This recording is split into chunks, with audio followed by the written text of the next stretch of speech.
Keep up to date with what's on Sewing Street and Yarn. Scroll down to the bottom of the homepage, type in your email address, click the envelope, and you're done. It's exactly the same for Yarn Lane. Head on over to www.yarnlane.com, scroll down to the bottom of the homepage, type in your email address, click the envelope, and that's it. You are now subscribed to both Sewing Street's and Yarn Lane's email newsletters. Never miss out on the latest news and special offers ever again.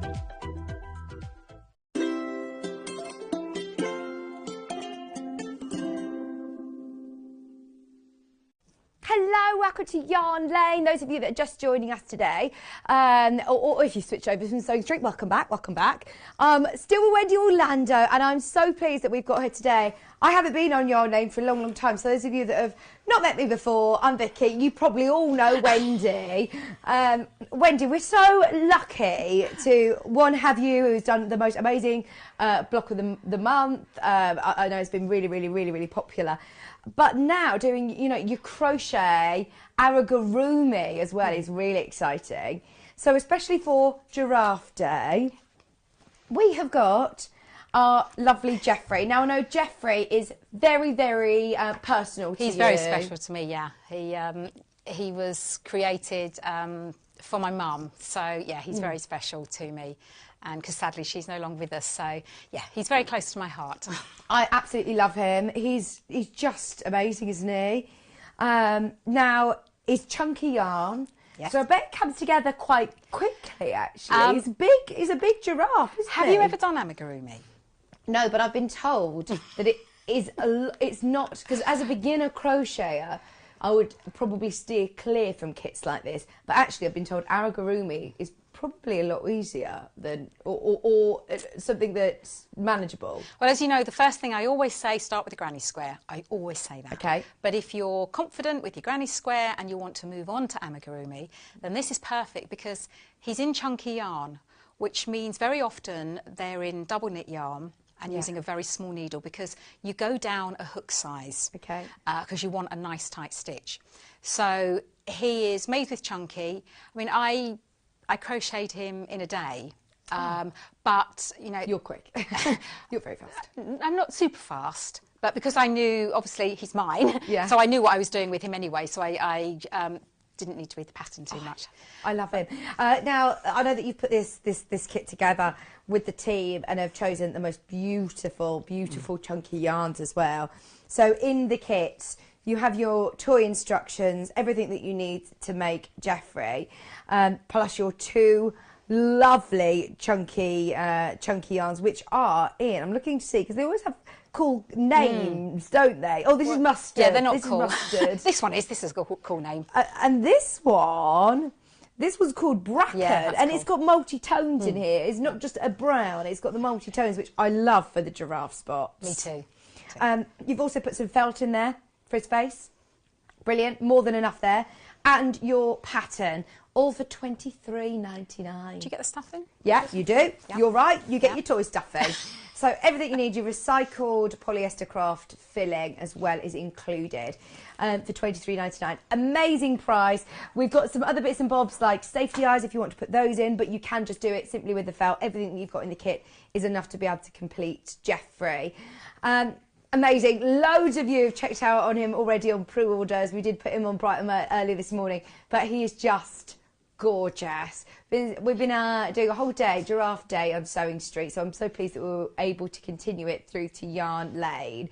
Now, obviously, get the pattern, and of course you'll be able to construct him. But we're going to go through some of the key sort of techniques today, aren't we? We are. So I'm not going to say this is what you do for this. I'm going to show you, because with amigurumi, it's all about crocheting in the round. Is it a Japanese word, or do you know where amigurumi I think it is. originates? It's like the art of forming shapes, so 3D shapes, but it's mainly for animals. Right. And like people like little people and that. So it's a really, really lovely art. And because you don't have to join each time, you just keep going round and round and round.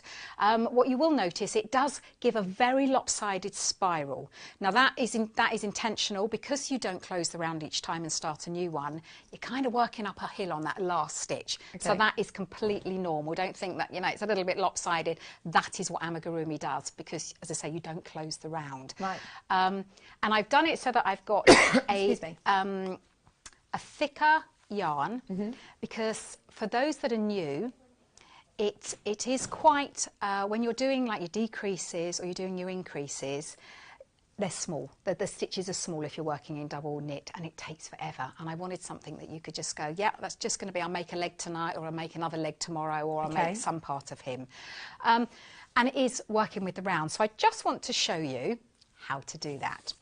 Now, what I've done, he's got 4 legs, and they are the same. But I was thinking earlier on, if, and this is what you have left from the ball, if you wanted to do a few more rounds, if you do the top legs first, I want to call them arms, but they're legs, aren't they? So you do the top one first so you know what you're doing and make them. If you make the bottom one slightly longer, you could tuck them up, tuck the other legs around and fill in with pellets, and you could be a little doorstop. Oh, yes, good idea. So I just thought, because unusually for him, he has a round bottom. If you look underneath him, normally when... I've got one of those, actually. Me too. Me too. Unusually for him and amigurumi. Sorry, I'm at the round bottom. Yes, usually with amigurumi, you'll create the shape to be like a body shape. So he would go... from the top and then be rounded at the bottom. Right, well, he's got an actual base. He's got a flat bottom. So he sits upright perfectly. He does. Now, he is always going to lean a little bit because he's got a long neck. Yeah. And we do have a technique, when you're doing the neck, there is another technique to do that. But if you put plastic pellets or the recycled pellets in there, then he could be a little doorstop. And also, I don't know what you're like with Maisie, but my children love soft toys. Oh, absolutely love them. And at night, I was trying to put them all up, and then they'd go up, and I put them all up. This one, you'll be able to sit him on the shelf, and his bottom is flat, so he'll stay there. Oh, I love him. I love him. And also, I wanted one that you started from the head and went all the way down to the neck, down to the body. So the head, the neck, and the body are all in one piece. Fab. Okay. Oh, that's good. Yeah, because normally with them that you have to add the head on after, and then it's a little bit difficult to do that. But he's all in one piece. Brilliant. Brilliant. Right. So would you like me to start? Yes, please. Now, I think on the website, I'm not sure, Hannah may be able to see for me, there might be another brown on there as well. There might be another shade on there, because just in case this was a little bit difficult to work with, because normally the darker colours at night when you're trying to work with them, but we try to choose a nice rich brown so that you would be able to see with it. Yeah, on pre-order there is, Yes, we went for a slightly one, and then you would just need 1 ball of that. So if you added that to your basket, if you didn't want to use this one, just use this for something else. Why wouldn't you use this one, sorry? Because if you're working at night and your lighting's not very good, so you need to get yourself a good light to start off with. When you're working with darker yarn, sometimes they're a little bit harder. I know my nan said that working with white yarn and black yarn ruined her eyes years ago. I don't think it was. I think it was she was getting old. But yes, if you're working with dark yarn in bad light with amigurumi stitches, they're a little bit hard to see. Okay. There is a turmeric on the website. Oh, turmeric. Yes, I know that colour. That's gorgeous, that one. I wasn't sure what they'd gone with. That's gorgeous, that colour. Very nice. And I'm going to show you in the mustard. So it may not be the parts that it's designed for, but I'm going to show you because this is a little bit harder to see. Yeah. Okay. Do you need to say something? Sorry, you know, you have to stop me because you know I'm like a roller coaster. The only thing I was going to say... oh, no, was I going to say something? Okay, no, there wasn't anything I was... there was something I was going to ask, but I'll wait for later. You have to put your hand up, because you know what I'm like. No, you keep going. I love it. When I'm in the crafting zone, it's You're like... in. I know, Paul came past. I'm on your fence, go for it. You're on my fence, yeah, we're there. We're on the fence together today, aren't we? So with amigurumi, you would normally start with a magic ring, and that's because if you can show the bottom of him, please. Can you show his bottom? Or his head? One or the other, bottom. You can see in the centre of his bottom, he's got a little... well, he's got a spiral in his bottom, hasn't he? Got a little spiral. So that real inner has been created with a magic ring, which means that once you've done one round, are you laughing at my bottom? You can pull it tight and you don't have a hole, because no one wants a hole in the middle of their work. Yeah, be careful with you. I Choose was your words. being careful there. But that's the same, and this is the bottom of his foot. And I say it's a little bit harder to see in the brown, but oh, there we go. Oh no, you can see it fine. So you can see in the middle you've got that tiny, tiny circle, and that was created from a magic ring. However, if you are new, you can work a 4-chain and then slip stitch into the 4-chain and work your stitches in there. But I'm going to show the magic ring, because I think it's always worth persevering. I'm not even sure if I've had breakfast today. Oh, no, I did. I haven't Weetabix, didn't I? didn't you? Haven't Weetabix. So we're going to create a magic ring. Now, you have 2 parts of your yarn. So we have this one, which is the tail, because it looks like a tail, so that's how I remember. And then you have this bit that comes from the ball, and that's called your working yarn. Okay. So you've got your tail, and anything that's coming from the ball is your working yarn. And we're going to take our tail, and we're going to just loop over our hand and place it over the working yarn. Okay. And then I reach through and grab the working yarn and pull it. And now if I grab that if I pull the working yarn, you can see that loop. So that is a magic ring. It's not. Oh, it's sorry. No, that's a slip knot. I've done that. Yeah, sorry. yeah. Yeah. Sorry. I was miles away then. So what you want to do is you want to put your hand. You want to loop that all over to create a circle, and then you just want to pull that working yarn through. So you've got a little loop there. Now I always look a bit odd when I'm doing this because I'm a lefty crocheting right. So I transfer it. So if you see a right-handed person doing this, it looks much, much smoother. Now what you need to do, once we've done that, you need to do a chain 1, and that will secure that magic ring now. So that's not going anywhere now. Okay. And it also gives something for the first stitch to sit against. So we're working in UK double crochets, and that's the stitch that you would work for Amigurumi. And what we do here, we're working in this centre ring. So we insert the hook, yarn over, pull through, 2 loops on the hook, and yarn over and pull through both. Now you can see that the magic ring is trying to do its own thing, and that's why sometimes it's a little bit difficult for someone that's just beginning in crochet, because it really has got a mind of its own. When we've done that, we want to put a stitch marker in. Now you've got these, haven't you?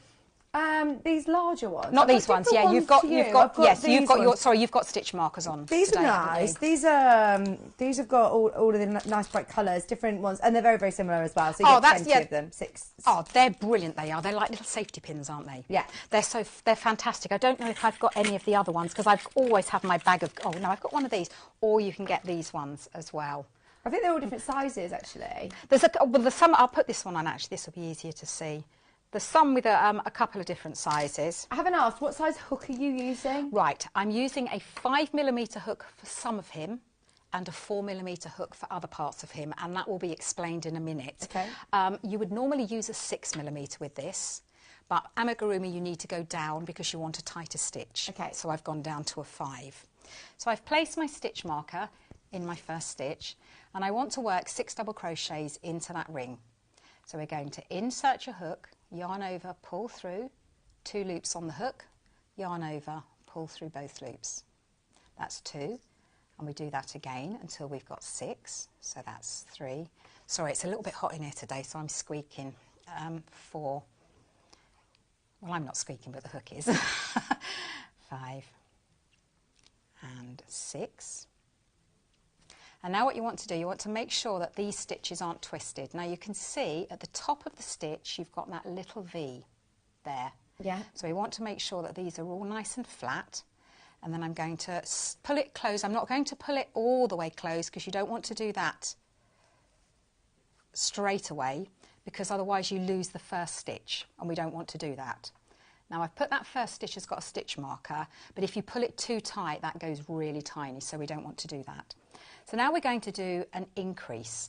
Now for his foot, for every part of him, he has an increase after this first round, but it will just depend what sequence to do in, and I go row by row in these, so they are really comprehensive, these instructions.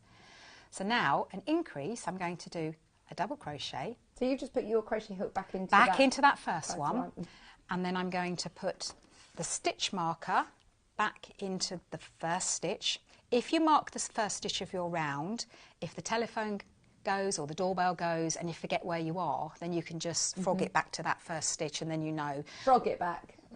Frog it back. Is that the terminology? That's yeah? unpicking. Lingo. Is that lingo? Well, the lingo. That's the crochet, because it's like supposed to sound like rip it, rip it. Okay. Yeah. Like what a frog sounds like. So I've put one stitch in there, but I want to increase. Now, an increase in my pattern is simply work in that stitch twice. So I'm going to go into the same stitch, and that's my increase. And for this particular round, I need to increase in each of the 6 stitches from the first round. So I'm working double crochets in each of those stitches. And you want to work in the top, so just under that V, and that's 3. I should have probably used a bigger hook just for this one, because I think I might actually transfer to a bigger hook. You want a smaller hook, but it's because it's so hot in here. Oh, sorry, let's get the aircon on. It's squeaking, so I'll go into a bigger hook. See, I've got so many in here. Yeah, just get any aircon on. Yeah, sorry. It's my age. You know that, don't you? So I'm just going to create that magic ring again. And remember to do a chain just to secure and have that first double crochet. Sorry. Thank you. Something to sit. I was just trying to get back to where I was. But your stitches are going to look much tighter because you need to use the correct hook. Don't go up a hook size in this, otherwise you will have big stitches. So I've done 1, 2, oh, that's better, 3, 4, and 5, and 6. Now, to keep your tension even, you want to make sure that your working yarn is always free flowing. Okay. Otherwise you'll get an odd tension.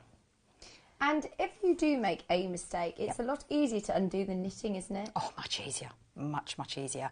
I adore knitting. I really do. That was what my mum used to do, and I absolutely adore it, but it is much quicker to rip this back. So again, I'm going to do an increase.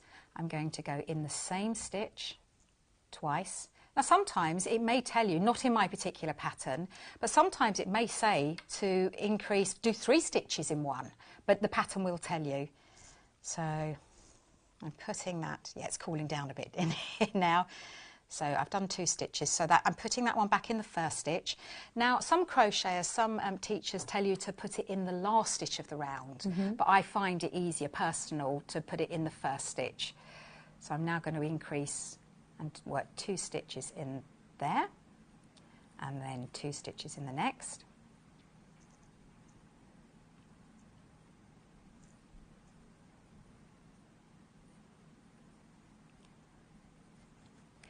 And then I've just got 2 more to work 2 stitches. And what I've done now is I've turned those 6 stitches into 12.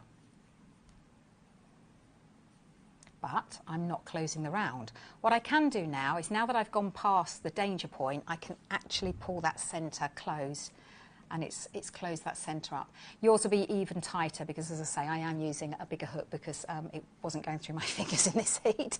So that's how you increase. Now, mine do only have 1 increase, so I don't say go into it 3 times, you just increase once. So that's what you need to do. You've shown that now. Yes, that's all you need to do. do. And then you need to, for something like this, we're going to increase again. Now, normally in double crochet you do increase 6 each round, and that gives a really nice flat bottom to it. In the pattern for the ears, it's slightly different for the ears because I want them to curve up. Yeah. So you don't increase 6, I think you increase 3, but as I say, it's all in the instructions. So now I want to turn my 12 into 18. So I'm going to insert into the first stitch, and remember to place your stitch marker back in there. I'm going to work back into that same one, and then I'm going to just do 1 into the next, and I repeat that 6 times. So I'm going to increase in the next and 1 in the next. And that's how amigurumi is formed. You increase each round to create the shapes, and then you decrease to bring the shapes back in.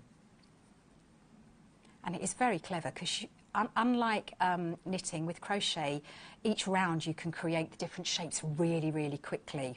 It takes a little bit more working out with knitting. You can still do it, but it's so easy. So you can now see that I've turned those 12 stitches into 18, and I'm keeping a nice round circle. You can see very quickly, I bet, if you like you say, if you've made a mistake, because you get that pattern formed very quickly, don't you?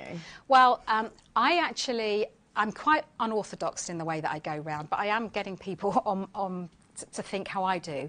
I break the round down into 6 segments, and so there's a sequence that you do 6 times in that round. If you've put your stitch marker in, you can just do the sequence, and then when you get back to the beginning, you've done all your sequences. Now, it's okay when you've only got a few stitches like this, but on the bottom of Jeffrey, you've got quite a few stitches. So you've just do the sequence 6 times, and then when you get back to the beginning, that you know you're okay. If you've done the sequence and you land there, you know that you're right. If not, unpick it back to the stitch marker, bearing in mind that was your first stitch, so you need to count that as your first stitch, and then just do it again. Right. And that's the beauty of it. You will, once you complete sequence 6 and you're not at the stitch marker, you know you've done it wrong. Yeah. So then you just unpick it and do it back again. Right, okay.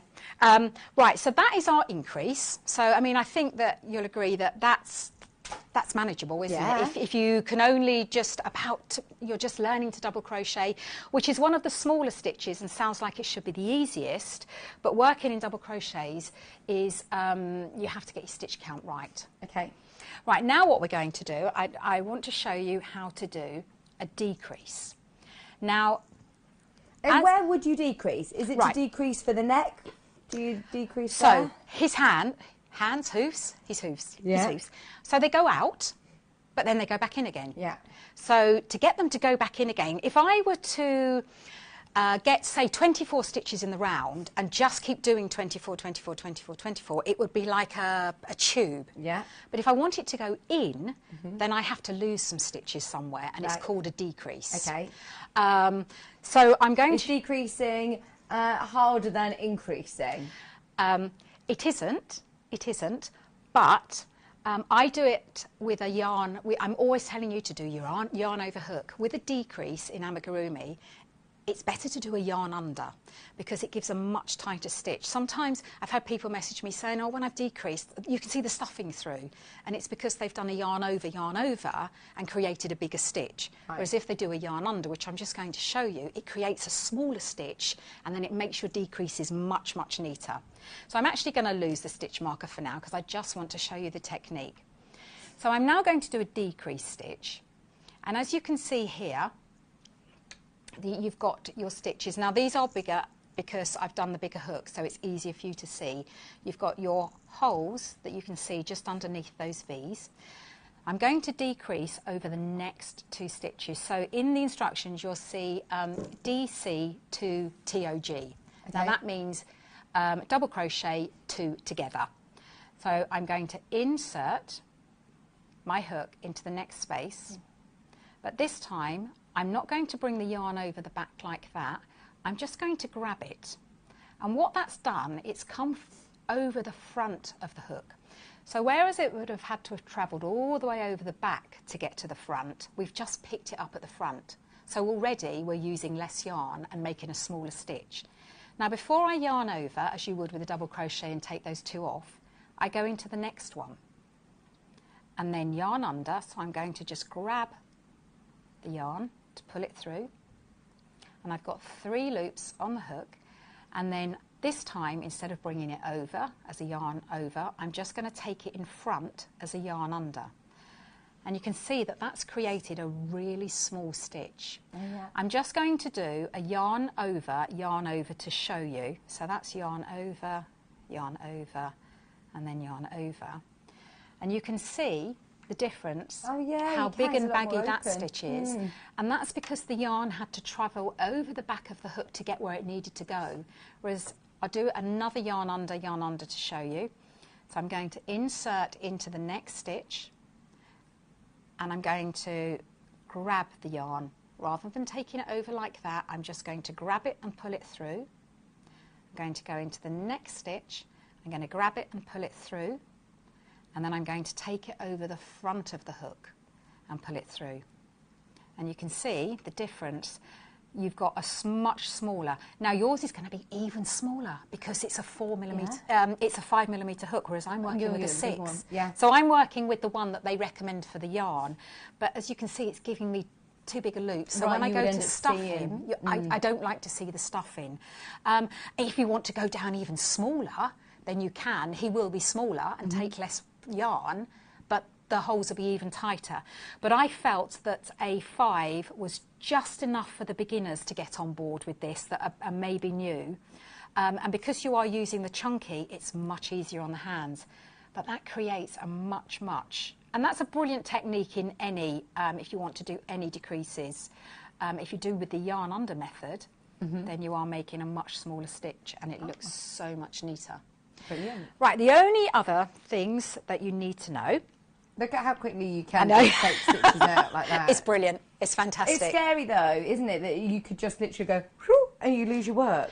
I've done it a couple of times where I've stood on mine and it's like, oh, but I don't care because I love it anyway so much. I just, and because I am a real stickler, whatever that one is, for a stitch marker. If you put your stitch marker in, then you'll be fine. Right, if you notice on his foot or his hoof, you've got a little ridge going round the top where the brown joins the yellow. Can you see him? Can you see him? It's, again, it's very hard to see in the brown. But that is worked with the back loop only. Right.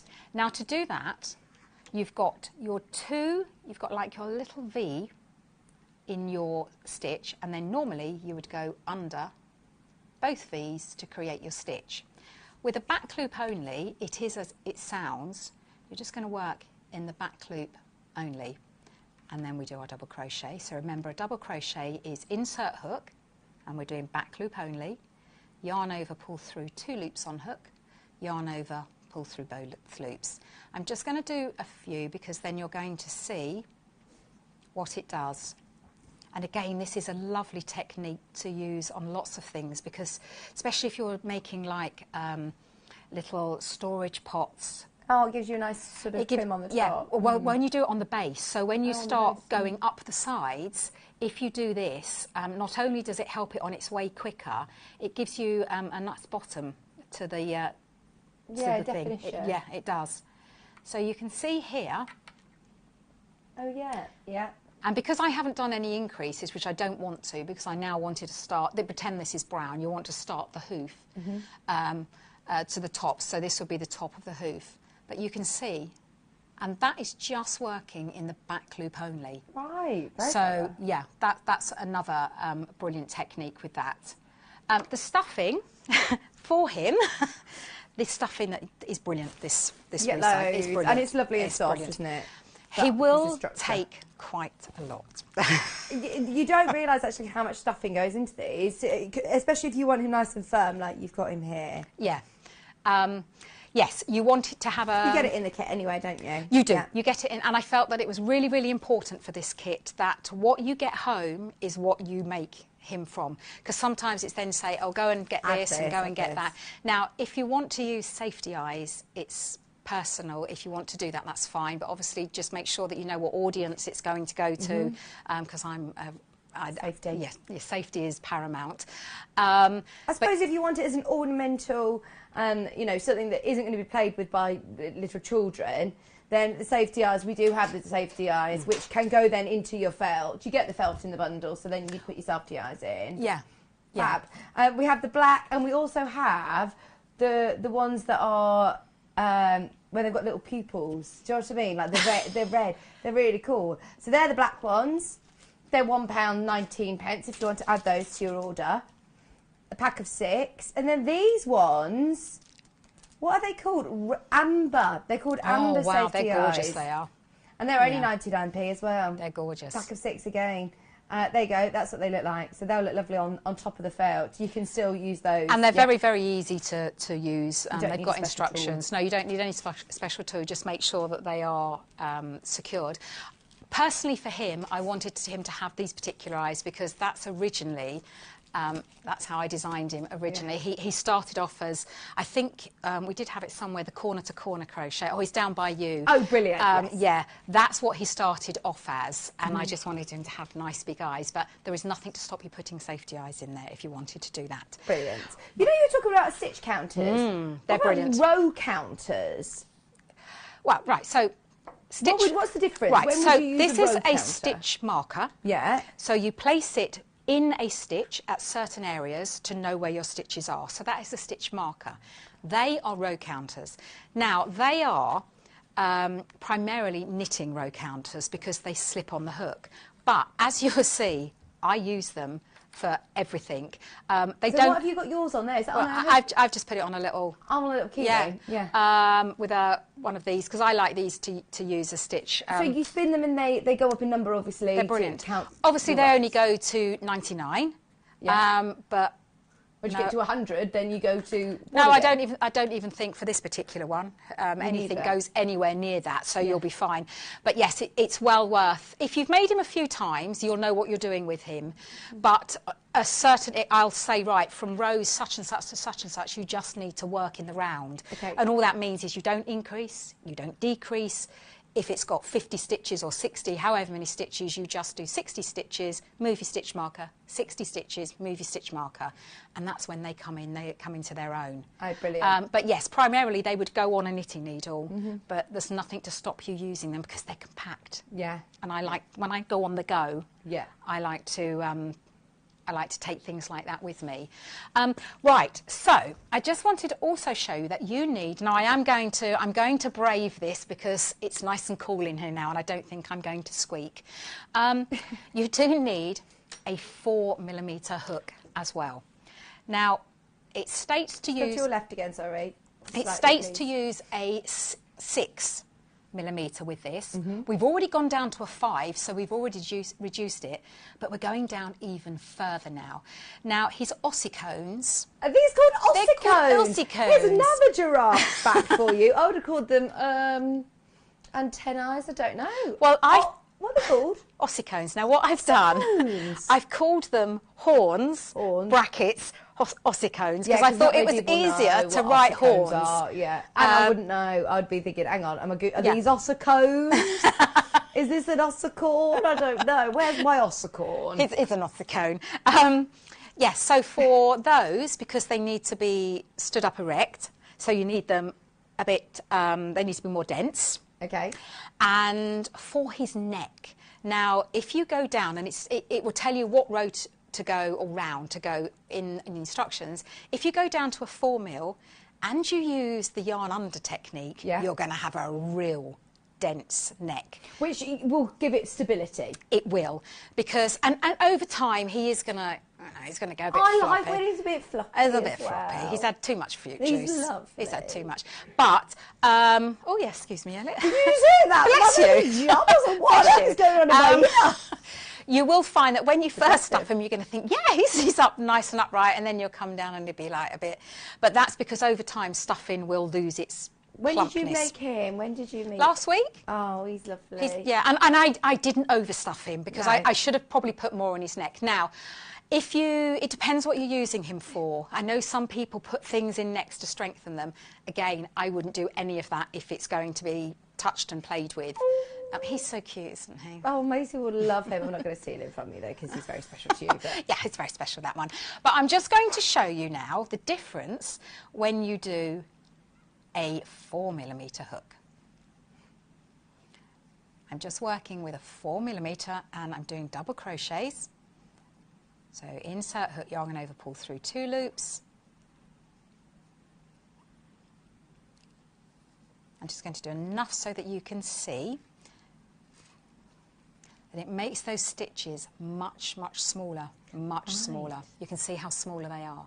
Now, if you can even further make them smaller by doing the yarn under technique, where you just grab the yarn, and you can still do that. It doesn't have to be for just a decreased stitch. You can do that in all your double crochets.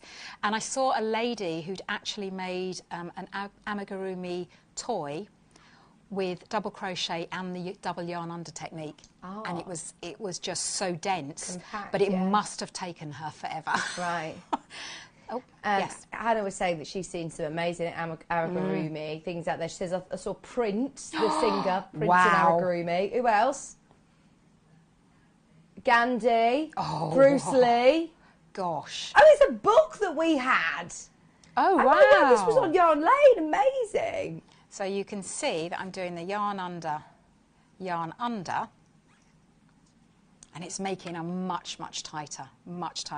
So it depends what look you're after. I've only done a yarn over for the main body, and then I've done the yarn under technique for his neck to strengthen it. But if you want to change it and do it, but don't increase your hook size, because that will use more yarn and it won't work out. So just keep it to the 5mm and the 4mm. You can go down, but don't go up. Okay. So that's that technique. Or if you wanted to, you could do a yarn over for the first and then a yarn under for the second part. So that's like a halfway stitch. So you insert, yarn over, pull through, and then take the yarn in front as a yarn under. So that's kind of a middling stitch.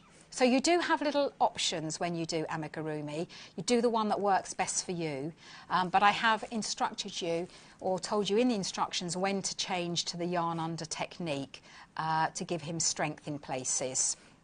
Once you've made all your components, Wendy, yes. I'm probably skipping ahead here, but no. Right, so I've got my hooves are going to be, you know, into the legs. The legs, the arms, the tail, the horns, and the ears. The body is one, but everything else, do I then need to... How do you sew them onto each other? How do you stitch them in? Right, and again, this is I've tried to keep it really simple, so you add everything on after. Okay. So you make the head, you start at the head, and then you make him a bit fatter, go into his neck, and then do his body. And then you make the bottom, so you make your base, and then you stuff him. Now, I have said to stuff him first a bit before you finish the neck. You don't want to overstuff him at that point, because it's really hard to crochet if it's full of stuffing. Right. So do put some in, otherwise you're going to find you're stretching the neck to get the stuffing in. Okay. So then once you've made the actual base of it, you then do all his arms, no, his legs, they're all legs on. I do want to call them arms. So all his legs, and then because the hoofs are joined to the leg, you can either just stuff the hoof and leave the legs with no stuffing at all, but they'll be all floppy. But I like that. Yeah. But I put a little bit of stuffing in my legs. So if you have a look at mine, you can see that he's got... They're floppy. Yes, they're floppy. They're nice to sit on a shelf and let his legs dangle off the shelf. Look, woo! Can. But if you didn't want to, you don't have to put any stuffing in the top of the legs. I know he's had too much fruit juice. Then you don't have to if you don't want to. And so you have 4 of those. They're exactly the same. The 2 little horns, I should call them horns for you, they're done with a 4mm hook, so they're much, much denser. Much denser. So once you've created the top part, which I have not got a clue what that top part's called, stuff that. You just stuff that before you carry on. So that's, and then the ears, when you make the ears, you just flatten them out and they create the shape for you. Oh, that's a really... So it's the design has been so that where I increase oddly, it's a really funny way that you increase them to start off with. And then when you've finished, you just flatten it, and that's what it does. It does it itself. Fab. So you don't even have to worry about that. I called it a muzzle because I have not got a clue what his nose is called. Called it a muzzle. Again, that's just in the round.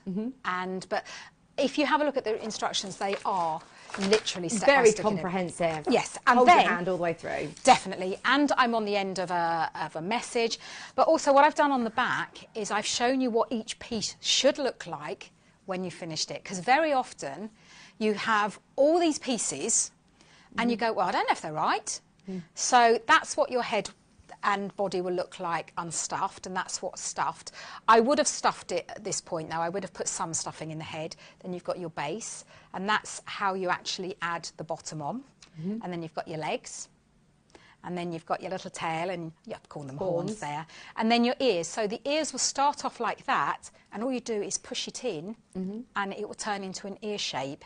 And then I've just said that when you stitch the legs on, you can do your top 2, and just make sure they're even. But it doesn't matter if they're even. Who cares? Yeah, exactly. Who cares? It's, you know, he's odd, isn't he? He's rather odd. But when you do the bottom ones, then you want to line everything up. So you want it to be lined up with his muzzle and his arm, his legs and his bottom legs, and then add his tail on. But you would just sew them. Right, okay. With a darning needle? Just with a big needle. So I have lots of different needles. I've only bought 2 today. I've made myself a little felt pouch because I kept losing them. But have you got the ones with the... right, they need to be a wool darning needle. Yeah. So the end needs to be big enough to get the yarn through. Now, bearing in mind this is chunky yarn, so it needs to be quite a big-eyed needle. But I like to go as small as I can with my needles for the eye. Okay. Because I like it to be quite sharp. But again, just be careful when you're doing that. So well, don't throw him like...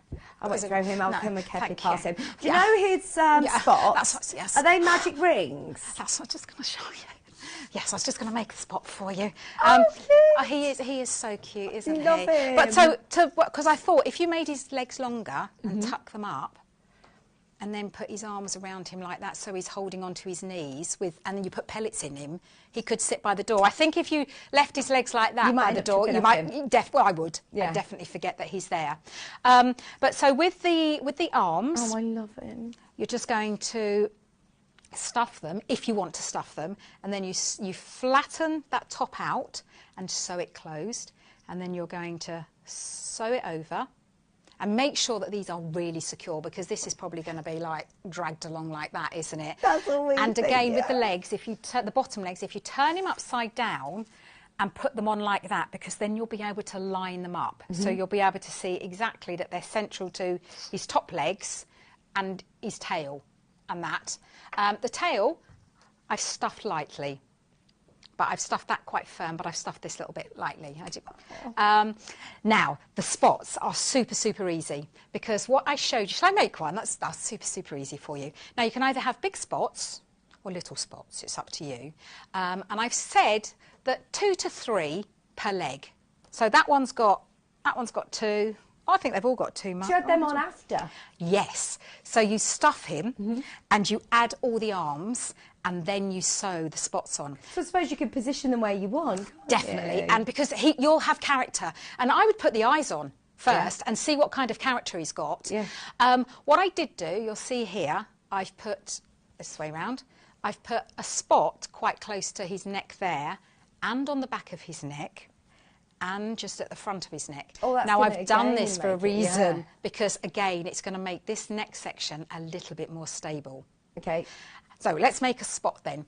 So we do exactly the same. And for those of you with the magic, I can't believe I was doing like a slip stitch to start. It's because, you know, when you get into something, you know what you're doing and you just... And when you slow it down, sometimes it's harder, isn't it? You just end up doing something else. So not slip knot, this is a magic ring. This is the magic ring.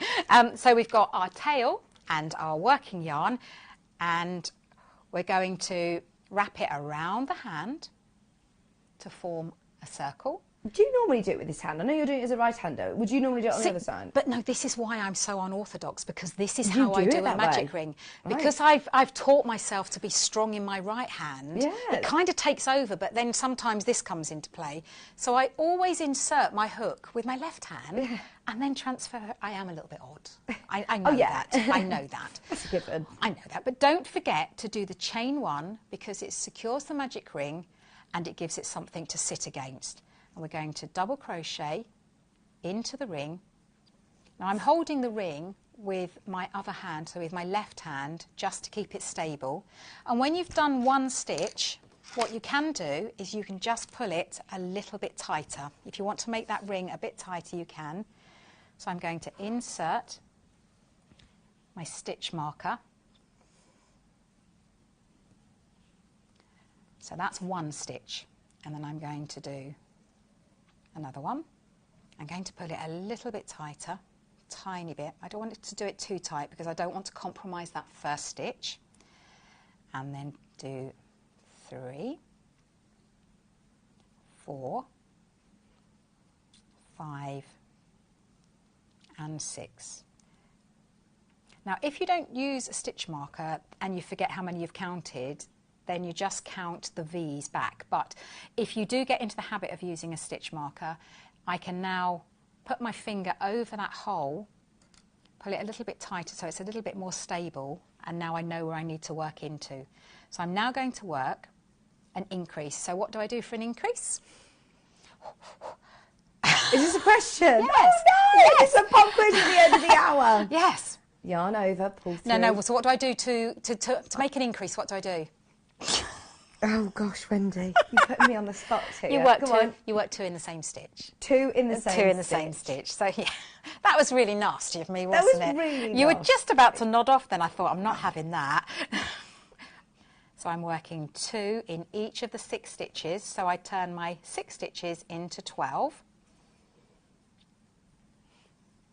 I'm blaming you for making me nod off. Not because you're boring. I'm loving this because you kept me awake all night. I'm so sorry. Well, I did send you to bed in the end. It was like, you need to go to bed, because I stay up forever. And I told you, didn't I? I did a really silly thing before I went to bed last night. Yeah, you had chocolate before you went to bed. Yeah, and then it kept me up all night. And then yes. I've still got some in my bag, so I might have some on the way home. Right. So I've turned 6 into 12 by just working 2 double crochets in each of the 6 double crochet.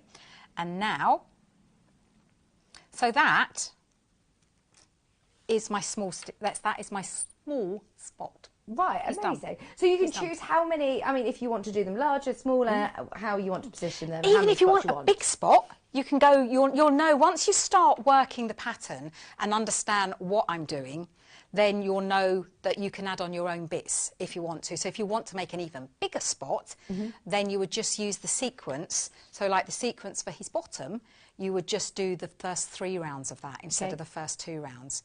So yeah, it's really easy to add bits on and make him your own. And I can't wait to see people doing that, because, you know, that's how I perceive him to be. But that's how the image was when I drew him, because he started off as a picture on my mum's wall in her care home. That's how he started.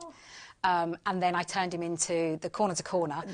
This came next, and then it was the quilt. Yeah, and then it's yeah. What's next then for Jeffrey? Well, you see, he had to be called Gerald, the pieced quilt. Yeah, but he's Jeffrey at heart. He's my Jeffrey at heart. So what's next for Jeffrey then? I don't know. We need a Jeffrey something. What else could we do? A Jeffrey bag, maybe? Oh, we could do, couldn't we? Could do a Jeffrey bag. Because it started, you say, as a picture, and then it went into this, which we have actually got the instructions for.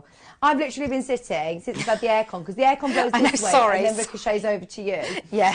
I've been looking for the blanket. It's been on my lap, I'm afraid. It's been on my lap. Just so you know, your Jeffrey kit, you get everything that you need in there. Your corner to corner stroller blanket is so cute.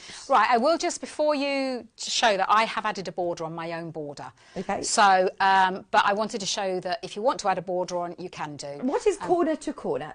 Right, corner to corner starts with 1 stitch on its own, and then the next row has 2 stitches, then 3 stitches, and 4 stitches, and so it grows like that. From the inside out? So you start from one corner. Yeah. So you would start from his bottom right corner. Right. So you would start... Right, OK. So if you laid him down now on your... That's it. So you'd start from his bottom right with 1 stitch. Yeah. And then the next row, you'd have 2. And then the next row, 3 and 4. So that's it. So you work out like that. And then when you get to row, whatever row it is, I can't remember if it's 8 or 9, you then start bringing new colours in. Right. So you do a count so that you count how many stitches you need, and then you bring the new colour in. So each square is a stitch? Each of the squares is classed as a corner-to-corner stitch. Okay. So I have explained, I can't think what day it was on, but I went through the technique of corner-to-corner, and that's my favourite, one of my favourite crochet stitches, because with corner-to-corner, you get to decide how big it is. Obviously with this one, the pattern tells you what to do, but with basic corner-to-corner stitch, you can just keep going and going and going until it's as wide as you want, and then you start decreasing and come in again. So, and it's a beautiful technique. And it's fun when you've got colours in it. I love this. Oh, I do. That is beautiful, isn't it? And this is where the quilt came from that was behind Wendy, the idea. Those of you that are just tuning in on Yarn Lane, if you love the quilt, it's on Sewing Street website from today. Obviously designed by Wendy. All of your pattern instructions are there. Once again, incredibly comprehensive. Everything that you need to know is all in there. And it's just £6, exclusive to us at Yarn Lane. Amazing. Is there anything else that you wanted to mention with this one, Wendy? No, but again, I am on Facebook. Yeah. If you need any help and you tag me and I don't turn blue, then I won't see it. So people are so kind on there. If they see that I've come up and I haven't gone blue and they're my friend, they'll tag me. But, you know, please please bear with me because I do eventually get to them. Oh, I see. I was thinking, what do you mean? But it tags you, basically, as opposed to just writing your name. Yeah, if you write my name... You might not see it. I won't see it unless I go blue. Yeah. Because that means that you're my friend or I'm tagged in it. Whereas if you try and tag me and I don't go blue, I won't see it. Yeah. So I'm not being rude, it's just I don't see it. Yeah. No, thank you, Wendy. Yeah. Just to remind you, kit that loads of you are checking out on now. There were over 30 of you who've got it in your baskets, and I think you were just waiting for the end of the demo. If you're now checking out, well done. You get 2 balls of your mustard chunky yarn, and you do get 1 of the bracken. There's different colour options on the website if you do want a different brown. There's a turmeric instead if you want a slightly lighter one. You also get 2 sheets of felt for the eyes, plenty there. Options if you want safety eyes, options if you want your stitch markers as well. They're all really handy to have. But everything that you need there, including your toy stuffing, is in your kit for just $23.99. Everything you need, including all of your very, very thorough instructions. And as you can see, Wendy goes through literally row by row, very comprehensively, and brilliant that you've got then your photographs as a reference point on the back to see once you've made them, what they're supposed to look like, and to just check that you're on track. Plus, you've also got your eye templates there as well, which is really handy because I always find that's more difficult than you think to do. It adds personality to Jeffrey, doesn't it? So. But I thought it was really important today not to just say, oh, here's a leg, this is how you make a leg. I actually wanted to show the techniques that we use to do the stitches. Brilliant. Because it's all in the instructions. If you know how to do the stitches, you'll just be able to whiz through the instructions. If you just watch me do one leg, then you won't know what the stitch formations are. So that's why it's really... But please tag me or ask me any questions. Oh, thank you, Wendy. And jot down today's date, because as you say, Wendy did go through all of those different techniques that you might need. And if you say, if somebody's done a granny square and is confident crocheting granny squares, have a go at this. It could be your first Amigurumi, and look at him. He's so special. New best friend. He's my new best friend. Ah, he's going home with you, isn't he? Yes, he's going home with me. And in fact, I have got a little bit of a confession to make. The reason his neck is floppy is the dog got him. Oh. Oh, is the dog's new best friend? The dog is absolutely crazy about anything I don't think his neck's make. floppy at all. He's lovely. No, yeah, but so I turned around and he was running around the house with him, which I was not. No. But he's well loved. Yeah, he's well loved. Thank you ever so much for today, Wendy. It's been a pleasure. I couldn't wait to see you again. Oh, Lucia's put, I love corner to corner. She says, I've tried to follow a pattern, i.e., to do a Mr. Man, but got all confused. Try one of Wendy's patterns, because you are very, very thorough with your instructions. So it's not just like, you know, different generic patterns you can get elsewhere. Have a go with these is my tip for you, Lou. Also, I need to mention, on Sunday, there is a special edition of Yarn Lane, as it's Rebecca Reed's birthday! Woo, woo, woo, woo. We love our Bex, don't we? She's amazing. I know you speak to Bex all the time. She's always ringing you with different ideas, isn't she? No, we just, all the time, yeah. I love her. I love her. So, happy birthday for Sunday. Oh, happy birthday for Sunday, Bex. Oh, and I forgot to say, I'm so sorry, I forgot to say hello to Lynn. Sorry, and Mitzi, sorry. Hi, Lynn. I did warn you, Lynn, that I probably wouldn't do it because I forget. No, you didn't forget, just in the nick of time. I didn't forget. Hi, Lynn. Right, thank you so much. I hope you've all enjoyed your giraffe day. Thank you for all of your input, and thank you for your pictures. Tomorrow on Sewing Street from 8 o'clock, you've got John Scott, you've got Jules Fallon, first time ever on Sewing Street, and she is amazing. Dressmakers, you'll love her. You've got Victoria Carrington, who I absolutely adore. I've not seen her for ages and ages and ages, years in fact. So send her all my love. And don't forget Yarn Lane, back on Sunday for Rebecca Reed's birthday. So join her then, because she's got loads, jam-packed treats for you. Thanks for your company today. I am back next week sometime, so I'll see you then. But John Scott will see you bright and early on Sewing Street at 8 AM. See you then. Bye.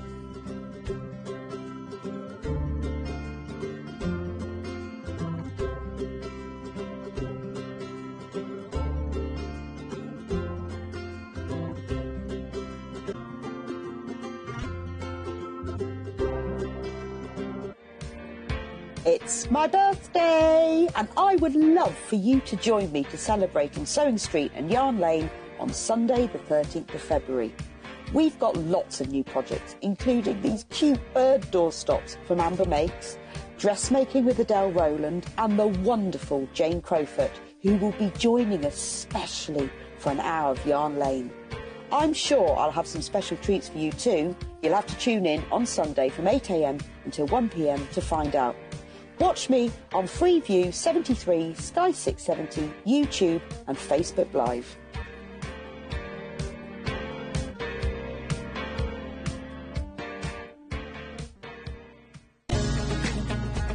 Follow Sewing Street and Yarn Lane on Facebook and Instagram to keep up to date with what's coming up on the show, as well as being the first to know about our amazing offers. Get involved with our competitions that are exclusive to social media. And pick up some top tips from us too.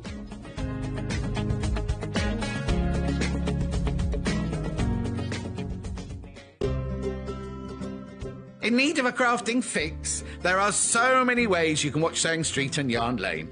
Sewing Street is live from 8 AM to 1 PM every day on Freeview 73 and Sky 670. Alternatively, if you want to watch us on a tablet or on the move, you can tune in to our YouTube channel, the Sewing Street app, or the websites at www.sewingstreet.com and www.yarnlane.com. You can watch past shows on Sky 670 from 1 PM every day, as well as our YouTube channel, the app, and our website. Yarn Lane is on from 12 till 1 PM. Visit our programme guide to find out when and what's on. So, you never have to spend a minute without us. Have you heard about all of the different ways you can shop with Sewing Street and Yarn Lane? You can either shop on our websites, sewingstreet.com and yarnlane.com. You can also order by phone by calling our friendly UK customer service team. For Sewing Street, call 0800 001 4433, and for Yarn Lane, call 0800 4700 600. And don't forget about the Sewing Street app. Here you can shop all of the Sewing Street products as well as watch the live shows from anywhere. You can download the app onto your smartphone or your tablet by simply searching Sewing Street in your app store. And one final thing, no matter how many times you check out on Sewing Street or Yarn Lane in one day, you will only pay one postage and packaging. Happy shopping! We know that shopping online can be a confusing and sometimes daunting task. And sometimes all you want to do is talk to a human being. Our family-run customer service team are on call 24/7. Full of friendly, warm-hearted individuals, all trained to make your shopping experience as easy and enjoyable as possible. Not only will they take your order, they'll also help and guide you on your shopping journey, so you never miss out. Sewing Street have our very own app. You can now watch and shop from anywhere. Simply download the app from your app store onto your smartphone or tablet, then log in or create an account, and you're done. You can watch us live from anywhere, browse all our recently played items and pre-orders so you never miss out on any show deals, and message the studio to say hello at any time. And remember, you can check out as many times as you want and only pay 1 P&P all day.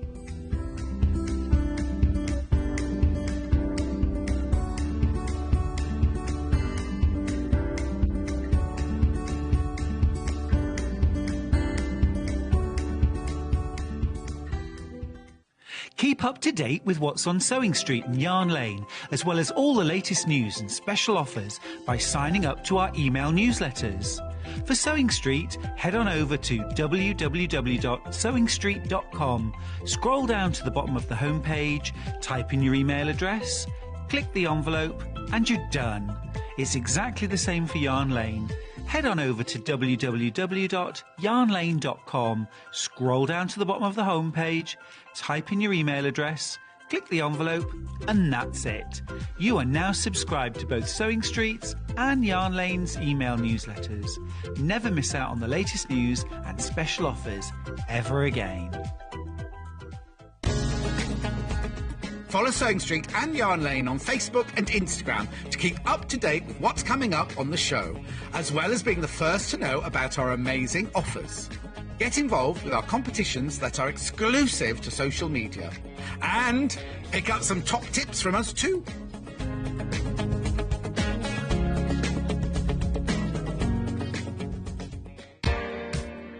It's my birthday, and I would love for you to join me to celebrate on Sewing Street and Yarn Lane on Sunday the 13th of February. We've got lots of new projects, including these cute bird doorstops from Amber Makes, dressmaking with Adele Rowland, and the wonderful Jane Crowfoot, who will be joining us specially for an hour of Yarn Lane. I'm sure I'll have some special treats for you too. You'll have to tune in on Sunday from 8 AM until 1 PM to find out. Watch me on Freeview 73, Sky 670, YouTube and Facebook Live.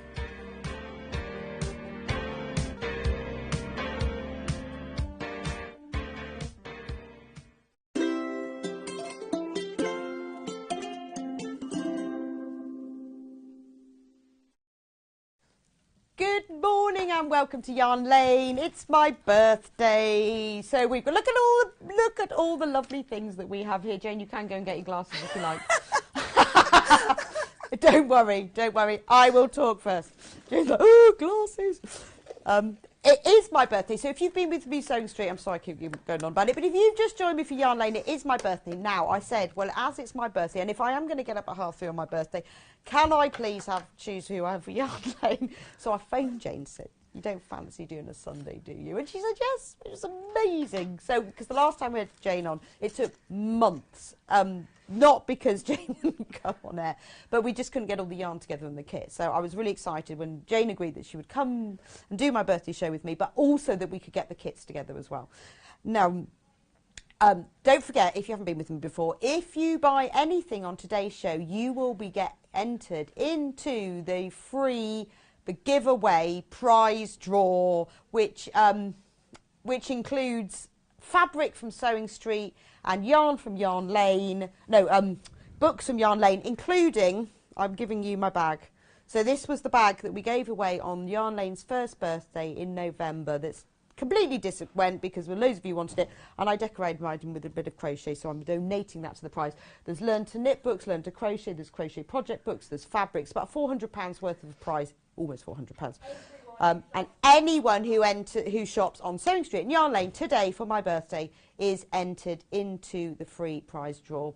Also, anyone who shops today will, while stocks last, will get the tote bag that says Yarn Lane on one side and Sewing Street on the other. They are behind me. There we go.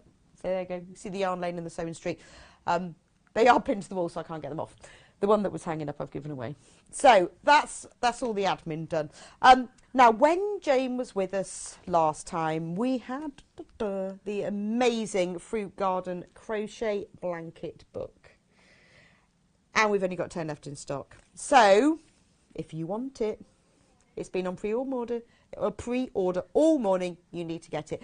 This is an amazing book because it's like a novel, isn't it? Yeah, it did end up a bit bigger than planned, yeah. We kind of put everything but the kitchen sink in it. So it's got the crochet patterns, it's got the background story about the design that was based on the work of May Morris. It's got charts, it's got step-by-step photos. It's and got all of all these sorts. Blankets are in the book. They're just different colourways, Yeah, aren't they? so they've got 2 here, and then there's matching cushions as well that you can see up on the shelf. And I've got then one. We've got one. You've got one, and I've got one on the table here as well. And some are in wool. Some are wool and acrylic mixes. Some are cotton. This is cotton. And this is bamboo. I heard you talking about bamboo just earlier. Lovely bamboo jersey. And cotton, yeah. Wow. Yeah, beautiful, absolutely beautiful. Bamboo's got such a lovely drape to it. You can see that one's a bit more drapey than the others. Well, it's got the same sort of, same as cotton, hasn't it? Yeah. In that it's not as fluffy. Yeah. And it's smoother, but it's not as heavy. No, and it gives really good stitch definition on crochet. You can see it's sort of less, well, fluffy is probably a good word. Fluffy, yes. So if you want to buy the book, £12.95, that's it on screen. It's got everything, there are only 5 left. Everything that you need to know to make the beautiful Fruit Garden crochet blankets. But we are also doing kits today as well for a whole choice. Which one of these shall we start with, Jane? You choose. You tell me. You pick up a kit and tell me what. Right, I'm going to. Let's start with the one nearest me. Okay, Can't decide. The climbing rose wrap. Okay. So I have the full kit here. I'm going to hold it up because I've got lots of space. So in the kit, you get the pattern and all the yarn. I'm not going to take it all out because I'm going to get it mixed up. All the yarn to make this. Yes. Right. So what is the what was the inspiration behind the wrap? Tell me about it. So this was, I do a lot of crochet alongs, as you know. Yes. Which is where you get a pattern broken down into pieces. And they always start relatively easy, get a bit harder as we go along. So this was inspired by the work of William Morris.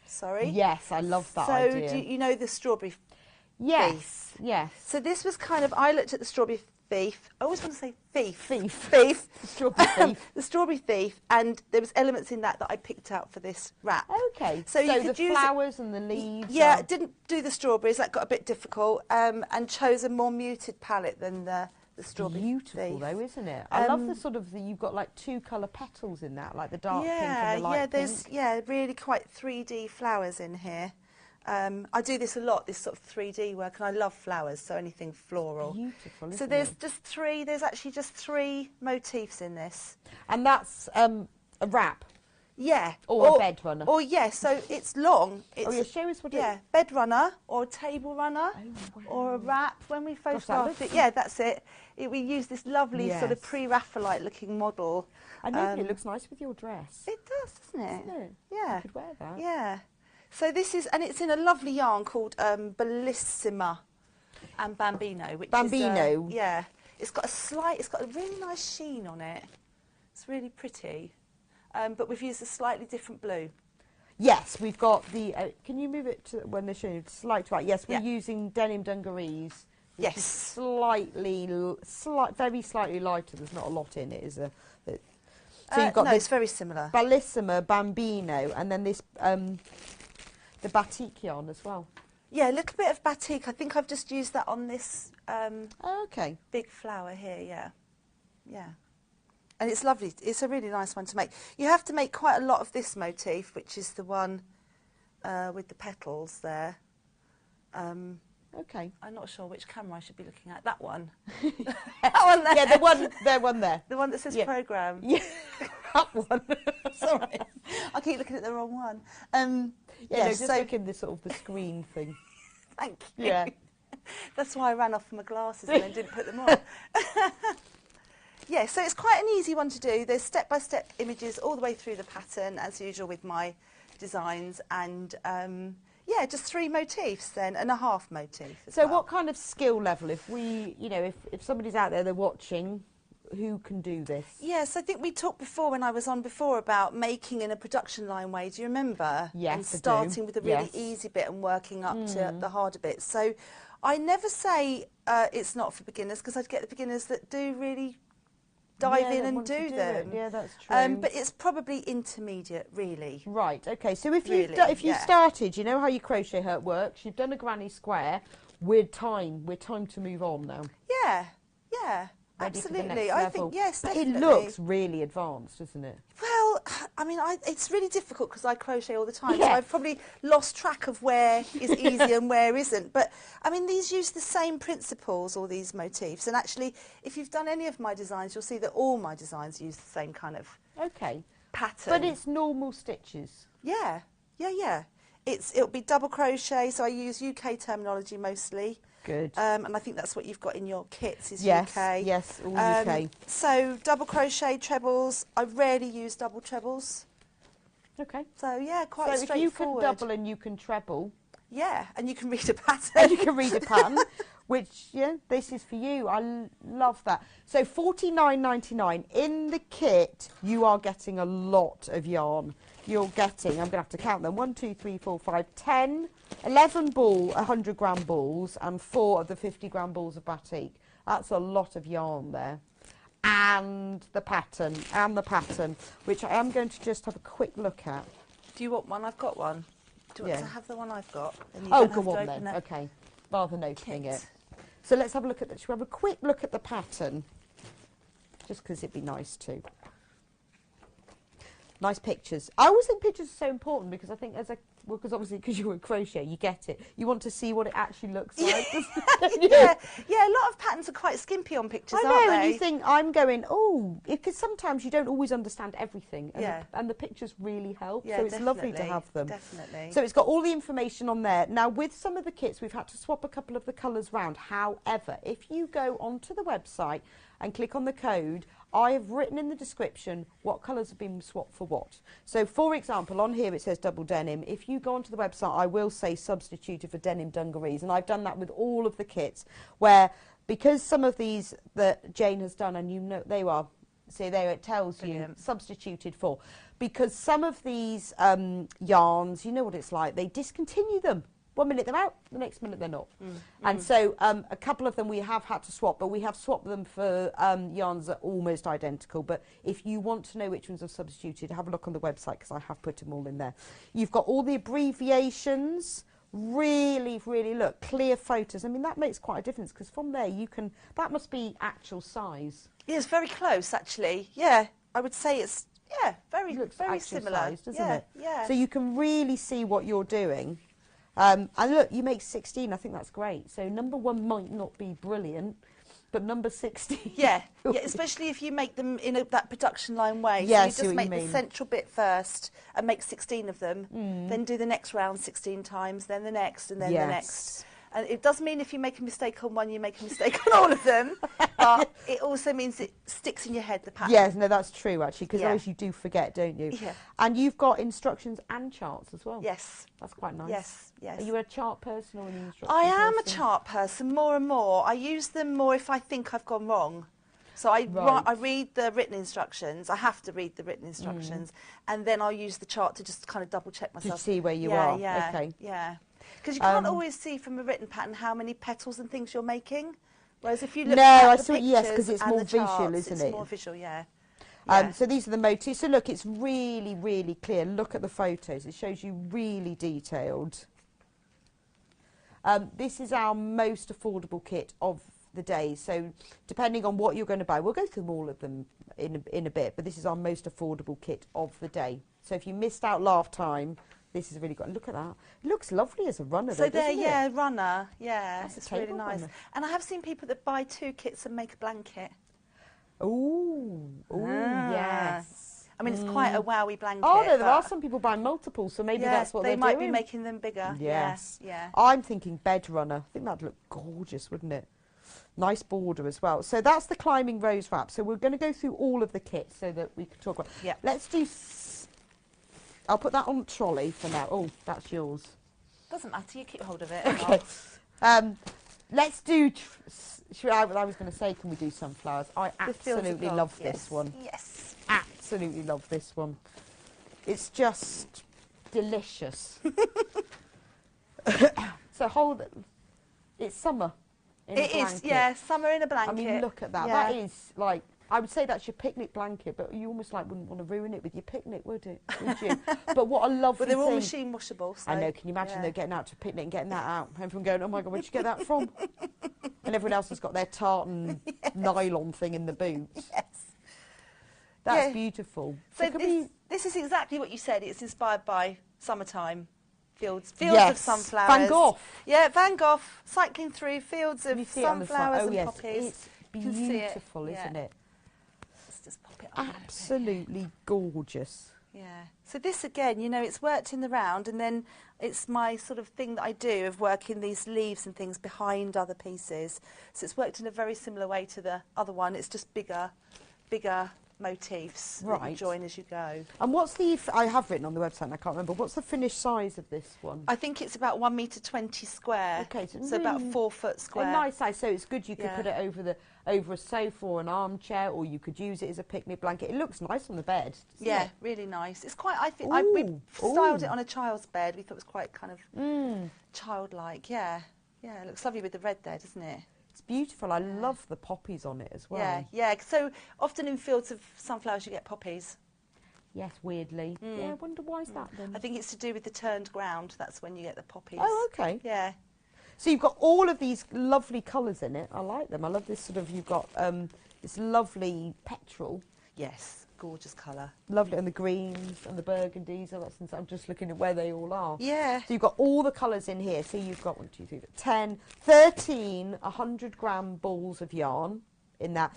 You've got it's made. I think it all is it. It's Life DK. So Life DK is I can't remember. Wool and acrylic. Yeah, it's wool and Yeah. acrylic. It's the percentage. It's 25% wool and 75% acrylic. So what's the difference between working with this and working with pure acrylic?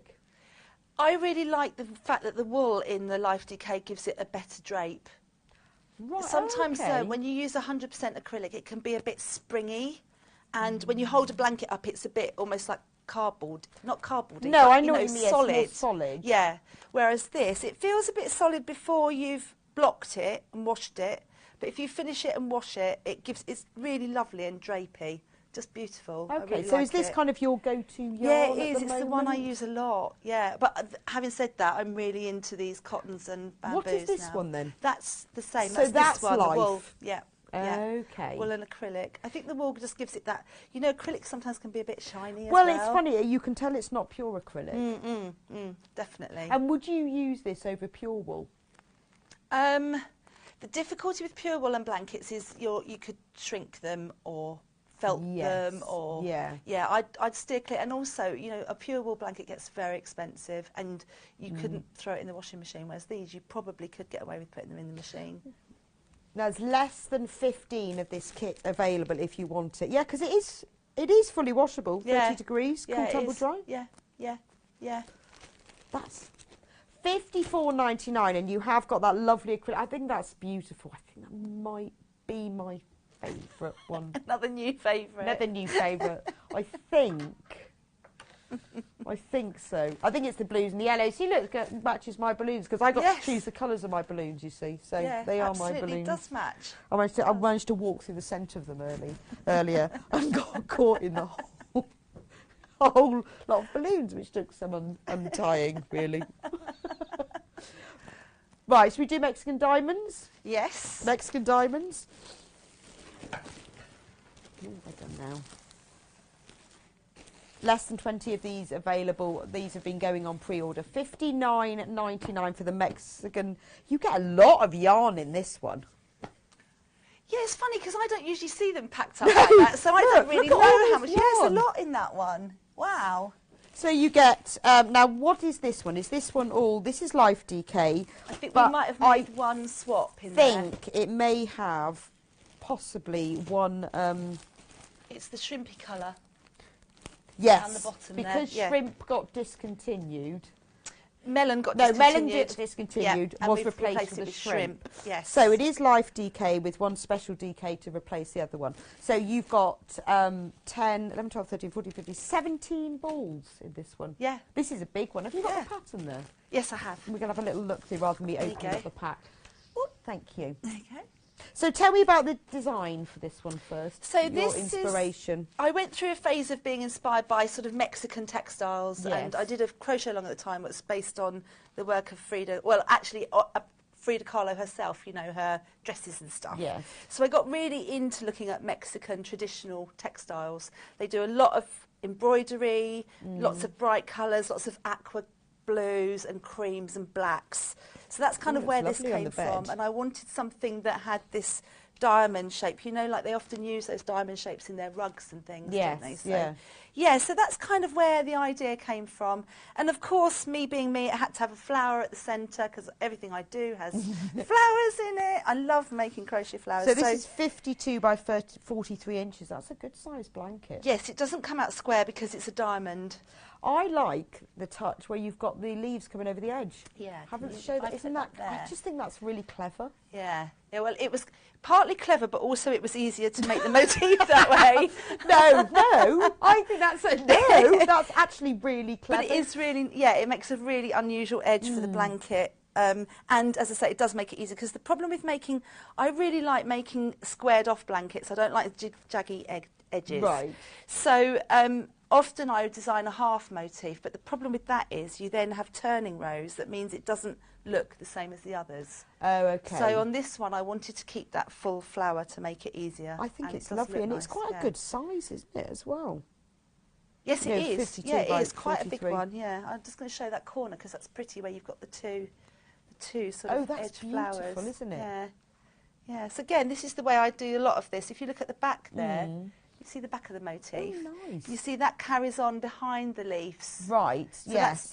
those are made first, and then the leaves are And made then on the leaves top stick of on that. top. Yeah. But the colours of those blues are so vibrant, aren't Yeah, they? really They nice, really yeah. stand out. You've got that Yeah. sort of turquoise and almost a petrol together. Beautiful. And I guess is that where the charcoal comes in? Yeah, so around the edging charcoal's of around it? the edge, and then you've got the cream around that Ah, okay. to give it a real sort of I know it's standout. funny because when you look at it like this, it doesn't look like that, does it? No. But it's the sort of the combination Yeah. of the colours. Yeah. But again, Jane's patterns are brilliant, obviously. Oh, we've got some messages. Hi, I love Jane's work. Currently making the Persian towels blanket and found the production line way of working. Oh, yeah, the Persian towels is the one that we Brilliant. had on last time. Yeah, brilliant, brilliant. It is really useful, isn't it? 'Cause- Absolutely, it can just, because especially if you're going to, you're doing it to relax your crochet, you're sitting in your chair in the evening in front of the telly. If you've just got to do one round on 25 pieces, you can do that without really thinking about it. Well, you have to read the pattern for so many and then you think, I don't need to read it anymore. Yeah, that's right. But 2 that's weeks right. later, That's right. I don't know exactly. why your Yeah. brain can't remember Yeah. it. Hi ladies, I'm just knitting an Aran for my granddaughter. I've bought the book. The blankets look like tapestries. They are beautiful. Thanks from Aw, Christine lovely, and Mercer. lovely. They are, aren't they? I mean, when you look at the set behind you, it looks like we're in some stately home. Yes. Looks lovely. Yeah, They I are love like seeing them up tapestries. because almost always they're sort of bunged in a bag at home. But Great respect for Janie, Lovely. not a go-to crocheter, but her designs are just so amazing. Oh wow, lovely! They Thank are, aren't you, they? thank you. Absolutely gorgeous. One more from Carol. Happy birthday, Rebecca. I love all the kits, but I've got the hang of crochet by doing your Christmas crochet along. Which kit would you recommend is the best to do? From Carol in Lincolnshire. What would you recommend? Oh, it's So actually, hard. if she's done our crochet along, she can crochet. Yes, because your crochet along, I saw it when I was here Yes, before Christmas. yeah, she can Beautiful. crochet. Yeah, so people are often a bit put off with my designs because they look, I think a lot of them look far more complicated than Which they is good, are. isn't it? Because Yes. you look clever. Yeah, yeah, absolutely. Not you, I mean, if you do them, Yeah, because you are no, clever. yeah, but people people who admire do them. them, Yeah, do you know, well, just choose the one you like. absolutely. Yeah, I mean, I wouldn't say, I mean, something like the fruit garden, you see the finished piece and think, wow, it's so complicated, but you start with a really simple flower, you know, the one that's just near your hand there. This one. That, yeah, so that's a very simple piece. And then you just move And on. then the next piece is a little bit harder, so that by the There time... are only 5 fields of it's gold done. left, just saying. So if you want fields of gold, which is my favourite. Current favourite. Current, no. It's no colours. I mean, I love this one because I think it's very intricate and beautiful. It's just the colours of that. Yeah, it's Let's lovely, do vibrant colours. the circles. Okay. Then when you, because I know you're all watching and waiting to see which one to do and to buy.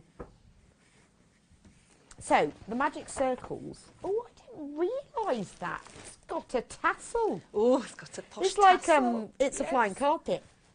That's kind of, yeah. Is that okay? That's where the tassels came from, the idea of a kind of magic carpet, Aladdin and his carpet, yeah. Can we hold that? Can you hold that one up? How's that? It's not Am very easy. I know have I've got held them it? up and said you can't actually see How's anything. that? That's lovely. Oh, wow, that's beautiful. Absolutely beautiful. Because it's very dense, isn't it? This one is quite dense, and actually I think the crocheter who did this one for me, because I do the initial designs, but then I do have crocheters make them for me Yes. to check them all out. And I think she may have done it on a slightly tight tension. Oh, I don't know. Well, it looks lovely, doesn't But it? 'Cause it's- it looks it's like, very sturdy. It's like a tapestry Yeah, more, isn't yeah, it? Like a rug.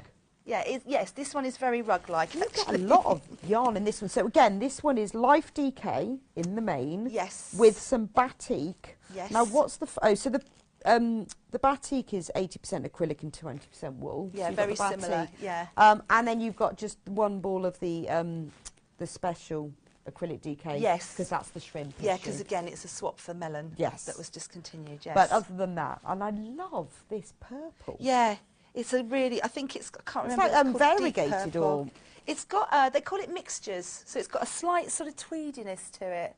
You probably can't see you it. can probably not see it close more up, if you but look at the yarn, but it's like, Yeah. yes, like a tweeded purple, isn't Yeah, it? it's lovely, beautiful colour. And people like purple. I love purple. And is there enough yarn to make all the tassels? There is. Yes, there is, if you can bear to make them all. Oh, yeah. no, you've got to make the tassels. Oh, they I are mean, look lovely, at aren't it. they? Really like So a good how is tassel. this one made then?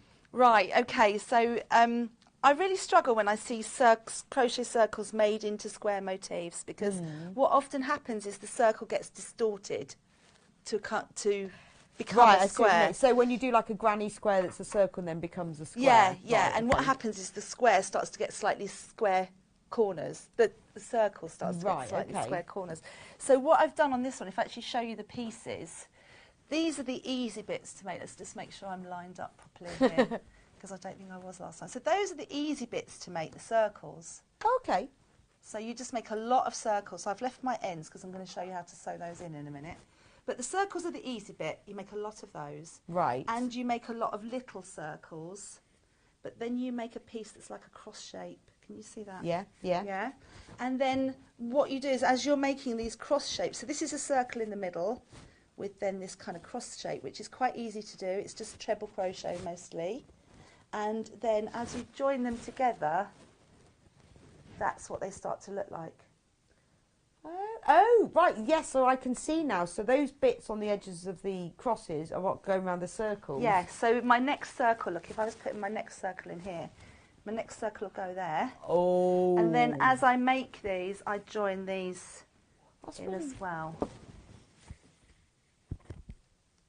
Okay. Yes. Yes. Sorry, we're just about your mic. They're just going to come and sort your. I just knocked it, did I? They're going to just come and sort you out. So there's lots of you who've got this in the basket. It's $64.99. Actually, I'm just going to come and get them. Let me just come and get the instructions off you. Da, da, da. Sorry, I've disappeared amongst my balloons. Ta-da! I'm back. This is not a dress, by the way, it's a blanket, but doesn't it make a nice dress? So the Magic Circles blanket, I just wanted to check the finished size. That's what I needed It'll to know. say right at the beginning, I can't remember that one. 46 inches square, and you get loads of yarn. So you get 1, 2, 3, 4, 5, 6, 7, 8, 9, 10, 11, 12, 13 100-gram balls of the Life GK with one special swap, and then 1, 2, 3, 4, 5, 6 50-gram balls of the batik yarn. So there's loads of you who have got this in your basket. So you do really, really need to check out of that, because there's a lot of you who I can see are trying to decide which one to buy. So if you want one, you need to check out. If you check out, obviously don't forget you will be entered into the prize draw, and also you'll get the free bag while stock's last. Message from Wendy and Devon. I'm currently doing Persian towels. I really thought I'd jump before I could walk, but the instructions are so simple and straightforward. Brilliant. There you go. Brilliant. I think you just have to go for it, don't you? Yes, and I think what's nice about doing a project, if you've seen a blanket and you love it, it will spur you on, regardless You'll of just your do it. regardless of your ability. It'll make you do it because you'll want to do it. Well, and as you say, it's doubles, it's trebles, Yeah, isn't it? Yeah, I really don't do anything stitch-wise. I don't do anything really complicated. I really don't. Okay. But your instructions are brilliant anyway. They Good, are. They're good. really, and look, I mean, this has even got the whole layout diagram. Yeah. Oh, Yeah, I don't know. I pity you, honestly, because I can see all of these and I can touch them and I can stroke them and I still can't decide. And last time I said I'm going to buy one of these, but I couldn't decide, so I never did. Do like the fields of gold. So please do. I'm going to get Jane to show some few things now, and then I'm going to show you. But if you want one of these, you do need to check out, because they are going. Right, message. Good afternoon and all, and happy birthday to Bex. Oh my goodness, I am in love with the Circles blanket. It's absolutely gorgeous, and how amazing is Jane? Loving the show, from Wendy Orlando. Oh, Thank you, lovely. Wendy, Thank and you. thank you for your present you left me, and I haven't opened it yet. I found it just before I went on air, and I put it in the dressing room, and I will open it. That's from Wendy Orlando. Thank you so much. Thank you so much. I know, Wendy, I can't decide either, although I think it's the sunflowers that have done it for me. Only 2 of those left. I will keep you updated. Wow. The books have sold out. We only have 2 of the sunflowers kit left. So what are you going to show us how to do? So I thought I'd show you these, actually, because they're quite straightforward. Okay. And people probably think, oh, I'm just a circle, it's not really much to learn. But I've got quite a few tips I can show as we go along. Well, that's why I wanted you here, because you have great tips. Yeah, and then I want to show you a technique called surface crochet, because I don't know whether you can see on here. Can you, if you compare my sample there, can you see that? If you compare this sample, Yeah, just move it. If you see here, where it's crashing with the... Yeah. Perfect. Yeah. Can you see that this has got a stitch around it? Because I haven't got my glasses on, I can't quite see it. But you see Have that you lost stitch? your glasses? I'm going to put them on in a minute, Oh. but I can't see the screen and my... No, it's a nightmare, That's isn't the it? I have to problem. keep putting my glasses up and down. So this has got a stitch around it. And Oh, that's so called the surface... batik has gone around the edge. That's called surface crochet, and actually it happens in quite a few of my blankets. So I thought I'd show you that as well. As long as So we've do got you time. use that, is that as decoration or is it a... Yeah, shall I show you that one first? Yeah, Because go it's on a really then. Yeah, go on lovely then. little technique. Only 10 of the magic circles are left now. If you've got it in your basket, you really need to check out. Or they'll be gone. Push. Right, so let me make sure I'm in the right bit. Okay. So, what I'm going to do is around this motif that I've already made, I'm going to work a round of surface crochet. And it's a bit like, you know when you sew a chain stitch? Yeah? So it's exactly the same. Yeah, It gives so the like appearance of a embroid- chain stitch, but you can do it with your crochet hook. So what I'm going to do is I'm going to put my hook through So my you do this crochet. after you've sewn your Yeah, blanket so together? If you imagine, if you do it once the whole blanket's together, it will drive you mad. Do it as you go along. Oh, okay. Because if you're working on a little bit like this, it's easy. If you're working on a big blanket, it'll be quite Right, hard. okay, okay. So I'm going to put my glasses on, otherwise I won't, I won't be able to see it. Oh, mine are on and off. Right. 7 of these kits left, just Okay. saying. So I've put my hook through my crochet stitch and I'm going to work around the circle here.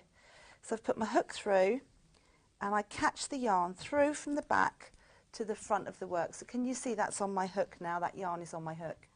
And then it's a bit like working a little bit in the dark because you can't see the back when you're working it. But then you put your hook into the next stitch along, catch the yarn from the back, draw it through. So I've got 2 loops on the hook there. And then take the first loop through, second loop through the first. So can you see that's made a little chain stitch Yes. there? So I'm going to continue to again. do that. Yeah. Oh, Oh, so you put it under, pull... Oh, okay. yeah. I So don't I know was whether- thinking, how are you going to get the yarn over, you know, like, Yeah. from the back to the front? Yeah, so but- can you see that my Yeah, no, yarn's it's- being held at the back? Yeah, no, it's making back of the sense work, now. and it comes through at the front. I don't know whether, do you know, I really don't know whether glasses help me or hinder me. I'm going to take them off. Crazy. Okay, so here we go. So in, So you go under. catch the yarn, and it comes through to the front, and then That's so through that neat. one. And do you know what? That's so precise because you're not sort of guessing by edging. You're going through the stitch. So actually through every stitch. So your chain stitch, they all end up the same size. They have to. But also the lovely thing about doing this is because you're attached to the ball, this is attached to the ball of yarn, I'm not going to run out of yarn. No. So no. when you sew, you might could run run out. out. And then you'd see the join, wouldn't yeah. you? So can you But see do you that know you lovely could use chain? that technique for lots? Do you use it in other things? You can use it for, you can put names on things, you could, you know, almost like sewing. Yes. Yeah, yeah. I love and you can do that. it on knitwear as well, it's really good. But that makes such a nice edge. Yeah, yeah, it's really nice. Lovely. So that's called surface crochet, and that's done around. Fantastic. You don't have to do it if you don't want to. But I 2 just of these think it kits gives left, the, $64.99. gives the circles that nice definition. Yes, I wondered whether it was because of the join, but it's not. It's just to put a little. Yeah, yeah, puts a bit more colour on. Yeah. So there's a lot of you are asking if we have got kits for the blankets behind Jane, and we haven't. No, but I think we should. So next time we have you on, Jane. Yeah, we haven't. I mean, there's a few issues with quite a few of the kits, so you can 'Cause of get it. you get them sort of in cycles because we're still Starcraft is still having issues getting lots of yarns Right. in at the Okay. same So time. if we can get the kits, we've got all the right yarn. Yeah. Then once that happens, we'll Yeah. have you back in, That would be good. and we'll do it. That'd be good. Okay. Get the blankets. Yeah, yeah. Great. So we will great. pass the information on, and as soon as we can get hold of the kits, we'll get Jane back. The problem is you get a load of yarn comes in and one colour will be missing. Well, this was the problem. This is why it took months. Yes. And I was amazed that I could get all 4 Yeah, yeah. because I'd get it all in, and then one would be missing, I know. and then that one would go, and it was like chasing know. sheep round a field. Absolutely. Welcome to my life. That's what it's like at the moment. But There are 2 fields of gold left. there's more. Yeah, there's much more yarn coming through, which is good. Okay. Okay. Hi, Rebecca. What size is the fields of gold, please? I can't get the details to show on my iPad. I think we said that one's 1 metre 24 foot. 40. Yeah. What did you Yeah. say, Kat? Because I did write it on the website. 47 by 47. Yeah. Okay. Okay. Okay, Two so left. I'm going to do a little demo of working in the round now, which is how you make the circular pieces for mystical magic circles. Okay, so I'm going to start with 7 chain. So this I think most people can do. Just a chain to start. 1, 2, 3, 4, 5, 6, 7. And then I'm going to join those with a slip stitch. And it doesn't matter where you do your slip stitch. Some people always ask me which bit of the stitch to go into. Yeah, It doesn't I struggle matter. with that. Doesn't matter. But what I do at this point is I go into the stitch, the first chain that I made, and then I put my tail. See how my tail is over my finger here? Yeah. I then put it over my hook and do my slip stitch. And why is that? It's put the tail at the back of my work. Whereas if I don't do that, it leaves the tail at the front. Oh, So you get a okay. much neater ring like that, and it's put the tail, see, at the back. Right. Okay. So that's the first little tip, is move your tail before you Right. do your slip stitch. And then I'm going to fill this ring up with 15 trebles. Okay. Okay. So to do a treble, you do 3 chain to start, and you do that because you can't get from that level of work right up without doing a chain. So 3 chain represents the size of a treble. And then to do a treble stitch, you put your yarn around the hook, Okay. go he's into the ring, Charlie's moving to catch up. draw it through. I've got 3 loops on my hook, Okay, well, there we go. It's evened and out I now. catch, go through 2, and go through 2. Okay, so that's the, can you see the difference there? I've got 3 chain Yes. and a treble. So I'm going to fill my ring up with trebles, and I've got to get 15 in here, so it should be quite straightforward. And I'm going to do these quite fast so that I get towards the end. So, would you do a magic circle for that, or is it, do you do it as a chain to make it bigger? when you do a magic circle is basically a slip knot, which you fill up with stitches. Yeah. And you pull it tight. So where I've got this one, which has got no, you see there's absolutely no hole in the middle of that Right. one, that's a magic loop. Whereas this magic one, loop, sorry. Magic circle. no, magic circle or magic loop, Okay. it can be either. This one, can you see it's got a much bigger hole through the middle? And if we did magic circle or loop on that one, it would start to be wavy. So there is a reason, because Yeah. sometimes people say you can either do chains or you can do magic Yeah, circles. it's usually dependent on the number of stitches you're putting in. I'm putting Right. 15 stitches in. So if I did a magic circle or loop, that would become wavy. Yeah, okay. But it looks nice with that hole in the middle anyway. Yeah, I think I there's like not, that. you can't really do a lot about that. It's just because there's No, so I many like stitches. it. I think it's yeah. kind of a yeah. feature. Yeah, yeah. A purposeful feature. So one of the things about crochet that a lot of people struggle with, and anybody who's buying a kit and wants to make one of my blankets, please check your tension as you go along. Right. So what I tend to do is I tend to put a measurement at each point of the work, so that like when you've finished this first little round in the ring, it will tell you how big it should be.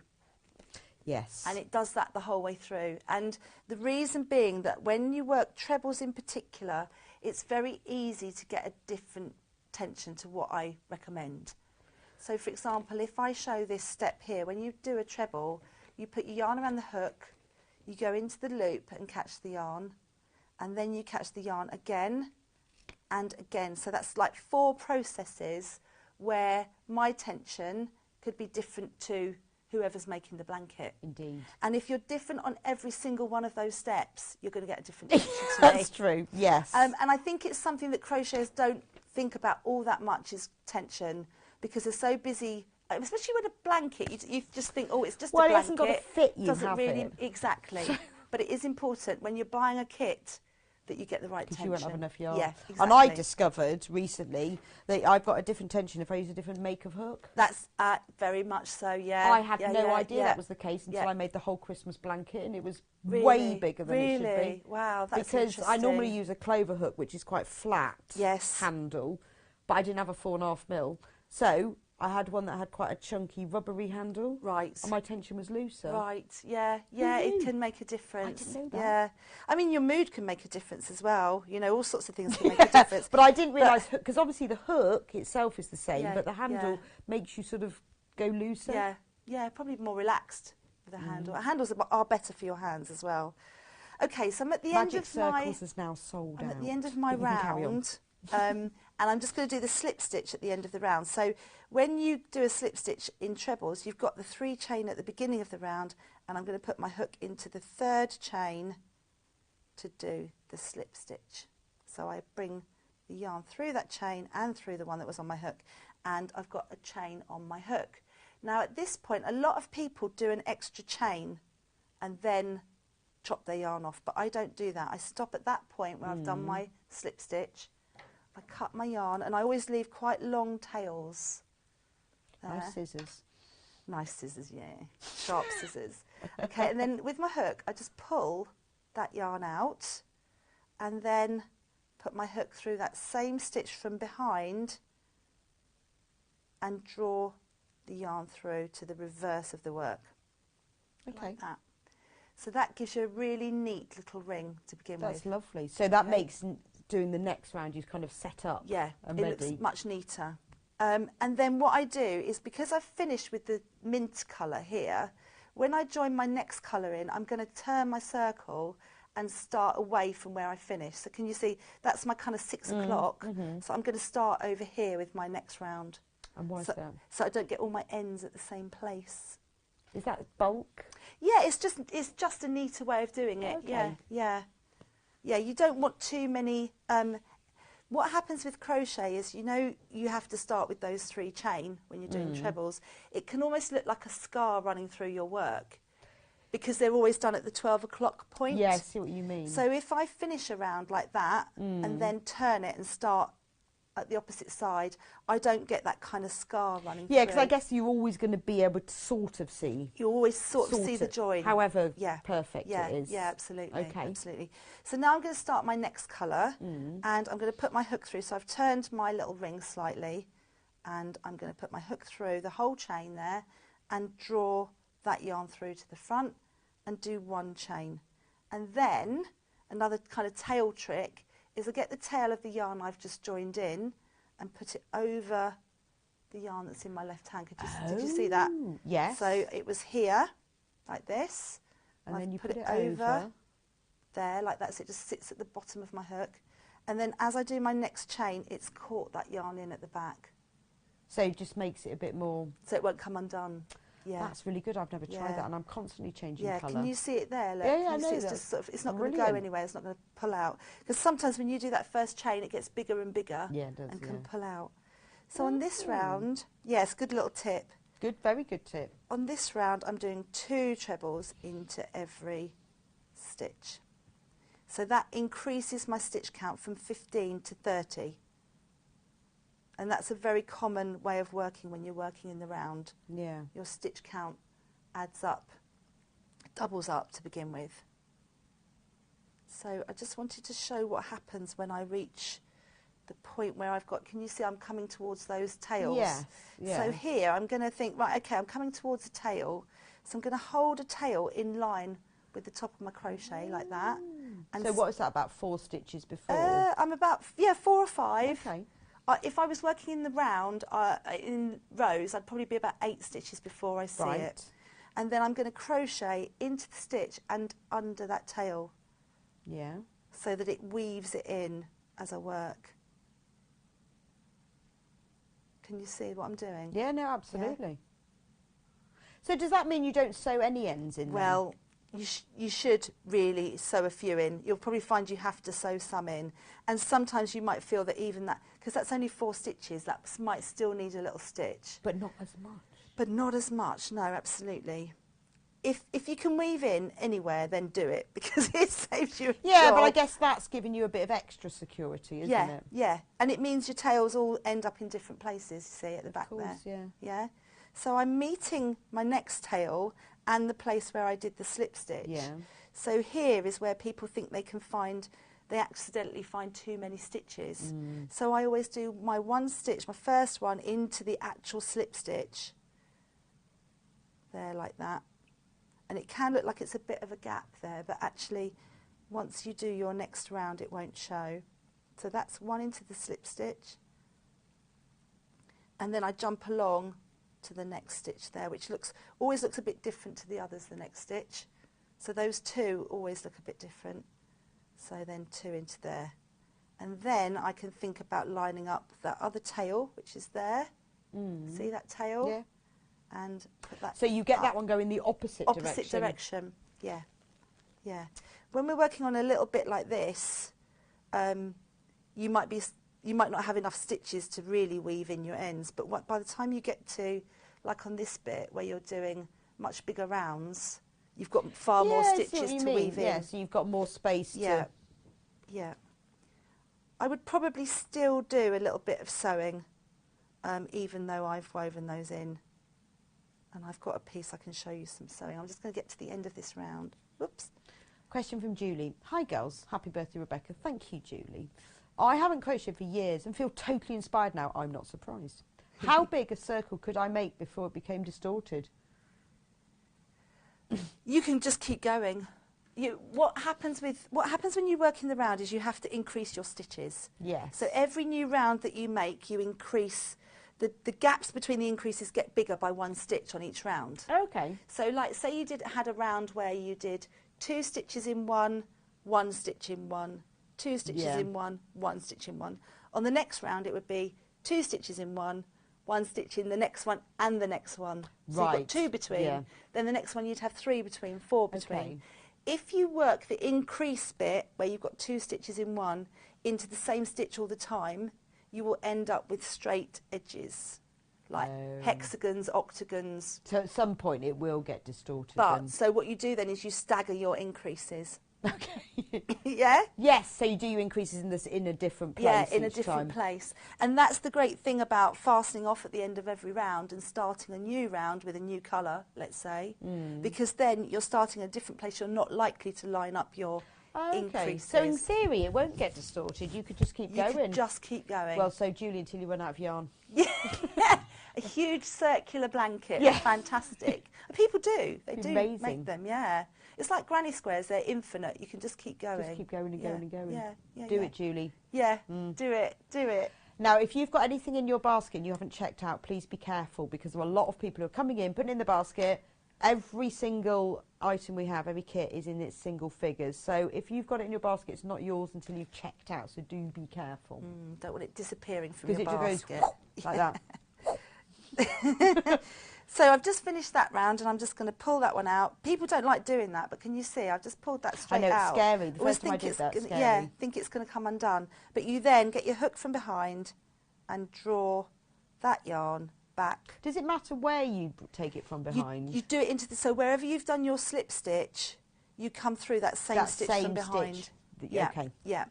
And it's particularly nice when it's your final round because then you don't get a kind of bump coming up. There's my, can you see on there? It's just here, my end one. Because sometimes you see work where it's got a little bump where it finished. There. Okay. So nice. I was going to show you how to sew in your ends. Nice. Yes? Yes, please. So I left a few on this one. So if you can weave them in, that's brilliant. But I still recommend sewing them a little bit as well. I think people don't like the finishing side of crochet. They like the crochet itself, don't like. Boring. I know. So I always do it as I go along. Oh, do you? Yes. I don't. I'm rubbish. Yeah. So if I was making the Magic Circles blanket, as soon as I finished my circle, I would then sew my ends in. Okay. Yeah. Because it's horrible. Yeah, it's horrible. And I think one of the ladies that made a different version of this for me, she counted. She counted her ends as she sewed. She counted all her ends up as she sewed them in. I think it was into like 3,000.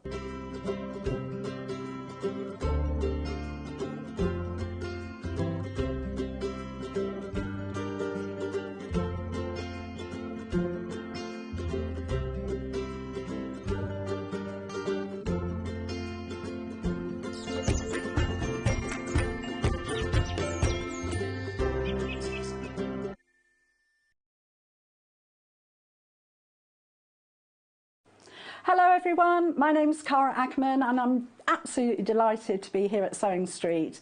I actually originated from Hertfordshire, then went down to Hampshire and then it ended up in the East Midlands. I've been in the East Midlands for about 40 years now, which seems crazy, but 36 of those I actually worked with DMC Creative World, which was wonderful. I really, really enjoyed that. And then I decided to go freelance and that's how I got introduced to Sewing Street. I love doing anything to do with textiles, so embroidery, cross stitch, patchwork, done a bit of quilting, bag making, toy making, oh goodness, there's loads and loads of things.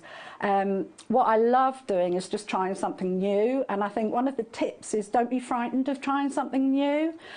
You always learn from it, and you know, don't be scared of making mistakes either. We all learn from the mistakes that we make. Little bit about me that you might not know, and that's a bit of a surprise. I once went to the garden party down at Buckingham Palace, the Queen's garden party, for some work that I did with Marie Curie. I was so lucky to go there, and just a wonderful time. So I hope to see more of you on Sewing Street, and I hope to try lots of new crafts with you. So see you again soon. Bye-bye.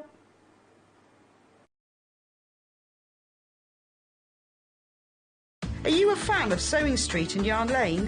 Why not join our growing Facebook fans pages? Just search Sewing Street Fans and Yarn Lane TV Fans on Facebook and click Join Group. It's that simple. Never miss out on the latest news and updates from our presenters and guest designers, special offers and plenty of chat with your fellow fans. Share photos of your makes, ask for advice, interact with your favourite guests and presenters, and be a part of the ever-growing sewing and yarn community. See you there!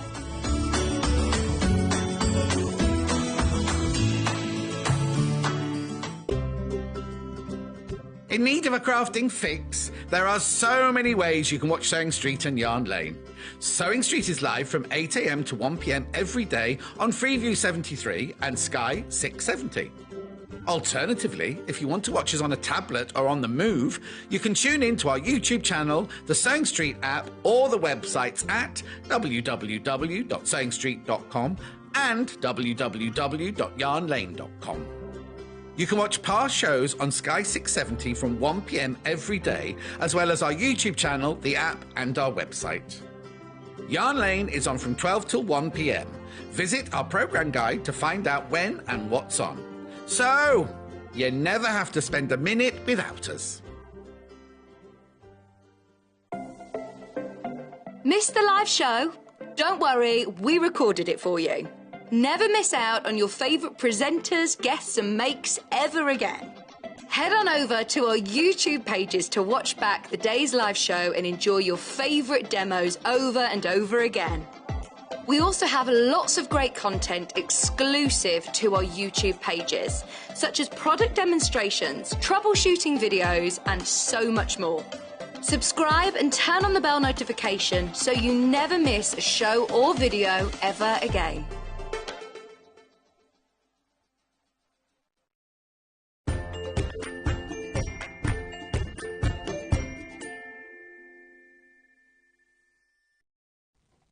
Welcome to Sewing Street on Monday the 7th. Is it 7th? Yeah, Monday the 7th. It's like we're nearly there. We're nearly spring, aren't we? Daffodils are waving in my garden. And quite a nice day today. Anyway, we've got a great day for you. Well, didn't we have a brilliant birthday week? Oh, so exciting. We did so many things. We had brilliant guests in. Oh, it was just great. Yeah, the after party was fantastic. The balloons have deflated. But hey, we've just got loads of lovely new things for you. I know the balloons may have been deflated, but we are not. We have got some wonderful products for you. I'm quite excited by the early bird, actually. I'm just having a little play with these. So these are great. They look, so in your packet, the early bird special, you get 20 of these. Very strange things. And you think, what are these? What are they? They're called thread spool huggers. And they do what they say on the tin. I've got a few here for you. They're at a special price, obviously, because they're early birds. Now, I looked at these and I said, well, I don't know why I need one of these. Don't know. They're supposed to, the point of it is to stop your thread unravelling. And I said, well, can't you just sort of clip it in the thing? And then I remembered, actually, that in my thread box, and even I've got a spool stand, all the thread comes off them all the time, even though I clip them in the little thing, which you can't do with reels like that. You can do it with these, but they still come off. So I did a little play, and actually I'm converted. And we've had some reviews. It's not just me. Oh, review from Tricia. Great little gadget and easy to use. So, well, Kat's favourite review. My wife rates them. Well, Robert, if your wife rates them, they must be fantastic. That's a brilliant move. I think that says it all, as long as my wife rates them. Yeah, ask the wife, she knows. So when I thought, what is the point? So I've had a little play and I can now see the point. So they open up like this. They're like little slugs, aren't they? If you put them flat, they're like a little slug. Anyway, and then you just put them, so as long as your thread end is in the middle, you just pop them around and then they hold the thread in place. But they work for all different spool sizes. So if you've got a box full of thread and all of the ends get tangled, which is a nightmare, isn't it? They work. So look, here's a bigger spool. So all you do, pop your little thread hug around the middle. There you go. You get all different colours as well. You get blue, green, pink and orange. Look, even on the bigger one, so you know you've got your big thing and all the threads coming off, just wind it round quickly, pick up whichever colour you fancy, and it doesn't go all the way round, but it goes round even on the bigger spools enough to hold it. And there you go, all your threads sorted. Now you get 20 in the packet. Normally, with us, they're £9.99. Normally. They won't be £9.99, I can tell you. We have found them elsewhere for £8.99. That's on that, I think that might be that Long River place, £8.99. So we've got to beat them, haven't we? We've got to. If we're giving you an early bird, it's got to be a bit cheaper than that. How much can we have them for today? Price crashing down to £6.99. I mean, they are fab. You know how there's a lot of you buying multiples, I'm not surprised. I'd probably need about 4 packets of these. That's how much thread I've got. But even on my spool stand, when I put them there and I clip them in, I've still got loads of thread hanging down. You could even colour code your thread. So, because you've got 4 different colours, so you could go, all my greens. Well, you could do it by colour or you could do it on type. So, you know, when you've got all those ones and you think, you pick it up and you realise, oh, that's top stitch thread or that's quilting thread. So you could have like special thread in one colour. You could have your 50 weights in another colour, or you could colour coordinate them by the colour of thread. But they are just fab, and even the bigger spools work, although they don't go all the way round. I am liking these. Oh, can we have yes, it is the after party of the birthday, so let's have another pound off. £5.99, so normally £9.99, so that's £4, every penny and every pound taken off that we can on the thread spool huggers. But on that site we showed you, they're £8.99, and they are brilliant, because I have to say, you know, I don't like promoting things that I think are a bit rubbish, and I had a go, and actually I'm a bit converted. Quite like these. But I do need 4 packets or more. I don't know, how do we all end up with so much thread? And do you know what's particularly useful is, you know, when your spool is almost empty and you can see the plastic through it, that thread definitely falls off. But you've got, you know, for hand sewing, you can't really put that in your machine, but I keep all of those for hand sewing and that definitely falls off. So these are fab. Nice. Oh, there's on the thread stand. There you go, see? I've got one of those wooden ones, and that is exactly what my thread looks like, all hanging down, and I don't know why, because honestly, I do clip it into, I mean, not these spools, but these spools have that little bit, and it still comes out. But no, you can still get them all on the little thread stand together. See, they still lie next to each other. Good, aren't they? Nice, these. Nice little gift. Yeah, give them to someone who doesn't sew and they'll be going, can you imagine giving them out going, what is that for? Do you know, I bet, I'm going to have a think about this, I bet there's lots of other things you can do with them. You know, we like with the fabric clips. When I was on there last week, on Tuesday, I think, we were discussing all the things you could do with fabric clips. Loads of you sent me in things that I'd never even thought of. But I bet there's other things you can do with them. Not sure what, though, but I bet they're very useful for things. If you have got the thread spool huggers and you use them for something else, let me know. Message me in, because I think these are brilliant, and they retain their shape as well, because I've been playing with these for a bit and I've flattened them out, made them look like slugs and brought them back, and they come back again. Keep them all in a little pot. But they do come in a nice bag though, as in it's a resealable bag. So that's quite useful. You can keep them all in there if you haven't got them all on your thread, that is.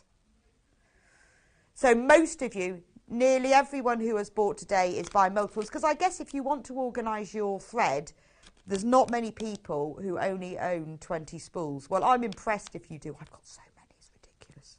It's just ridiculous. Spring clean, get it all organised, colour code it. But I would definitely colour code mine by type because I'm constantly picking up. I've got top stitch threads and quilting threads. Until you pick them up and look, yeah, wrong one. I would colour code them that way. You could colour code new threads. Oh, you could have hours of fun with these. Message from Eileen. Morning all. These are so much fun and much better than elastic bands that I've been using. Well, I was thinking the other day, because I did, well, not the other day, I'd say the other month, I did sort all of my threads out and wound them all back, and I was thinking sellotape? But then, oh, that's so annoying, because you've got to then undo the tape of those. So better than elastic bands, because they're wider as well. And also because they will fit round, and they really work. Amazing. It's not often, is it, that these low-cost, inexpensive gadgets, not to say cheap, low-cost, inexpensive gadgets actually work really well. Bit like the fabric clips that we had in last week. Yeah, I wish I'd invented these. Hey, these are a Dragon's Den, aren't they? And they all go, no, I'm not investing in that because they have no idea how great they are. Please do keep checking out on them. They will only be reduced until midnight. Somebody's bought 7. Very impressed. I am impressed who's bought 7. That's called owning up to how much thread you own. But they will go back up to £9.99 at midnight if we've got any left. We have got quite a lot in stock, I have to say, because we knew they'd be popular, but a quarter of it's already gone. So if we've got any left, they will go back up at £9.99 at midnight. So if you want your fantastic £5.99, that's £3 cheaper than that really big website place. I think they're brilliant, aren't they? I thought they were those, you know, those reflective bands you get for slapping on your wrists. Tried that, doesn't work. Wires, what for? Oh, now that's a really good idea, isn't it? So, you know, when you get loads of cables that are all together, like behind your telly or whatever, and you need to put them together rather than using a cable tie, very good for that. Because actually, I have lots of cables on my desk. I've got like my screen, and I've got my phone, and all that. And just to move them all over to one side, where you don't want to permanently do it, be brilliant for that. And you could colour code. Thank you for your tip, Bev. I knew you lot would have a good idea. But you could colour code all your cables as well. Yeah. They could be my hairdryer, my straighteners, rather than his electric toothbrush, couldn't it? Yeah. And then, you know, when you go, I'll tell you what they would be good for is your headphones. Because I found that I've got the wireless ones just stopped working after a year. I've gone back to the old-fashioned wired ones. Work loads better. But I cable them up really carefully, and they still get tangled. But I could put those around them, couldn't I? Yes. If you have any more tips, let me know, because I will be buying 10 packets and I would like to know what to do with them all, as well as once I've run out of thread. Message from Carol. Morning. I bought 4. They look to be much better than those stretchy nets you can buy for the same purpose. I've not seen those stretchy nets, Carol. I've not seen those. They are, honestly, because I have admitted, I said to Kat this morning, why would you buy these? Why would I buy these? Can't see the point. And then I tried them. I went, all right then, I'll let you have that, because they are brilliant. And I bet you'll end up like the fabric clips that I use for putting on my tea bags and my coffee. Don't put them on your ears. I tried that last week and it really hurt. Have we got those in stock still? We nearly sold out them last week. They're really good. Amazing fabric clips. So I'd go fabric clips, spool huggers. My new fantastic gadget that I'm going to get some of these. Message from Ronya. They would be great to keep knitting needles in pairs. Yes, they would, actually. Also, 5 DPNs. Yeah, so anyone who doesn't knit, DPN, double-pointed needles, where you know the needles that have points at either ends are used for knitting in the round or for hats and socks. And you've got your 5 and then you've lost the packet. Brilliant for keeping those together. Or put your crochet hook and your pair of scissors and your stitch counter all together with that. I think we've got to move on. We could think of hundreds of things. Please do keep checking out, because they will go back up to £9.99, so get them while you can. Almost half price. Not quite, but almost. Right, so coming up today on our post-birthday fantastic extravaganza, We've got designer fabric bundles. Oh, we've got some lovely ones, and a fabric that I've not seen before, and lovely one with Midsummer Night Dream quotes. Quite excited about that one. That's at 8 o'clock. Lovely bundles that we've put and collated together for you. You will really enjoy these. Then Susie Duncan is with us. She has got a brand new quilt design. There it is. It's beautiful. It's called the Strip and Twist. Is it Strip and Twist or Twist and Strip? Strip and Twist, because you strip it, then you twist it. This is one of the colourways. There are 3 different colourways. Brand new today. We're selling the instructions on their own, and they are selling very quickly. It's beautiful quilt, and Susie assures me it's very quick and easy to do, so I'm looking forward to seeing the demonstration for that. We've got 3 different colourways, so if you prefer different sort, we've got a blue, lovely blue one actually, and a purple one. We'll show you that later at 9 o'clock, but the instructions, you can either buy the kit with the fabric or you can buy just the instructions on their own, and she's going to be showing us how to do that. 10 o'clock, it's all about the quilting tool. Got some really good gadgets and stuff, because we all need a new quilting gadget. Well, I do love a bit of a sucker for a gadget. So that's 10 o'clock, all about the quilting tool. Got any questions about quilting, cutting, patchwork, piecing, message me in, and between Susie and I, one of us will hopefully know the answer. And if we don't, we'll send it out to you lot to give us, to who somebody will know. Any questions, let us know. 11 o'clock, oh, it's all about the 10-inch charm pack with Susie is back. We have got an amazing book back in stock that flew out the last time we had it, which is basically a selection of quilts all using charm packs. And we have got, obviously, a whole big selection of different 10-inch charm packs. Anyway, Susie has done a sample of every block in the book, and she's going to show us what the blocks look like, and she's going to give you a quick demo on how to do them. Loads of inspiration for the 10-inch charm pack. And at 12 o'clock, big drum roll, it's Yarn Lane Zippity-Doo-Dah. Now, so to avoid confusion, we've put all the products for today's Yarn Lane on the Sewing Street website on pre-order, just to make it simpler for you. We've got Helen in with us for Yarn Lane, Helen Ingram from Woolly Chic. Oh, lovely. Launched Yarn Lane with her, so I'm looking forward to see. I haven't seen her for a while. I haven't seen her since the birthday. So if you go to www.sewingstreet.com, click on Watch Live and scroll down. Now, there you can see that's the early bird. There's the lovely thread huggers. Then everything on pre-order of the things I haven't shown you yet, which is the majority of things. Scroll down, there it all is. So you can buy it ahead so you don't miss out. It's always a shame, isn't it, if you miss out. There's all the quilting tools. Got the glue pens back in stock, jolly good. Lovely backing fabric.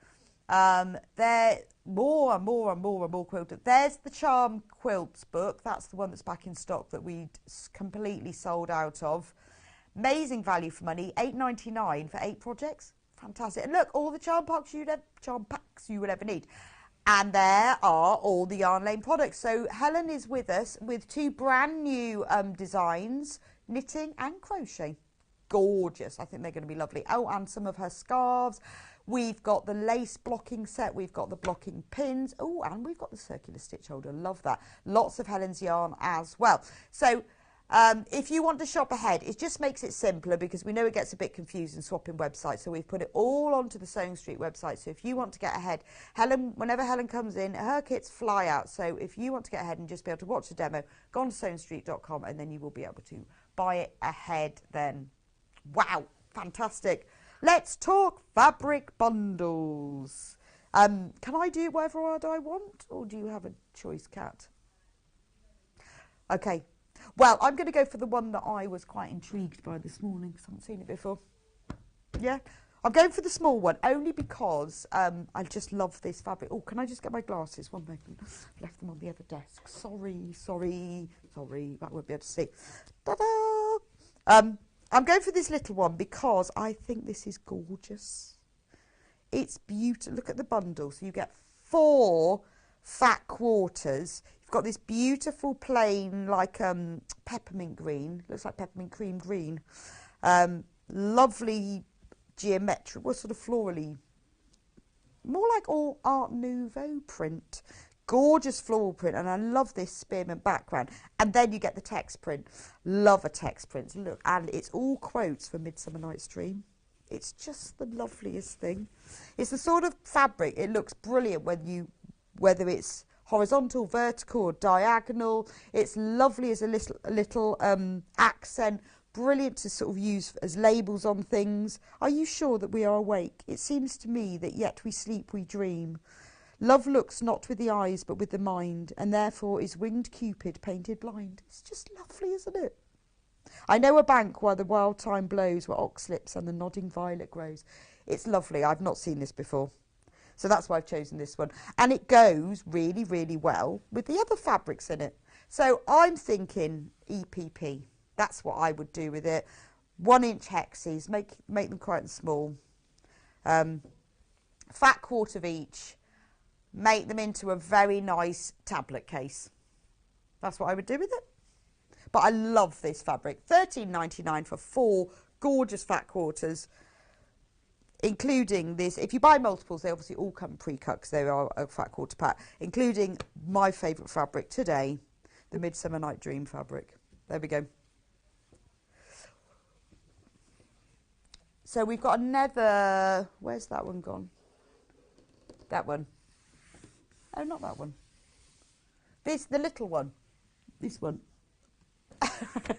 That was like the furthest corner. I've got another Riley Blake one here.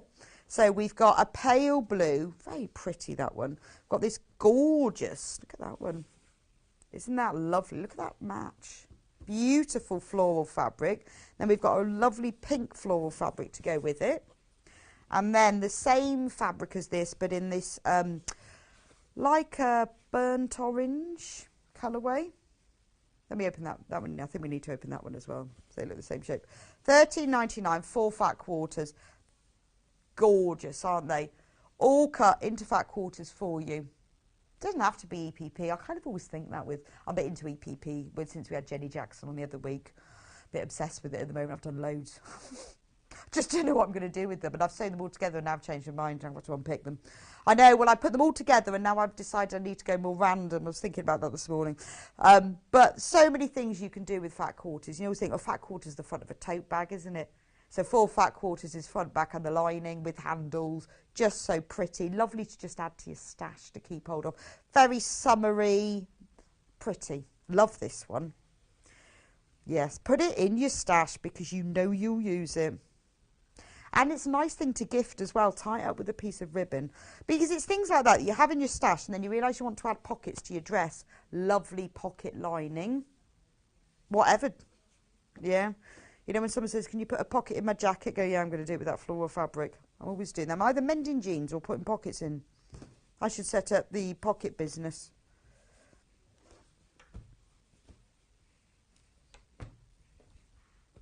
That one. That one. Oh, are we going like furthest and back one? This one. This is kaleidoscopically beautiful. Now this was brand new in for the birthday and it was so popular. Look, it's Free Spirit. It's designer. It's beautiful. Look at that. Adrienne Laban. Some of these fabrics are still available by the after. Oh, I tell you what, this is maxi dress, isn't it? If you could get it by the ½ metre. That is definitely maxi dress. I'm just going to move that one out of the way. So in this bundle, you're getting 6 metres because you're getting 12 ½ metres. Look at that. It makes me think of rock, all those twister lollies. Just fab, isn't it? Oh, it's all sort of inspired by sound and vibrations. But I tell you what, wouldn't it make a lovely binding? Because if you cut across the strip all the way along, and then I turn over to this side, obviously it's different colours, and then you joined it all together, wouldn't that be like the most amazing binding? Because it'd be colour changing all the way along. That's gorgeous, isn't it? So that's that one. And there's another one. Look at that. That's beautiful, isn't it? It's that whole kind of kaleidoscope feel to it. So this is the Sapphire Celebration. It's kind of mosaic-y. It reminds me of like, you know, Barcelona. You know, with all the mosaics. beautiful, isn't it? Gorgeous movement in that one.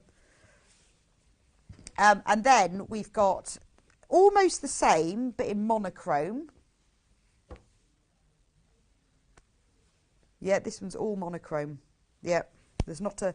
The next one has a little bit of colour on it. So this one is all monochrome. The next one is with a hint of mustard. Fantastic selection of fabrics, aren't they? Look at that. That's like your illusion quilt, isn't it? Beautiful, with all the accents of mustard and sand in the background. I love that. If you're thinking about doing quite a modern quilt, that'd be really good for that. You know, when you're looking for something that's a bit modern. But also, I quite like the fact that it's very swirly. There's so much movement in it. I'm thinking border of your quilt. So this one is a really lovely fuchsia pink cerise colour. You know, if you wanted a border on something, but you wanted to have a little bit of movement and depth to it, that's beautiful. You know, if you think like a 6-inch wide border, you could use that one. Got another one. Now this one, I was going to say was orange, but actually it's not orange. Look. It's every colour.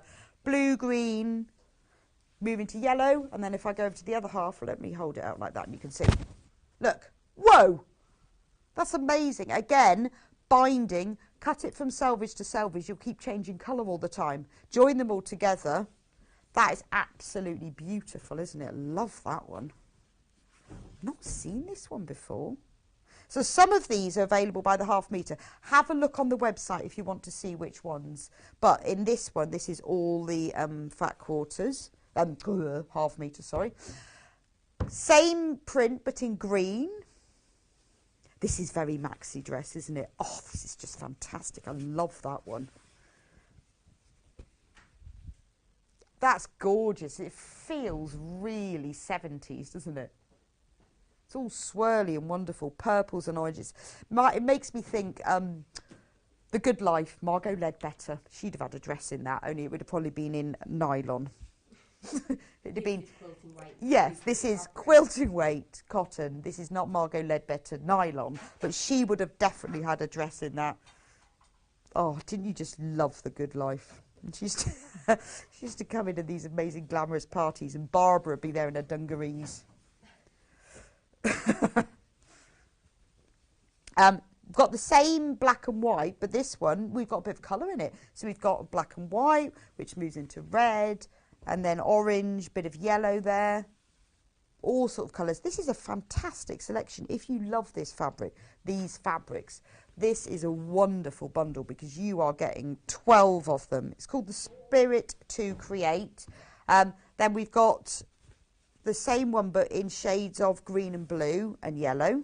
Same as the other one, but it's greens and blues and yellows. Look at that. Look at that. It's beautiful, isn't it? I think it's amazing, isn't it? Because it just sort of swirls and changes, and then you've got yellow in that. I wonder how that moves on to the next one if you buy it by the metre. Like this one. See, it's funny, they all go together, obviously, but they're all quite different. Look at that one. That's mad, isn't it? Yeah, it's like some kind of... Yeah, that's Willy Wonka's whirly tunnel into the chocolate factory. It's just fantastic. I absolutely love that. But when you think of borders and bindings and things, it works so well like that. But also it's really good value for money because it's got so many colours in it. So if you've got it and you've got a bit left over, being as I'm obsessed with EPP at the moment, imagine all the different colours that you've got and prints in here. If you were doing just half square triangles, you could just buy this one and you would have a whole completely different look. Lot of you have got this. That one's called Mardi Gras. If you want if you want to find it, if you want to see which ones we've got by the half metre, search on, see on the screen it says BioGeo2, search on that and you will see which ones we've still got available if you want the Margot Ledbetter maxi dress. And then this one, different again, but shades of blue. So it's lovely. There's a lot of you who've got this in your basket. If you want it, you need to check out, otherwise somebody else will take it. It is a fantastic bundle, £94.99. And you get 6 metres. Morning, what time will the pool fabric bundle be on? What do you mean, Nikki, by the pool? Oh, do you mean the one with the pool balls? If that's the one, let us know, because that is on at, is it 11? But we can bring it forward and show you if that's the one that you're talking about. Or are you talking about swimming pool? And then I don't know. I thought it said, what time's the pool open? I thought, well, I don't know. Oh, I get to choose now. Okay, I'm just going to fold these up. I'm going to choose, oh gosh, it's too difficult, isn't it? Oh, the brown. Yeah, that's next to me. This is the one that I'm going to choose. I love this. I really want a dress. Let me just put these. I'll put it on the next shelf. We'll get confused later otherwise. These, I really want a dress in these. This is Moda Through the Woods. These are all fat eighths. Let me show you what that looks like. So a fat quarter is 1/2 metre cut in half, and a fat eighth is a fat quarter cut in half. So basically it's 1/2 metre cut into 8. So that's what it looks like. So it's 10 by 22 inches, approximately. Depends on the fabric width, but it's about 10 by 22 inches. So you get fat eighths in here, which is great when you only want a little bit. If you're doing EPP, FPP, a little bit of applique, or do you think a patchwork dress would be too much? Because I love all of these. I think a patchwork dress, see, look, so you've got the shades in it are Dijon, light Dijon, dark Dijon, cappuccino. Brilliant for your EPP. I know, told you I'm a bit obsessed. This Jenny Jackson's new Facebook group, Scrappy Hexy Fun. Oh, it's mad. I've got about 700 members now. And everyone, it's great. Yes, Kat posted hers. So if you want to join our fantastic Facebook Scrappy Hexy Fun, it's brilliant. It's great. But aren't these brilliant? You've got acorns, large chrysanthemums, oak leaves, but the shades, this is sort of a brownie, I would say a brownie grey. I think they're very classy. You know when you see the National Trust, you know you get those little posh boutique shops in nice places, and you see all these homeware made from things. This is those colourways, isn't it? It's absolutely lovely. And it's very autumnal in a way, because look at all the trees. This one, it was at the pool fabric bundle. This one's got owls on it. So it's lovely for the print. Loads of these, unfortunately, have sold out by the 1/2 metre, but these have already been cut. So you get a little bit of everything. There's another owl one, but that's like the darker one. Lovely leaf print. Really good for applique. If you wanted to layer leaves, beautiful for applique. Like this one, it's got moons on.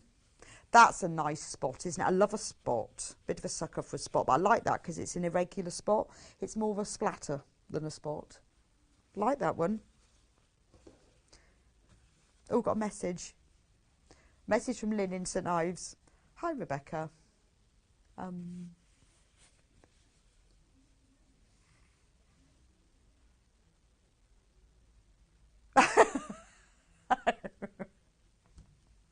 Oh, right. Message from Lynn in St Ives. Oh, yes, when I mentioned, she asked me about my craft-related fiction, because I've been on at them, those people in the office, for a while about we should have a book club, because I read a lot of craft-related fiction, and a lot of them said, is that even a genre? Yes, of course it is. Well, no, I don't know whether it is or not. It should be called Stitchlit. So it's basically fiction, but it's based around something to do with craft. And there's loads of them I read. My favourite one is The Sewing Machine by Natalie Fergie, which is about a group of some people who had this sewing machine, and then it goes back in time to the people who worked in the factory that made it. But there's loads of them. Lots of you then messaged in and said, you'd love to join the book club. So I'm working on it, guys. I'm working on it. The Sewing Machine by Natalie Fergie. Highly recommend that one. When I was working on Simply Sewing magazine, Molly Makes, who was on the desk next to me, they had a review copy and signed by the author, and they gave it to me. Very impressed. The Elm Tree collection is a really good one. There's another one called The Invisible Thread. That's lovely. I will at some point, I will put together a list of them. We should have a book club though. Elm Tree. I don't know, I can't remember who it's by. The Golden Thread. Now that isn't actually fiction. It's the story and the history behind thread, but written in a fiction kind of way, so it's actually really easy to read. I know I will create a list at some point and I'll decide what I'm going to do with it, but I read loads of it. The Runaway by Tracy Chevalier. That's all about the English who go over to America and they're making quilts. It's all to do with the runaway slave, but it's also tied up with early sort of pioneer quilting. That's just off the top of my head. Anyway, so anyone else who loves Stitchlit. I've started reading Knitlit as well, because there's loads of that. I don't really think it is a genre. Maybe I should create one. So look at that. Look at that. $37.99 for 20 fat eighths. That is a beautiful patchwork lap quilt, isn't it? That would make your house look like Airbnb boutique. Loving that. Message from Jill. Morning. Fantastic birthday week of guests, wasn't it? Presenter fun and products spent far too much. I'm in scrappy hexy fun. So yeah. It's lovely. We've got all of our customers on it, so we see what you do. And loads of you going, oh, do you think I've gone too random? No. Well, I've decided I've sewn mine together, not random. I'm going to unpick them because I've decided so many people have sent pictures in of their random hexies. Anyway, if you're watching Jenny, Jenny's got COVID. She was just off to the post office. She's got COVID, so I hope you get better soon. Morning, Rebecca. This is my wall hanging I made with the Geo fabric from Geo. Oh, that's gorgeous. Oh, that was the one that I really liked, wasn't it? That is, I'll get it back off trolley. You've made it with this one. Is it this one? Yes, it's this one, isn't it? Don't you think it's made with this one? Beautiful, Jill. Thanks for sending that in. That is gorgeous. It's nice to have some inspiration, isn't it, to actually see things finished. Put that back on trolley. So that was gorgeous. Loving that one. You can choose next, Cat. Oh, the pool fabrics. Nothing to do with swim pools. These are, can I open it? Brand new. Right. This, yeah, thanks for asking, Nikki. We got you. It wasn't the swim pool timetable. I thought I was going, what time's the pool open? I don't know. So this is for the sports people, indoor sports people in your life. It's a charm pack. There are 42 10-inch squares. So you've got pool balls. Aren't they great? Brilliant. And I'm not going to say it anymore. Brilliant for EPP. Of course, I'm going to keep saying it. But little bags, little gift bags. So we've got pool balls. We've got cards in different colours. We've got chess pieces and, well, I presume, well, actually, maybe they're not chess pieces because they've got die as well, dice. So maybe they're like Ludo pieces or something like that. I'm not sure. So we've got that one. That's my favourite one, the marbles, because imagine that one cut up in, you just get this kaleidoscope of colours. I love that one. I mean, obviously, brilliant for a bag of marbles. If you had to make little party bags for a party, kids would absolutely love these, wouldn't they? Or I'm thinking, you know, you want to make a quilt to take out like as a, you know, a picnic blanket or something that you can take out in the car. Or if you want to make a quilt, I mean, I used to say men or teenagers. Why, it doesn't have to be that, does it? But if, you know, it is a bit more masculine, I guess, you can just sew them all together. It's quite good fun, isn't it? Well, it's not floral, is it? We've got dominoes in green and red, and we've got, I like that one, bit 3D, isn't it? I like that, it's nice, that one. So we've got that one, black with white dice and green. And then we've got black with red ones. And there's more than one of each as well, which is quite useful. So if you wanted to do a set of things, that's your flag, isn't it, for the end of the race? Or it's a chessboard. And then the same one in black and red.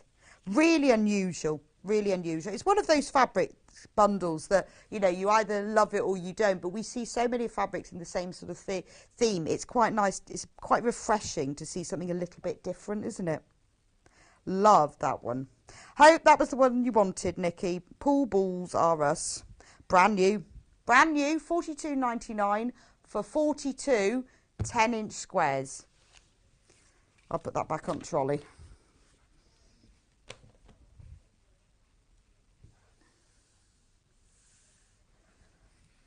This one. Right, these are 5 separate fabric bundles. And the common theme of these is cats dropping the price. That's the only connection they have. But she's dropping the price. Le leaf, is it Welsh? Leaf dance. Because when you have 2 L's, it's leaf dance. But it's actually leaf dance. Leaf dance should be £27.96 for 4 half meters. But no. The cat's in the house. We've got black with leaves. It is £22. Whoa. So we've got the black with the leaves. This one is lovely because look at the background. Same leaves, but it's like a marbled layer, citrine green background. Beautiful. Same in orange. So we've got that one. Now that is a special cat price. And that cat price will only be available till midnight. And then this one, which is slightly different, part of the same collection, but I just wanted you to see the whole thing. I'll turn it around. It's patchwork. Look, we've got the maple leaf in patchwork. We've got beech. Is that a beech leaf, I think, in checkerboard? We've got apples in patchwork. Gorgeous. Not many of these leaf dance fabric bundles available. So if you want the special cat price of £22, that will only be available till midnight. Right, I will put them away carefully. Right, next one, knitting. Knitting, look at this one. Lots of you already checked out. I'm not surprised. I love this one. Special price, special cat price. £25.96. We've got knitting, look, we've got knitting on needles. We've got a sleeve bean knitted socks, balls of yarn. Another lovely one, scissors and pins and needles and hearts, all sorts of spiky things. We've even got stitch holders for knitting and crochet in there as well, and crochet hooks. Oh, I like that one. And look, we've even got a knitting needle thread guide. This works out as £5.50 half metre. Brilliant for your knitting or your crochet bag, or really good for lining something. So if you've crocheted a bag, you think it's a bit holey and you need to line it or knit it, this is absolutely perfect. This one, it's all fair old charts. Oh, that's nice, isn't it? I love that one. I need to just open that one a minute so you can see it properly. Just a quick look. I'm not allowed to open them up. And then this one is cats and wool. Cats and yarn all over. So that's your knitting and crochet themed. Loads of you putting in baskets. If you're a knitter or crochet, this is ideal for making your storage bags or for lining things. That cat price of £22 will only last until midnight. It was our 22nd deal of £22, but we've just pinched it, so we won't be allowed to do it again. So that's your special deal, but that will go back up again. Next one, blue. I've got to go through these quickly because they're special prices. Look at that one, lovely, lovely sort of blue and white, like a Delft, but a leafy print. Like that, that's nice. Really beautiful sea blue, white flowers. Lovely same colour background there, but with lovely pink blooms and blue leaves, and then the same. So these are a matching fabric, but they've got more the green. So the whole thing is from the same fabric collection. It's the Morgan Blue Floral Fabric Bundle, 4 half meters. Was £27.96. Now is special price today, and today only £22. Will go back up again at midnight. So if you love the Morgan Fabric Bundle, £22 for 4 half meters. 2 to go. Oh, now this is the same as the little one that we had earlier. I like this one, the Riley Blake one. So you get that lovely floral one. This should be £29.96, almost £30. Not all the same as I had in that smaller pack. I like the orange stripe. Looks really nice. I like the sort of the floral and the stripe together. Really nice kind of mosaic, like tile print. It's all from the same fabric collection, the Riley Blake Heart Song. So you know that the colours and prints all go together beautifully. Again, £22 for this one. We'll go back up again. Please go quick. We haven't got that many of them, and the price will go back up if we do have any left. But that's the Riley Blake Heart Song fabric bundle. And one more of our special price. We do need a bit of a deal after that birthday extravaganza, don't we? Oh, now this is pretty. Look at that lovely, fresh spring green. Makes me think of garden pea green, petit pois, frozen petit pois green. And then you've got orange, and that is the same fabric collection, so it goes together really well. So the orange picks out the, well, it's a peachy orange. Then you've got this gorgeous turquoise, which picks out the turquoisey points of that. And then you've got this one as a lovely floral as well. Let me put them in sort of order, like that. That's lovely. Again, £22. That price will go back up again at midnight. Enchanted Garden should be £27.96. What a saving. What a saving. Cat was wrong. No. One more. One more. Oh, this is nice. Now, if you love navy and white, which I do, this is perfect. This is from the Gingham Foundry. This should be £29.96, but it's navy. It's not white. It's a pale grey. I love a navy and a pale grey. We have got less than 10. A lot of you have been buying this on pre-order. So you get the navy with the little grey flowers. You've got an ivory background with this lovely sort of bluey grey. That's the same. We've obviously got, let's find the picture on the web. We've obviously one's missing. That's lovely, isn't it? You've got lovely, I like the white, the grey flowers in that, and because it's got a hint of mustard. Ah, that's the one we're missing, is the gingham, and those are the ones you'll get. We've just been sent the wrong one. Those are the 4 you get, but that gingham actually really ties them together. I love a floral and a check and a stripe. So you've got, and that gives you both, doesn't it? You've got the gingham, you've got the open floral, the big floral, and the tiny one. That's a lovely collection. Oh, we got everyone talking about books. Yes, I am going to do the book club. I might just do it myself, then if I could do it here. I would love a book club, and I would join. I'm currently reading The Sewing Machine. It's brilliant, isn't it? I love the Huguenot Chronicles too. Oh, I haven't read that one. I have to remember that one. I know The Sewing Machine is lovely. Book club, a great idea. Elm Creek series by Jennifer Shivriani is a great series, and I've read most of them from Patton Southern. They are brilliant, aren't they? I love them. Love them. Count me in for a Stitch Lit book club. Fabulous idea. Love the birthday week shows. I spent too much, but I don't care. Fabric makes me happy. Makes me happy as well. It does. You know, when I come in the morning, I go, oh, I love that. I love that. So, yes, it is. And what's wrong with a bit of Stitch Lit? I love it. And it's nice to be able to talk about it to other people as well who do it. Maybe I just set up my own book club. That one. That one. Oh, this is a pretty one. And anyway, you can never spend too much on fabric. Ever. This is, what's it called? Scented Garden. Oh, now look at that. I'm a bit of a hydrangea. So my front garden is full of white hydrangeas. So I love these. I've got white ones and pink ones, but that's beautiful. Oh, I like that. Very fresh and pretty. Then we've got the same flowers, but on a nice grey sort of bubbly spotty background, but all in little circles. Wouldn't these be brilliant for applique? If you were doing like a Dresden plate or something and you needed a circle to applique in the middle, perfect. Love that. Message from Jan. Morning. I'm reading The Patchwork Girls by Elaine Everett. The Patchwork Girls? No, The Patchwork Girls by Elaine Everett. Book club, please, from Jan in Shaftesbury. Well, I'm definitely going to do it. Working on. I've been on them for ages. If they don't do it, I'm going to do it myself. We could have a little reading. We're moving studio soon. We could have a new reading corner, couldn't we? You lot would have to join me. I don't think anyone in the office would be interested, so you lot can all join me instead. We'll read them together. This one is like postcards.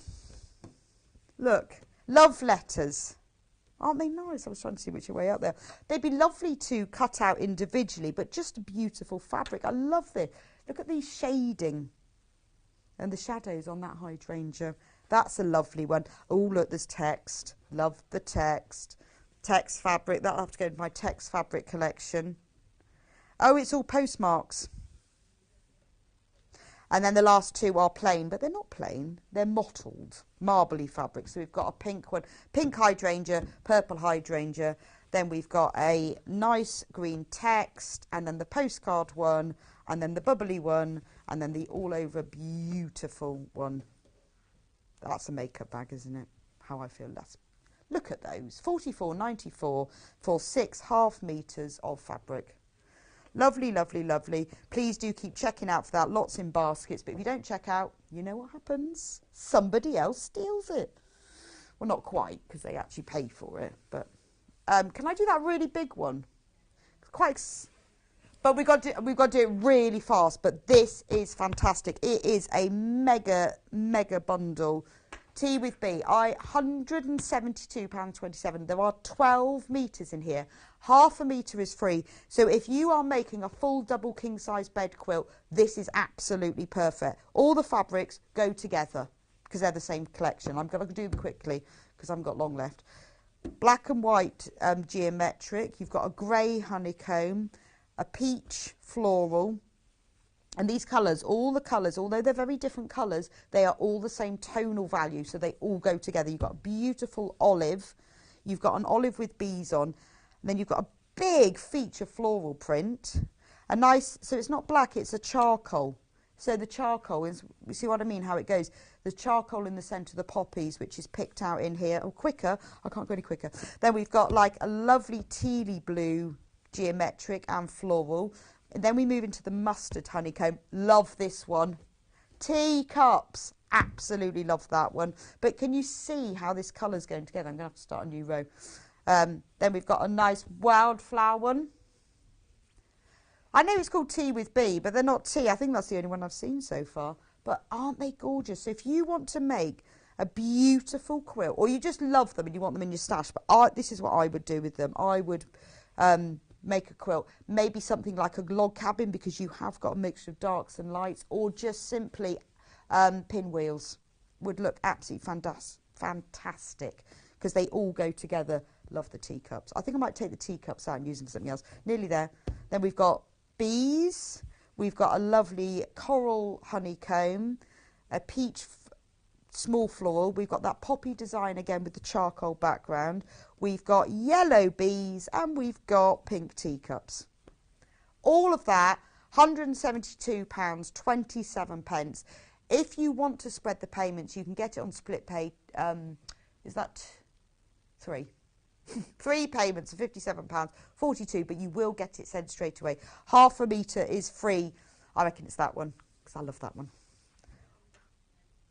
Did I make my dress? I didn't actually. I bought my dress. I bought this one, but actually I wish I had a pattern for it because I've also got it in turquoise. So I wish I had a pattern because then I could make another one. But it's really comfy and it's got big pockets. Rubber pocket. I wish I did, but no, I bought it. It's new though. It's new. It is new. A big one. Okay, big fat quarter bundle. I've just got to move this out of the way. One moment. Now, if there's any bundles we haven't got to, which we won't get to all of them, just have a look on the website because they're all on there. Pretty, very, very bright, pretty one. Look at that one. That's your mustard wildflower garden with a nice little sort of daisy tile effect in yellow and also in orange. Like this one. This one actually is worthy of being opened up. It says... Stitch on. I love my stash. And it's all embroidery stitches. You've got herringbone stitch and you've got cross stitch and you've got lazy daisies. Like that one. Beautiful. Bit of embroidery. Be nice to embroider over that one. In a lovely jadey green. Super zesty pink. So this is the Heather Peterson Indigo Garden.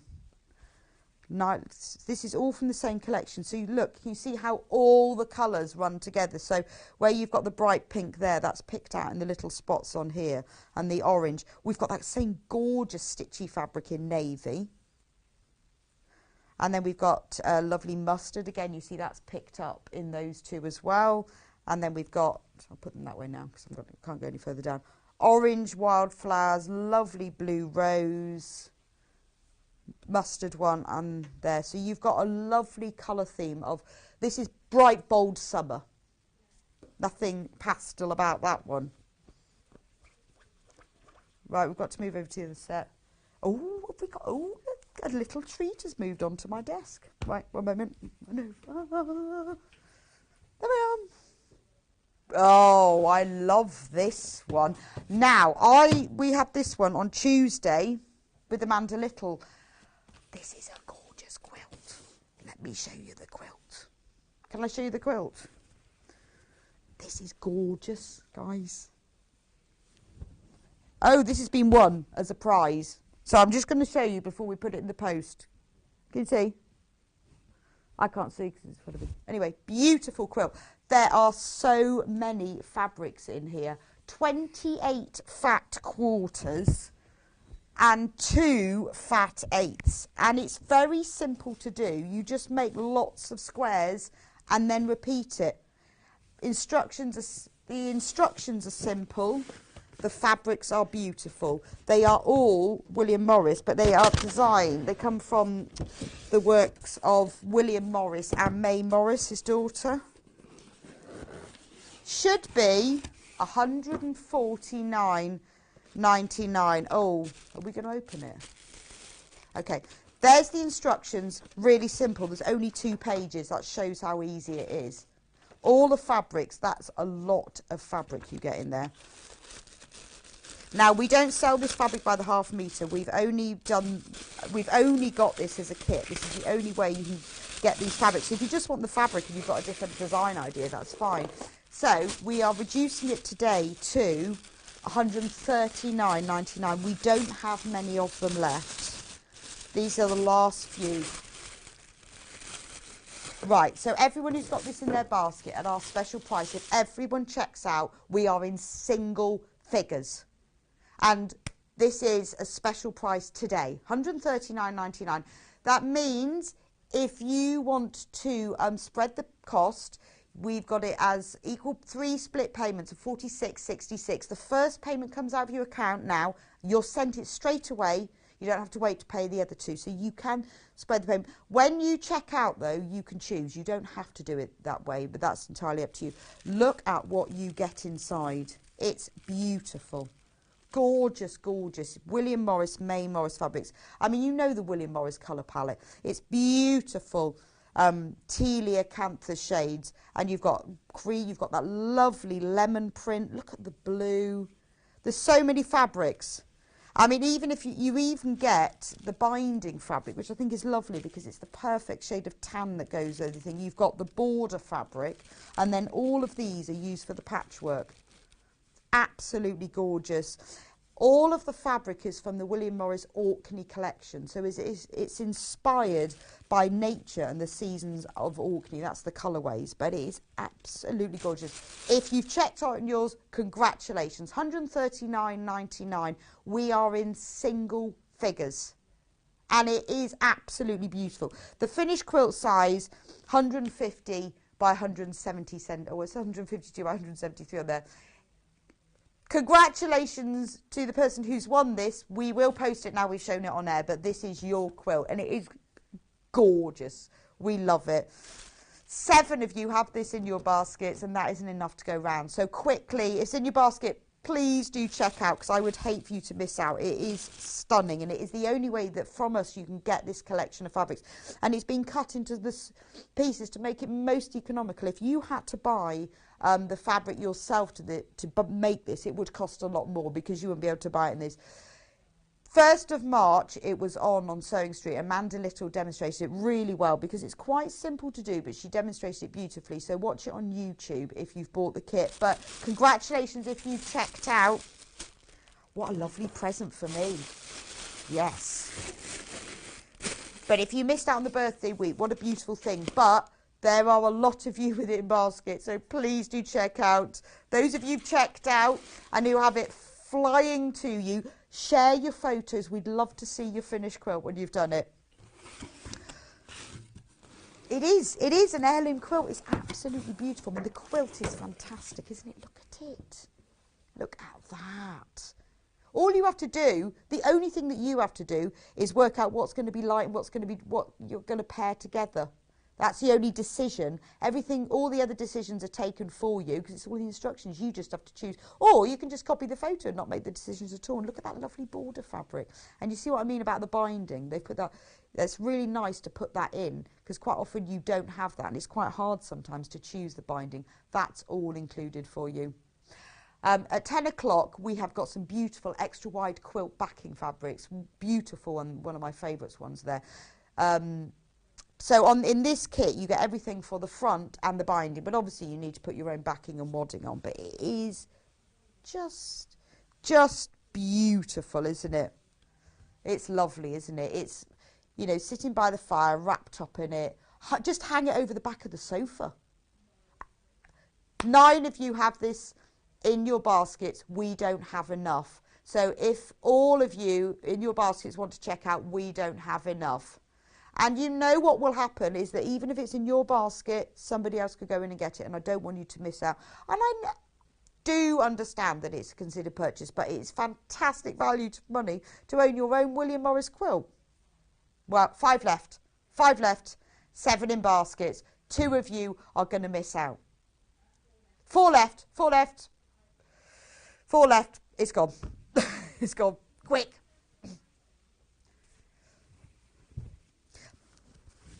But if you fancy some, but still want a little bit of William Morris in your house, how about some coasters?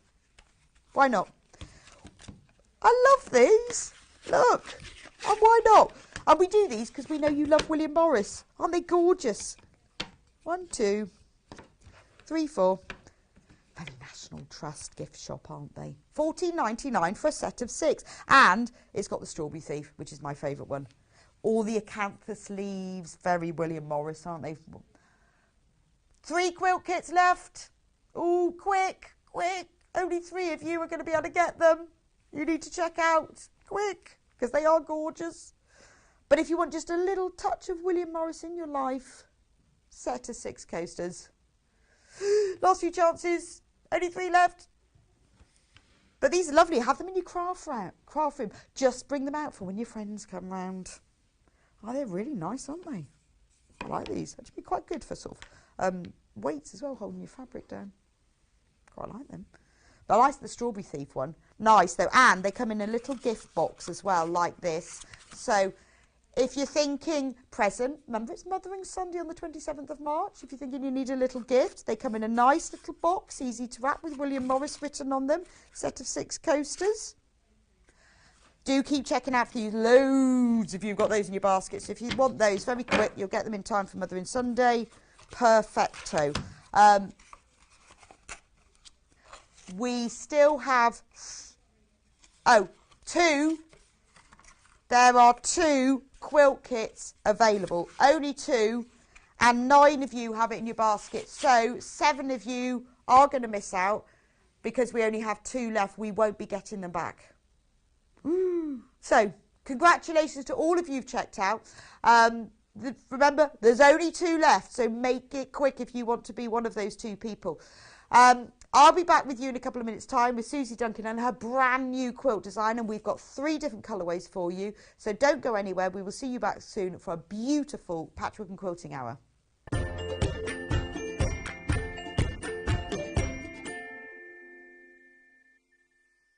Sewing Street have our very own app. You can now watch and shop from anywhere. Simply download the app from your app store onto your smartphone or tablet, then log in or create an account, and you're done. You can watch us live from anywhere, browse all our recently played items and pre-orders so you never miss out on any show deals, and message the studio to say hello at any time. And remember, you can check out as many times as you want and only pay 1 P&P all day.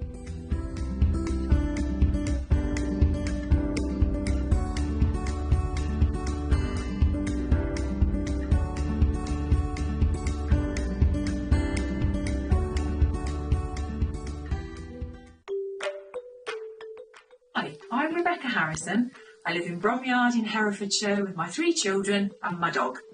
I've been sewing for over 30 years. I first started at school.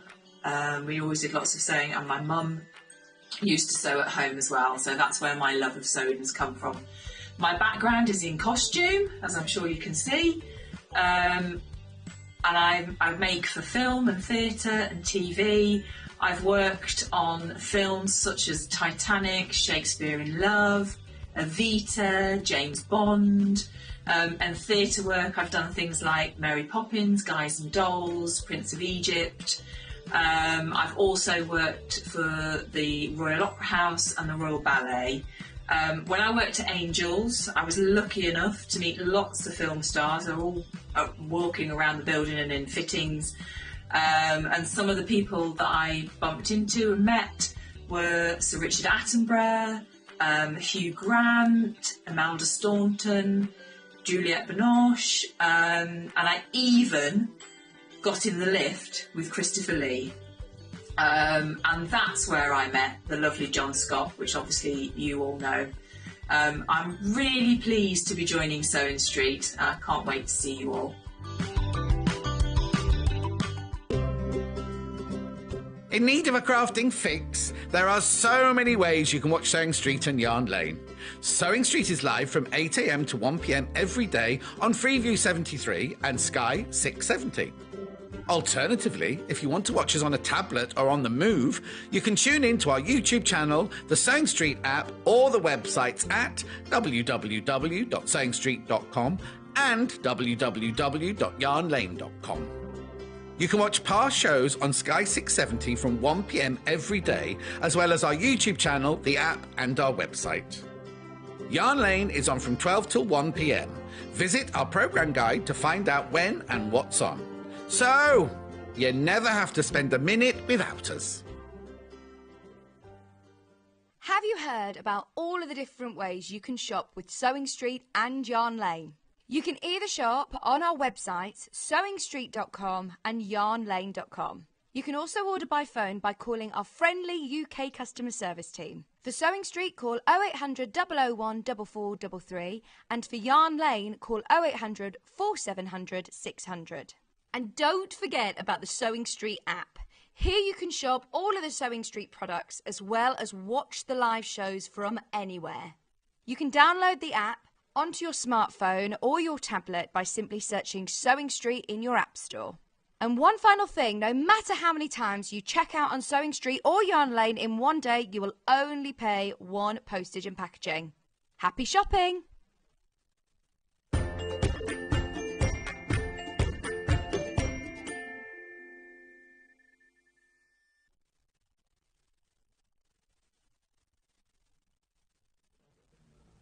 Right. Welcome back to Sewing Street. Sorry, I was chatting about threads to Susie. Oh, congratulations. If you got your William Morris quilt, it's gone. Congratulations to all of you. Please send us a photo of when it's done. I was just chatting to Susie about organising threads, and I said mine are just all a bit random, but hers are all really organised.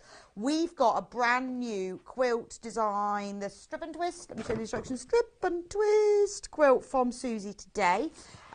Here's a photo of it.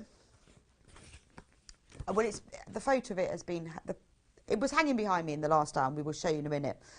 We've got this lovely, we've got 3 colourways. This has got that lovely, if you were watching in the last hour, it's got that lovely Midsummer Night's Dream quote fabric in it. And it's not just in the white, it's in the purple as well. So look at the fabrics. So this is just a small, it's not, obviously the full quilt is bigger than this. This is a small sample.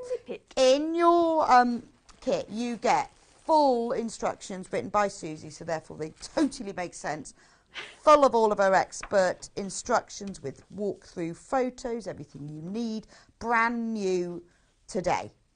You also get 5 metres of fabric. Now in this kit you get, this is Riley Blake, you get this gorgeous Midsummer Night's Dream quote fabric in this shade of, I would go like a deep mulberry. Mulberry's a good word. Yeah, yes. mulberry's definitely the word. Good word. Mulberry. I couldn't quite get the, I was thinking like blackberry when it's still red. You know? Okay. All right. Half a No, metre I'm of that going with one. mulberry. Mulberry's Yeah. nicer. Mulberry's good. Half a metre of mulberry in the floral. A metre. Then you get this. Now the green is lovely. I think that's like spearmint. I feel. Do you think that's spearmint? Yes. Yeah, we can have spearmint Yeah. in the floral. Half a metre of that. Then lovely, really soft, like antique rose print, rose colour. But it has got a tinge of green to it as well. And then you get half a metre of this really big full bloom. Gorgeous. That mulberry, you get that one in an ivory background. Look at the collections, gorgeous, half a metre. Then we have my favourite, the Midsummer Night one, half a metre. And then you get a metre of this one, because this one's used for the border. Yes.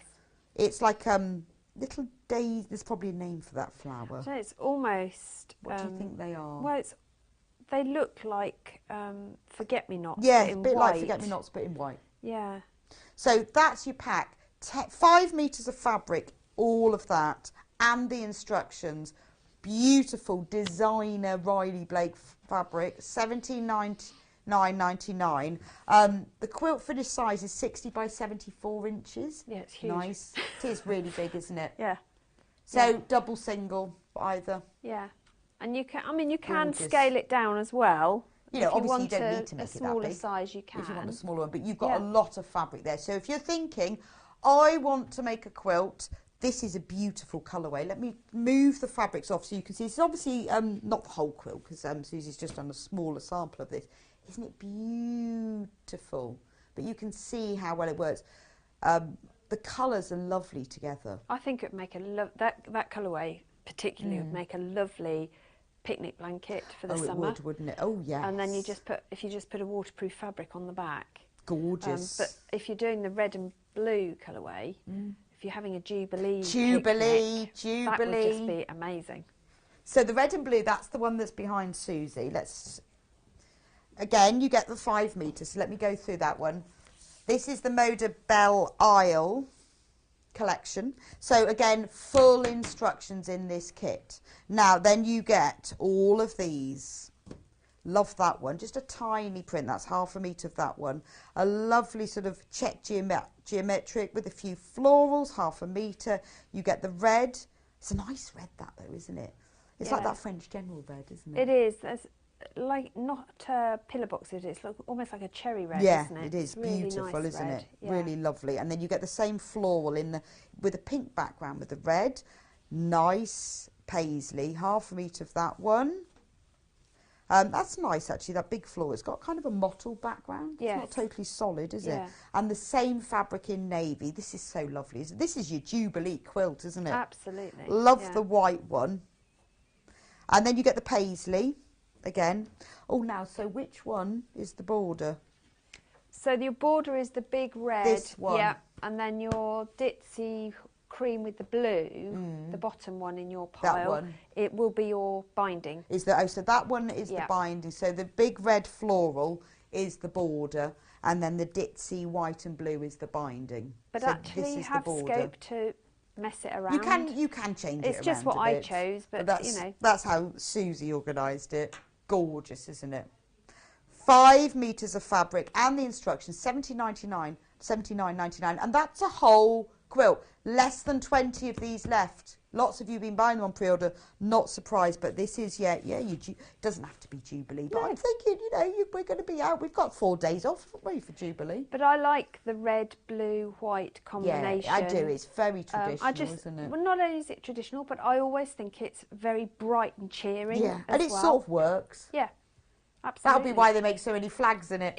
Yeah, it doesn't matter what nationality you are. I know. This colour will work. This will work, but it's lovely to put a bit of floral in it as well. Yeah.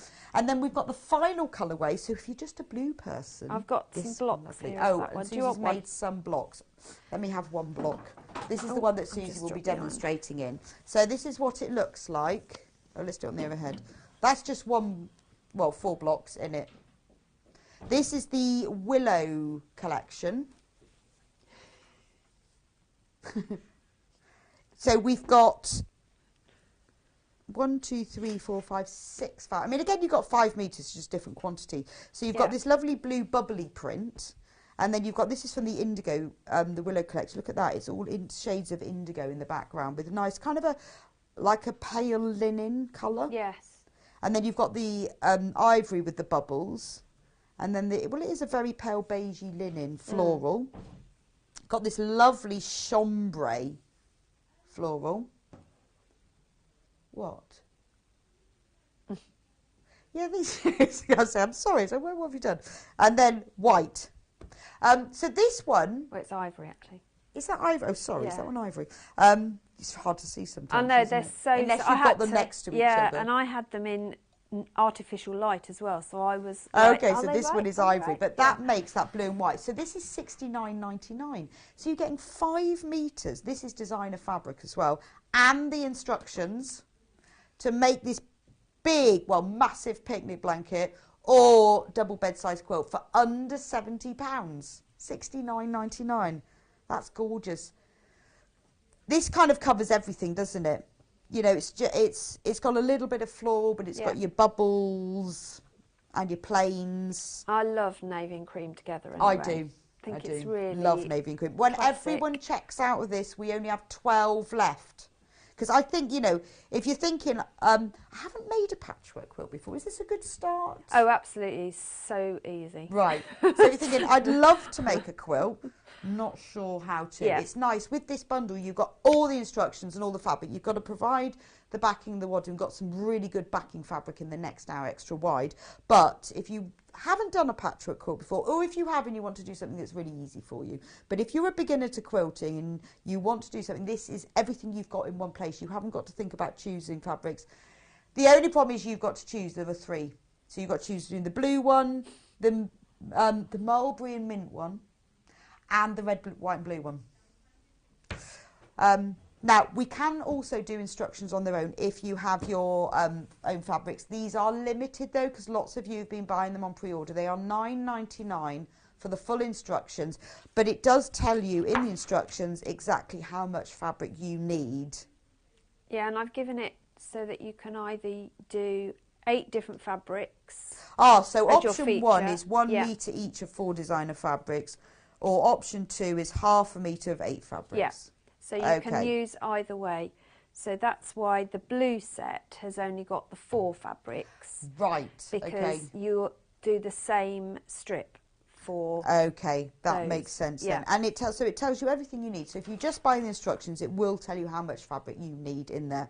And any questions, just message in. Oh, there we go. Morning, ladies. Would the quilt be okay for a confident beginner? From Susie. There you go. Yes, definitely would. Definitely. Oh, love Susie. Oh, no, this is from Collector in Lancashire. No, I love Susie's top. Oh, thank you very much. Yes, so will you be demonstrating how to make that? How to make this top? No, I won't. It is a very nice top. Yeah, I like it because it goes with everything. It does. It's a really nice top. Yeah, we could do with a pattern for that as well. I know. Well, I'll see what I can do. Yeah, could you? I would make that. Yeah. So yes, of course it's okay for a confident beginner. Yes, absolutely it is. Yeah, and although there is seam matching to do, the way you press it all and put it all together, all the seams just nestle in without much effort. It's an easy seam It is match. an easy seam match. You're not wrestling with anything. So it is good. Yeah, it's a good one. So where do we start then? Well, you start by ironing all your fabrics. Well, very important. It's always the best place to start when you get your fabrics, because none of them are ever cut perfectly, and of course by the time they got through the post they're not going to be how we would like them. So always start by pressing your fabrics. If you want to best press, you can. I didn't, and it worked fine. Okay, so you don't have to. It's entirely up to you. Just give them a jolly good pressing. Absolutely. And as you're pressing them, just have a think about how you want to lay your colourways, and the areas to concentrate are on these bits here, the sort of chevron square that you get, because once you've got your head round those, you can get your strip placement, because whatever is on the outside edges will become your diamond, if that makes sense. Yes. Yes. So you could just copy the picture. You could, if indeed. If you Absolutely. think, oh, I don't know. Yeah, just go how for to it. do that, but have a think about that first. Okay. And then while you're thinking, just cut your strips. Now you need to cut the 3-inch width of fabric strips that you're going to be cutting. So if you have a Stripology XL, then that's a doddle. Yes. Yes. I in fact cut the whole lot in less than 20 minutes. Oh, really? Because it is just one measurement. So you're just doing 3, 6, 9, 12, you know, and off you go. And then the next bit, again, is an easy bit, and I did it, you need 4 sets of 2 strips. Okay. So you divide your strips into sets of 4, and then you're going to sew them together, right sides together, along one So is long there any, strip. what would you advise about the colour selection? Would you just go whatever? I think because all of these come from one collective within each choice, it really doesn't matter what you do. It's only if you have a preference to have, say, the blue and the red forming the and what interlock. position in the strips is that chevron then? So they're on the outside. Oh, so okay. If you can you pass me that one back again, and then I can show you how it relates to the strip. No, that would make sense.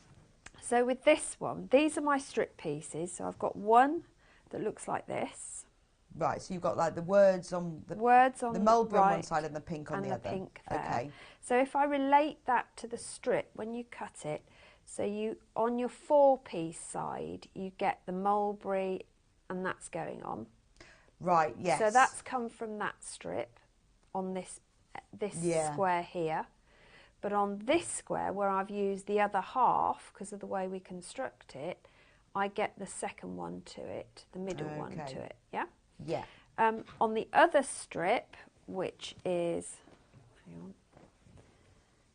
the one with the wording as the second piece and your florals, and I've got a pink and a mulberry. So I put the same colour tones on the same pieces. Yes, so that you'd get those colours doing the V. So you do those doing the V's, and you also, whatever you put in the middle ends up as your middle tiny square. So the sort of dominant fabrics really are going to be what on the outer outsides, edges? Yes. Okay. Yeah. So whichever ones you want as dominant, only 3 sets of instructions left on their own. Obviously, they are available in the kits, but better start writing some more out. Yes, if you just want the instructions on their own, there are only 3 left. So if you've got it in your basket, you need to check out.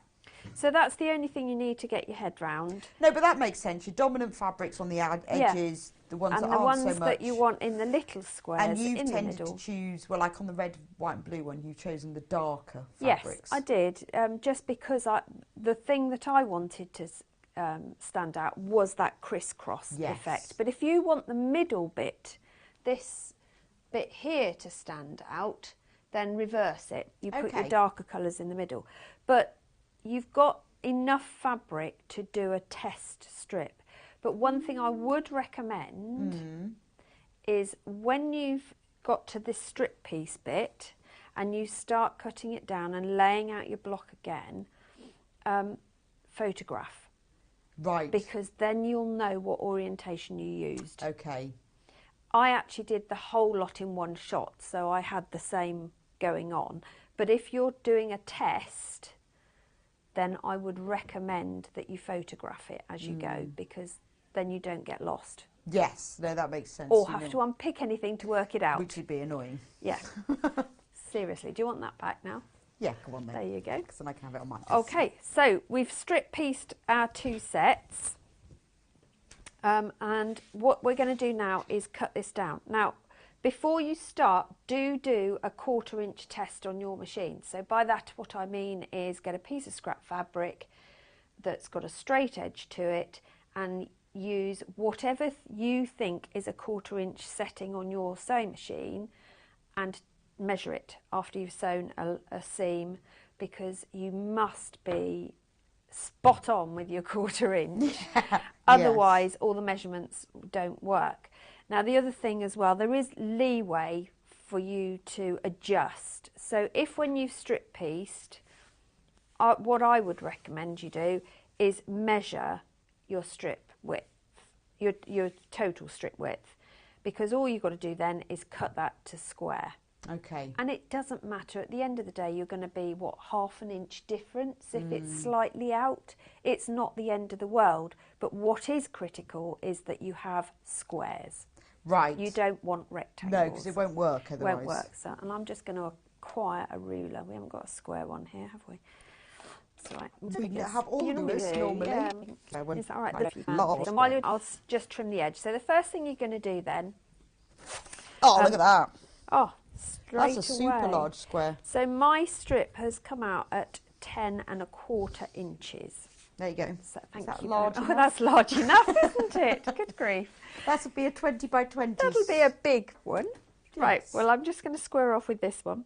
So I'm going to just take my straight, I'm just going to do a straight edge with my rotary cutter, which I think you've got on the show. Oh, yes, rotary cutter. You have. So we've got this. Well, I'd like to say, we got it in because it's the one that Susie always uses, so we thought, well, we need to sell it to you as well. Look, there we go. And the reason that Susie always uses this is because it's really ergonomic. So she obviously deals with lots of different rotary cutters, uses all different things, and this is the one that she likes the most because it's very ergonomic. Just nice to hold. It is nice to hold. The other thing that I like about it, as most of you who've seen me on here before, I frequently get told off for not shutting my blade cover because I'm constantly cutting. I know it's there, but you should always shut your blade cover. I do, though, and I think it's because I was always sort of told you've got to shut your blade, and it's just an automatic thing now. Yeah. I can't not. Yeah. I think it's because just I'm constantly cutting, I just don't bother because it's one extra thing to do. But it's wrong. You should always shut your blade cover. I do, just as an automatic And that's why I thing. like this one, because that slide to do that is where my thumb is. Right. So I haven't got to move anything. It's a good price as well, $10.99. Oh, absolutely. And it's a 45mm blade, and all the blades, they're all, wherever you buy your replacement blade from, they're all 45mm. They're all a standard fitting. Exactly. Thank goodness. Yeah. Hi, Rebecca and Susie. I've ordered the instructions. I feel this is a good quilt for me to start quilting. Susie is so lovely to watch demonstrating from Susie in Hampshire. Thank you. I think it is a great quilt to start, and yes, she's brilliant at demonstrating. And she knows also if you've got any questions. Absolutely. Honestly, if I can Susie answer. will know the answer. Well, I wouldn't say any questions. Any questions about quilting? Couldn't do all of the crossword yesterday. But meaning of life. Yeah. Climate change. Yeah, I'm on it. I'm on it. She's on it. But if you could stick to quilting, that would be... No, Susie does know loads That about... would be exceptionally more useful than Any asking me to solve world question, peace or anything. Send it in. Susie will know the answer. But yes, she will. And she wouldn't I tell can you... do cake recipes. Does that help? Very, yes, actually, cake recipes. Yeah. Oh, I've got a mountain of those. Have you? Yeah. Fantastic. Tried a new one last week. Did you? What was that? That was orange and almond cake. Nice. So there's no flour in it, so it's gluten-free. It was delicious, but I put an orange syrup on the top, so it was quite a moist cake. Oh, that sounds I hate that word, lovely. but it was definitely moist. But it was delicious. So that's the bit. The code that's on screen square. is for the big square 20.5 inch by 20.5 inch square ruler that Susie's using at the moment. It is phenomenal. I need this ruler in my life. It's amazing. That's not in the studio, Cat. I love it. Susie's gone. We know where it is. It is brilliant, isn't it? As if. Yes. So, when it gets lost in the studio move, we'll be searching Susie's house. Yeah, exactly. Yeah. It covers everything, doesn't it? It's just so good. So big. It's so good. But it's not so big that you can't manoeuvre. No, it's nice. But what I like about it is the fact that because it's so large, even if you're cutting a smaller square, it keeps the weight through the whole fabric, so you're getting a true cut. I love that. Because sometimes with the smaller rulers, I know that I have to sort of move my hand. I sort of stop with my rotary cutter and move just in case. I mean, the creative grids are brilliant, but that's such a heavy ruler. It's so Do you know, it'd be really good for keeping things nice and flat. I keep like pattern pieces under my cutting mat. Yeah, I do. That I want to keep nice and flat. Yeah, or under my laptop. I was looking for ages for a bucket hat pattern that I'd printed out, and I'd made it Christmas. I wanted to make another one, and then I found it the other day. Of course, I'd put it under my cutting mat. Of course you did. So anyone wants a bucket hat pattern, got one under my cutting mat. It's under your cutting mat. Brilliant. There you go. Brilliant. I'll tell you what else is good about this. size of fat quarter. Oh, of course. Oh, yes. Yeah. And how many of us use fat quarters all the time? Me. Yeah, ditto. There we go. That's brilliant, isn't it? Yeah. So if you want this ruler, which you need to buy this ruler. Totally fab before Susie pinches it. It's not $79.99. That is the quilt kit. It's $49.99. Last few chances. We haven't got many left. When it says that, it means we haven't got many left.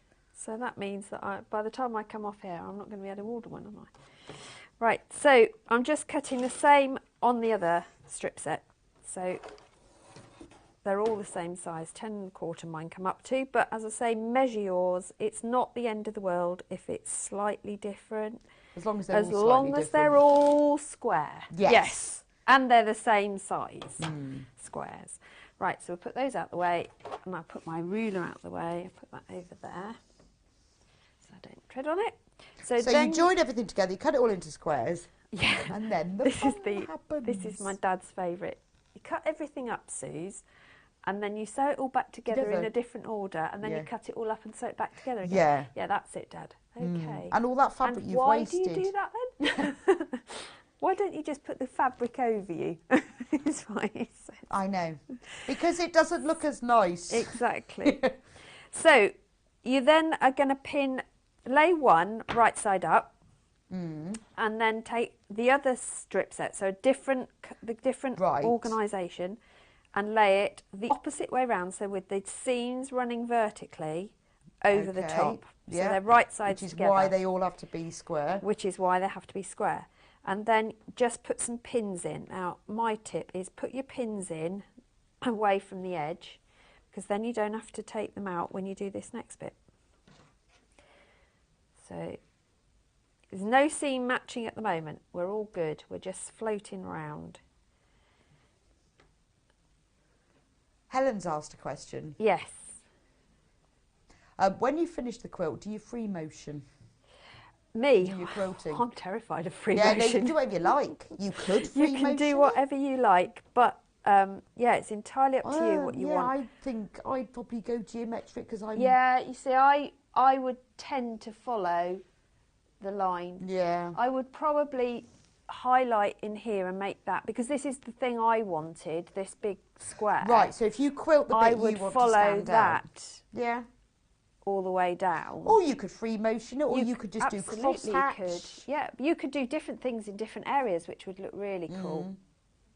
You could do a bit of free motion in the centre squares. Yeah, I guess, yeah. So you could outline the big squares and free motion the centre. Entirely up to you. Or you could just stitch in the ditch if that's what you wanted to do. It's one of those where it really doesn't matter. No.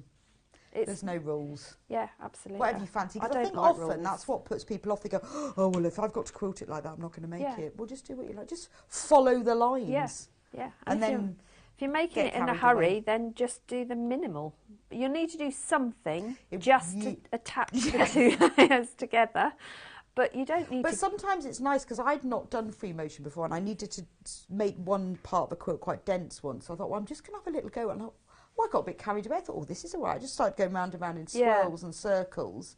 And it actually looked okay, better than I thought. Yes. So it's quite nice sometimes on small areas to have a little go at that. Yes, it is. And the trick with it is, if you are scared, like me, then just do... Just lines. Yeah, just straight lines. Or get one of the heat erasable pens. Yes. And just draw yourself a pattern, so that if you are trying to do the squirly whirlies or a trellis or whatever, you've got something to follow without getting het up and boxed in a corner. I wanted to do a wavy pattern, so I just drew it with a heat erasable pen. And then when I came to follow it, I really didn't follow it, but it didn't really matter. No. But it gave me a sort of vague... Yeah, and it gave you confidence to get going. Indeed. That's the thing. Don't be frightened of it. At the end of the day, it's a bit of fabric, isn't it? It's not going to bite. No. And you're not going to enter it into a quilt competition. Well, you could. Well, you might do. Just don't, though, because... Yeah. And then you don't take the pressure off. Yeah, absolutely. Yeah. Okay, so what we're going to do now, I've done two deliberately so I can show you how to join them together. Okay. Is you're going to... Although I don't know why I did that, because one makes your 4 block. Okay. Because your block is in fact 4 parts. Yes, and so one of these makes the 4. So you've pinned one set to another set, So but they go in opposite directions. Yes. So they're the seams are in opposite directions, and you're going to do a 1/4 inch seam all the way round with just a normal seam. Yeah, all the way length. round. We're like making a bag with no opening. That's correct. Yeah. Which is always scary, isn't it? Because then you think, oh gosh, well now what am I going to do? Just. So what is like what? This is the most popular, the mulberry spearmint. Is it? It's not called that on here, but we're calling it Whimsical we call romance. It the purple, but isn't it's actually the mulberry Midsummer Night's Dream colourway. It's the most popular. And then when you've got it on your bed or your picnic quilt, you can read the quotes to people. They'd enjoy that. You could read out the quite over canopied with luscious woodbine, with sweet musk, roses with eglantine. Are you sure that we are awake? Love that one. My favourite is I know a bank where the wild thyme blows. Isn't that lovely? There sleeps Titania some time of the night, lulled in these flowers with dances and delight. Oh, so hand lovely. in hand with fairy grace will we sing and bless this place. It's one of the most poetic of his is so plays, lovely, isn't it? isn't It's really lovely. And then you see, I think that would make you go to sleep, wouldn't it? You could be lying there like Titania.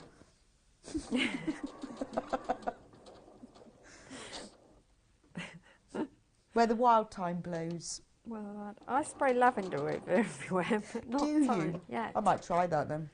Yeah. But then you get a lot of those sleep sprays that are like rosemary and thyme, don't Yeah, you? well, thyme is a really good healer actually as well. Is it? Yeah, if you've got a cold, get some thyme oil, put it on a hanky and just keep sniffing it. It accelerates the virus and gets rid of it quicker. Does It's it? really cool. Yeah. I know. Oh. I'm a fond to use this information. Yes, see, any questions you've got about anything whatsoever, particularly thyme.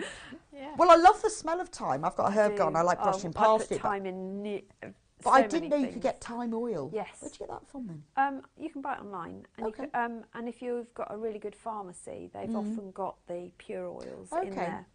And then you spray that on your bed linen. And yeah, you can't. Yeah, So I guess if you mix it with water.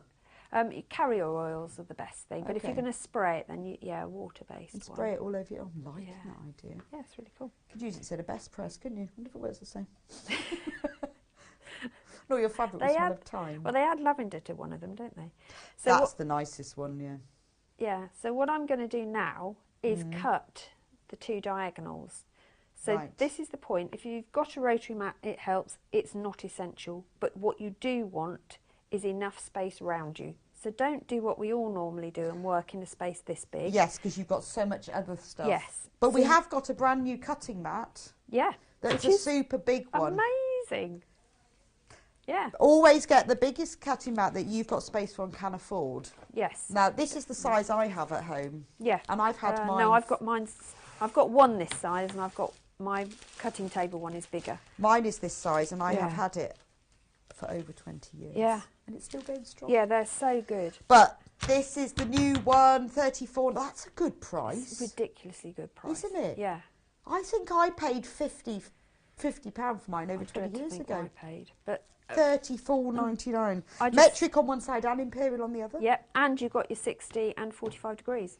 Yes, Which is fantastic. really Which I use useful. quite a lot on mine. Yeah, So you do need space. you do. Yes, you do. But it's just, yeah, I love it. I actually like the texture of it. Well, when I first it's- started patchwork, the someone fabric said to me, grips to it. invest in the biggest cutting mat. So off I Yeah. went to my local shop Said, and invested I in the need biggest. the biggest. Yeah, that was the biggest. I know. This is a while ago. This was probably when cutting mats Yeah. were first invented. Yeah.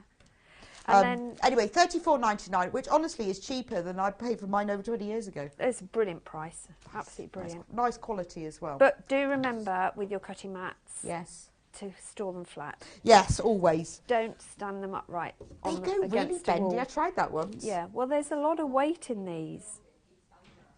So you need to keep them. I had to paint Flat. mine in the car once. Can't remember Yeah. why. And I had it sort of behind the back seat, so I had it really bent. It took me a while to get it flat. You're okay if you've like one trip, but not for long. No. Somebody in here keeps doing that. We haven't found them yet. Not me. But when we find out who it is, Definitely not me. It might be Elliot. I think it might be why he's leaving. Let's hope he's not watching. He's not in today, is he? I think he's working from home, isn't he? So what we're going to do, so you'll need a big ruler for this, because your little 6 to 12.5-inch one won't cut it. So you want that big square or the long, one of your long 24.5 inches. Yeah, and you're going to cut your diagonals, but don't move anything after your first cut. First cut's the deepest. Because you want everything to stay in one place. Now, I wouldn't normally cut at angles like this, but there you go. We've got our 4. So you either move around to the side of your table. Yeah, or just dislocate your neck. Either's fine. Either is fine. We're not worried. These, you get, on some of them, you'll get these tiny little... ears. Yeah, get rid of those. You don't need those. Some of them just come off, but some of them... will stay on, but we don't need to bother about those. Right. But what we do need to bother about now is some pressing. So you want to press, if I remember rightly, in opposite directions. So, or no, press towards your 2. The piece with 2. Look, I've caught the threads in there. Let's just cut those and then I'll get rid of those. So you see one side's got 4. That's one side's so clever, isn't it? I know, and that looks just so like this one you made earlier as well. Incredible. Half square triangles, but with stripes. So very clever. Oh, yes, so this is your method where you do 4 half square triangles, isn't it? Yes. Yes. Yeah. Yes. Because that's all we've done. We've created 4 half square triangles. But from strips. Oh. So this is why this is great for beginners, because you're not cutting strips in triangles and joining them. No. You're joining strips and then... Absolutely, yeah. So you haven't got to worry about bias edges and all that sort of thing. And also, if you're a person who has a fabric stash going on... No, none of us have that, no. Once you've made your kit, you can go through your stash and you're only using strips. So it's a great way to use... Did you see that great poster somebody put on our fan page? And they said that she'd had a phone call that said, what are you most afraid of when you die? It was one of these funeral people. Yes. And she said that my husband will sell the contents of my craft room for the price I've told him I paid for it. Classic. I thought, yeah. Yes. Yes. I want it all in a competition, dear. Yeah. Oh, so it's ideal for your fabric stash. Yeah.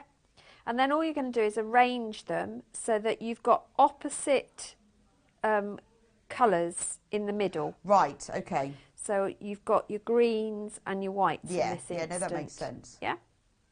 And then you're going to just stitch those together. So you're going to stitch these 2 together and then these 2 together and then the 2 sets of 2 together. So we're just going to put them right sides together.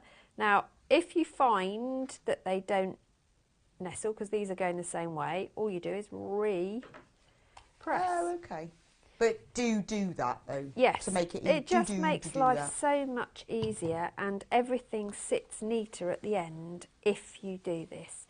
But it's rather than try and get your head around everything all at once and get very in a tiz and take 10 minutes to sort something out that actually, if all you did is repress, which took seconds. So if you check, so do you join them in blocks of 4s like this? Yes, I do. Okay. Yeah. So I'm just going to bring those 2 together.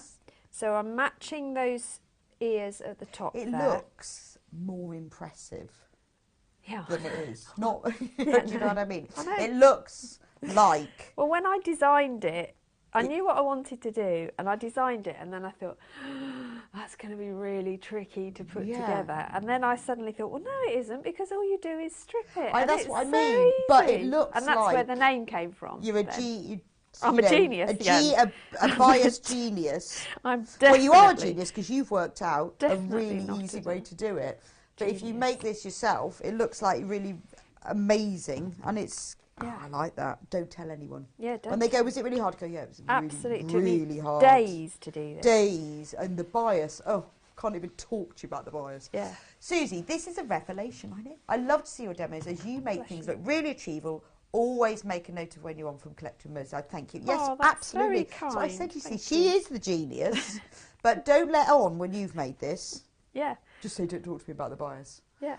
Just say, it's taken me hours. The fact is, you can make this quilt in a day. Fantastic. Because of the way it's constructed, and you can chain piece everything. So and it's only $79.99. It's just bargain, isn't it? Bargain. Be rude not to. Remember, you're Absolutely. investing in your retirement. Be careful if you've got the purple mulberry in your basket, because it is extremely limited now. So less than 10 single figures. So if you like, that's the colourway that this one here, the mulberry and spearmint Midsummer Night's Dream one. Single figures for that left.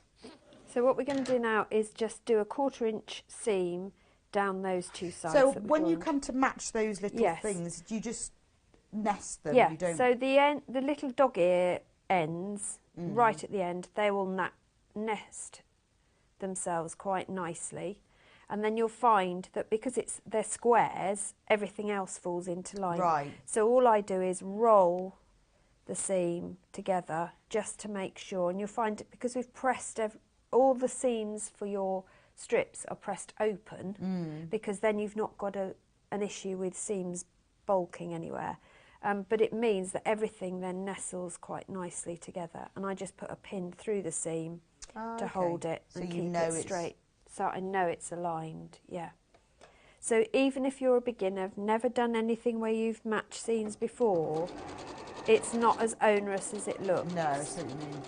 And you see, and also, because this fabric's so gorgeous, if you added some plain fabric, you could then make it even bigger. Yeah, absolutely. Yeah, you could add extra borders. You've got that's true, actually. You could use what's left of the strip pieces to make up your borders, or you could use that to do your other side if you wanted to. That's true. Or if you wanted to make it big, you could add some of colour. Yeah, then the pattern would be even more defined, wouldn't it, if you used a plain? Yeah, that's true. I mean, you don't have to. It's just that, it's nice if you like the thing and you think, I want to make it bigger, but it is brilliant. Or you want to make a his and hers so that you don't fight over who has it to keep warm. Yeah. Sorry, but you're not sharing my picnic or my blanket. Absolutely. Get your own. I made my egg mayonnaise sandwiches for me. Well, they'd have to be different in our house because one of us likes mayo and the other one likes salad cream. I'm a salad cream. No. Always a salad cream. Get out. We'll have separate picnic blankets. Could you tell me the size of the quilt? Yes, I can. It is 60 inches wide and 74 inches long. Roughly. Roughly. Yeah. Roughly. Well, because there may be a 1/4 of an inch difference. Yes, but it here is and pretty there, much 60 wide and 74 long. Big.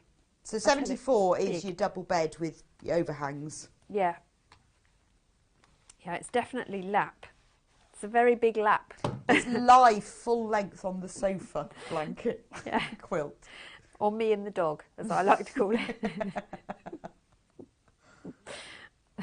You laugh, he has his own blanket. I keep my beautiful pure wool crochet temperature blanket over the back of my sofa to stop the dog lying it, and she somehow manages to always pull it off and lie. I'm like, absolutely. No, you lie on that cheap IKEA one. You are not lying on my pure wool temperature crochet blanket that took me a whole year to make. Yeah, she's always on it. She's not stupid. I know, always. So there you go. We've got that bit done, and we've got that bit done. And look at that. Question for Bev. Morning, Rebecca and Susie. Could this pattern be made with a jelly roll? Yes. Absolutely. Yeah, I mean, not for these measurements because this is wider. It wouldn't be the same, you wouldn't get that consistency in colour, but what you could do is do all the darker shades or all the pinks or all the purples in one. But it would be slightly different shape because these strips are 3 inches. Yeah, it would be smaller. But the theory is the same. The theory is the same. It would just be a smaller quilt. Yeah. It would be a lap without the dog quilt. I love Susie's design. Please could you show the blue block colour? Struggling to choose. I know, I am as well. This is the blue one.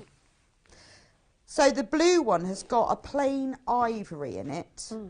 And it's also got these, let me show you the other fabric. So where does this fabric go then? So that is your border. Right, so that's your border that goes around, which is a lovely, if you think chambray, that's the colour of that. And then you've got the ivory that goes into these bits. That's the binding. That's the binding. Okay, let's make the quilt then. So that's your border. Right, yeah. If you look on my social media post, I've just done that. Oh, have you? In the green room, yeah. Right, so that's your border.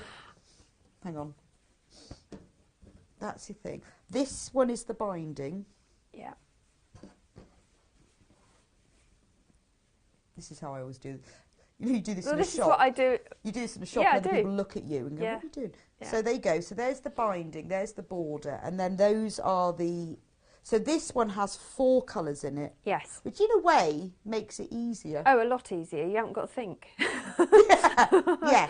So you've chosen these 2 blues. To go on the outside of your strip. Your big crissy-crossy bits. And then the white, the ivory, and then the little ivory and navy bubbles on the inside. So, you get a much more dominant. But you could swap that round. You could swap them round and then you'd get a dark centre square and lighter, bigger square. Yeah, absolutely. So this is your more sort of indigo denim chambray look.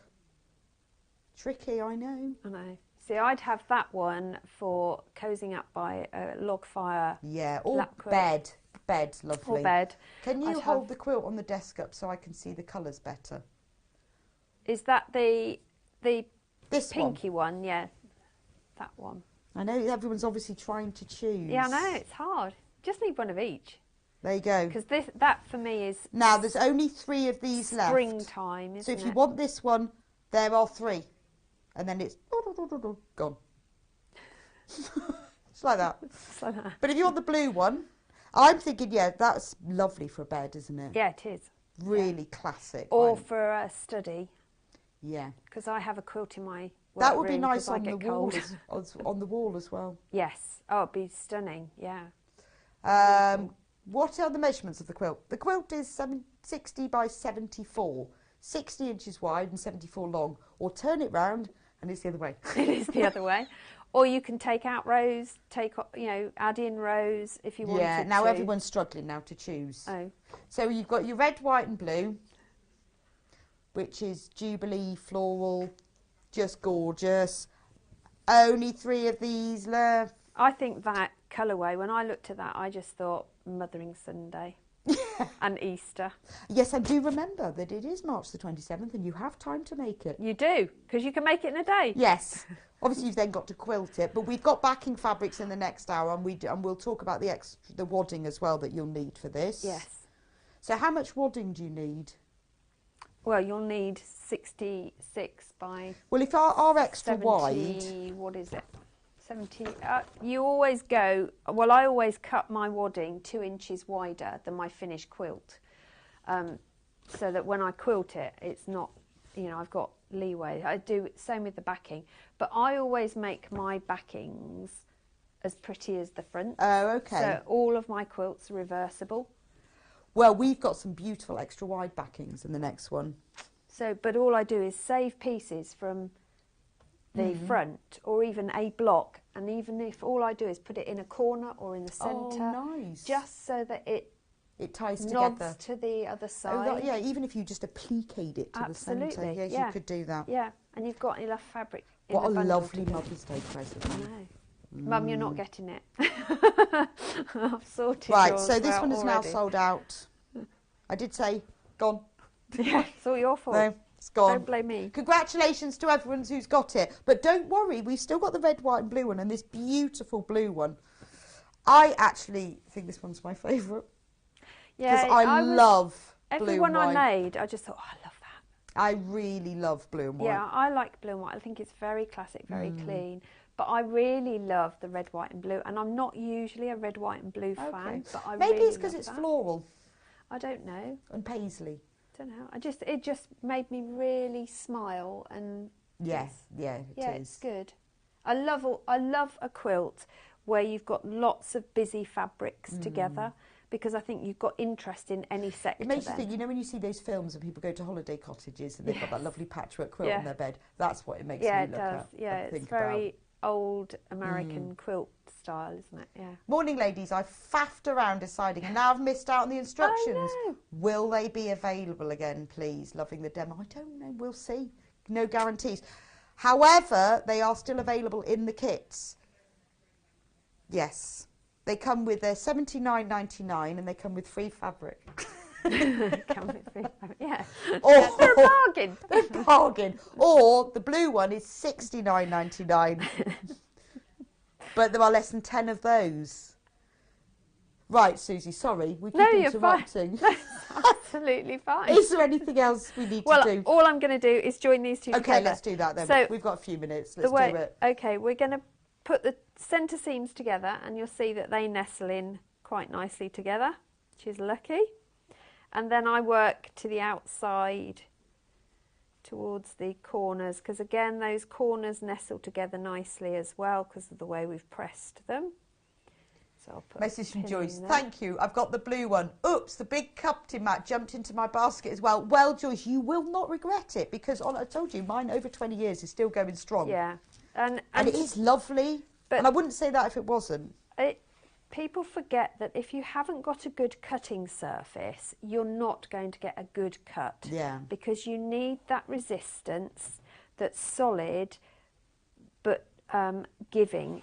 I know that sounds really mixed, but it needs I know, but I have used cutting mats surface. which are slightly shinier. Yeah. And there isn't the give in them, and your blade can sometimes slip across them. Yeah. And your fabric doesn't, I mean the fabric actually sits on it really nicely and doesn't stick to it. It's a bit like the non-stick bit on the bottom of it does grit when it sort of grips. It's got a slight grip to it. Joyce, you won't regret it. And this is really heavy, but you only pay your £3.95 and it's mental. See? Yeah. Cost me more to send my mum there's a little bit of a queue on the phone lines for these quilts and everything, so if you've got in a queue, just hang on. They're getting there. It will go through. It's just a little bit of a queue. They always let us know when there's a bit of a queue, just so it doesn't put you off. There's only 3 of the blue left now, and then it'll be gone. Like that. Actually looks very nice on my dress, doesn't it? Does. Oh, a big patch of that on the front. Be awesome. I know. I really, really, really want to make a patchwork dress. Just haven't worked out exactly how. It'd be nice actually, maybe for the skirt section. Yeah, would actually. Good, wouldn't it? And then like maybe plain at the top. Yeah, pick out one of the fabrics. Yeah. That's nice, isn't it? Yeah. So if you don't want to make a quilt, make a dress. All you have to do is wait for Rebecca to write the pattern. Yes. I know. Well, I need to be able to find a pattern like this. The turquoise one has got little sleeves in it. Brilliant. Woolovers. That's where I bought it from. Do you think I could phone them and say, please, could you send me a free one? Could you think you could? Yeah. I've tried. It doesn't work. Well, I always buy their jumpers. Love their jumpers. And then I saw that they sold dresses. Blue sold out. Gone. Okay. So the only way to get the instructions is the red, white and blue one. Instructions are $17.99 with free fabric. That's a joke. No, not really. You get all the fabric for the red, white and blue one, and the instructions, $79.99. And that's the beautiful one that's behind Susie's. Gorgeous, isn't it? But that is, really traditional. If you had that on your spare room bed, you just want to get into bed. Yeah. Not that I have a problem with getting into bed ever, to be honest. Do you? Oh, I just have a problem getting out of it. Absolutely hate it. What, going into bed? Yeah, waste of time. It is a waste of time, and actually it really annoys me that I have to sleep. But when you're in there, particularly when I put the electric blanket on, No, not a fan. There you go. So all the seams get pressed open. Nice, because so nice, then it nice all and nesses, flat. and there that gives us our square. If I can just borrow the other one, I can. This one? Yes, please. Because what you want to make sure when you're doing your rows is that they're all the same way up, because otherwise it won't work. So if I lay this way, you can see what I mean. So I've got... Yes, I see what you mean. Yeah. So when you've done your blocks of 4, yeah, all your 4s need to be the same way want up. them the same way. Yeah, got it. Yeah? Does that make sense? Yes, totally. And it's then... lovely. Thank you so much. It's all right. That's been fab. So if you want the red, white and blue one, which is the only one we have left in stock, we've got no instructions on the way, and the other 2 have gone. If you want the red, white and blue one, which is beautiful, Moda fabric as well, designer quilt, designed by a designer using designer fabrics. What's not to love? You get half a metre of each of the 10 fabrics in that one. Here they are. Look, I have displayed them earlier. Move those out of the way. Look at those. They're just gorgeous. Those are all the fabrics you get and the instructions. It's the only way of getting the instructions now. But isn't that a beautiful selections? Congratulations to all of you who've got the kits, whichever ones you've got. Please do post on Facebook on our fans page when you've made it. We love to see it. And tag Susie so that she sees it as well. Yes, please do. Yes. Because she would love to see that you've done them. I do, definitely. The cutting mat that we were talking about that Susie is using, that is fab. Brand new. Brand new and gorgeous. But it's really good. It's a good one. And that's the thing, isn't it? It's a good one. It's got a nice grip. It's got metric on one side. That's imperial. And then you've got metric on the other side. You've got your 45, you've got your 60-degree angles. It's A1 size, so it's 59 by 84 centimetres. It's a really good size. You can cut your fabric. Obviously, you can cut your fabric. What I mean is, when you've cut fabric from selvage to selvage, and you've got your fabric, there's the selvage, so you fold it in half. So when you've got to cut strips, it will fit. That's what's important to me. So when it says you need 15 3-inch strips, you just well, if your fabric isn't already fold it in half selvage, so give it a good press, match the pressed top onto the line, and then you can just cut. But if you haven't got this width of mat, then you can't do that. That's the key, isn't it? Yeah, you have to keep moving fabric, moving rulers, and it's just... You don't get a neat cut then, particularly if you folded it in half. You definitely don't get a straight cut. No, well, you sort of get a slight wiggle somewhere, don't you? You do. So that's what this is perfect for. And honestly, this is a fantastic price. This is cheaper than I paid for mine 20 years ago, I can assure you. Anyway, in the next hour, we are going to be talking all things quilting. So if you want some tools, you want some ideas about special gadgets and also extra wide backing fabric, Susie will be back with us at 11 with inspiration and ideas with the 10-inch charm packs. And also, she's made one of every block from this fantastic book. Sold out last time. We've got it back. So if you want some more ideas for quilts, well, I'll see you in the next hour for tools, and we'll see Susie back. So I'll see you in an hour. Excellent. For the charm pack fun. I'll go and have breakfast. Have breakfast now. All right, I will see you back here in a couple of minutes' time.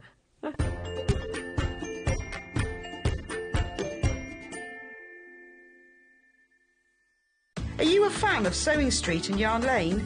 Why not join our growing Facebook fans pages? Just search Sewing Street Fans and Yarn Lane TV Fans on Facebook and click Join Group. It's that simple.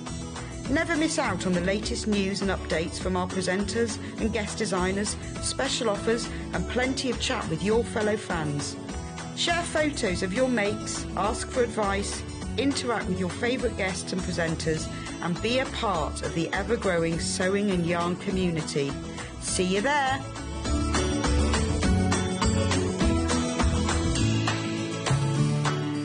If you're a Sewing Street or Yarn Lane customer, no matter how many times you check out in one day, you will only pay one postage and packaging. So don't wait to add the item you want to your basket and check out.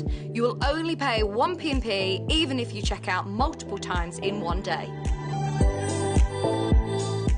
Sewing Street have our very own app. You can now watch and shop from anywhere. Simply download the app from your app store onto your smartphone or tablet, then log in or create an account, and you're done. You can watch us live from anywhere, browse all our recently played items and pre-orders so you never miss out on any show deals, and message the studio to say hello at any time. And remember, you can check out as many times as you want and only pay 1 P&P all day.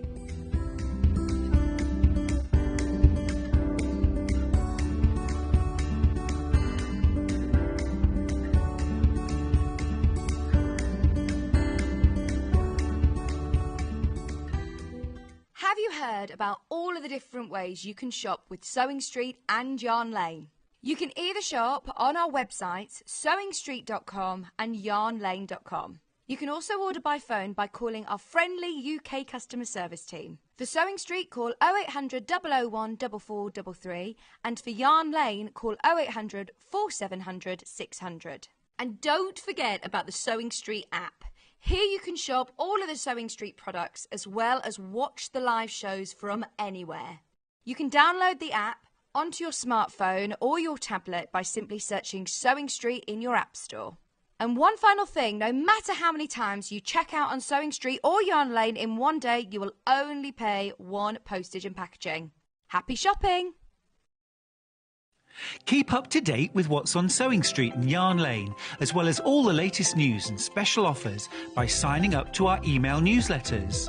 For Sewing Street, head on over to www.sewingstreet.com, scroll down to the bottom of the homepage, type in your email address, click the envelope, and you're done. It's exactly the same for Yarn Lane. Head on over to www.yarnlane.com, scroll down to the bottom of the homepage, type in your email address, click the envelope, and that's it. You are now subscribed to both Sewing Street's and Yarn Lane's email newsletters. Never miss out on the latest news and special offers ever again.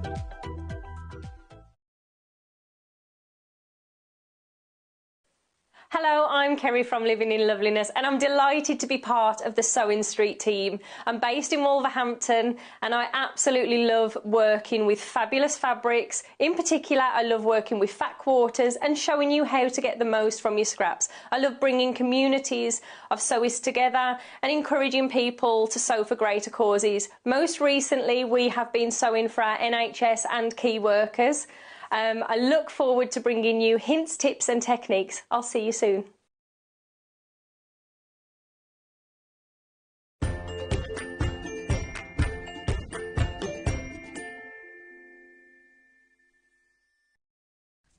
And welcome back to Sewing Street for the quilting tools out. This is Kat and I's favourite product, which means we're easily pleased because it's one of the probably the lowest cost. But no, we love this product. I love it for its vintage charm. It is the wooden meter rule. Reminds me of school.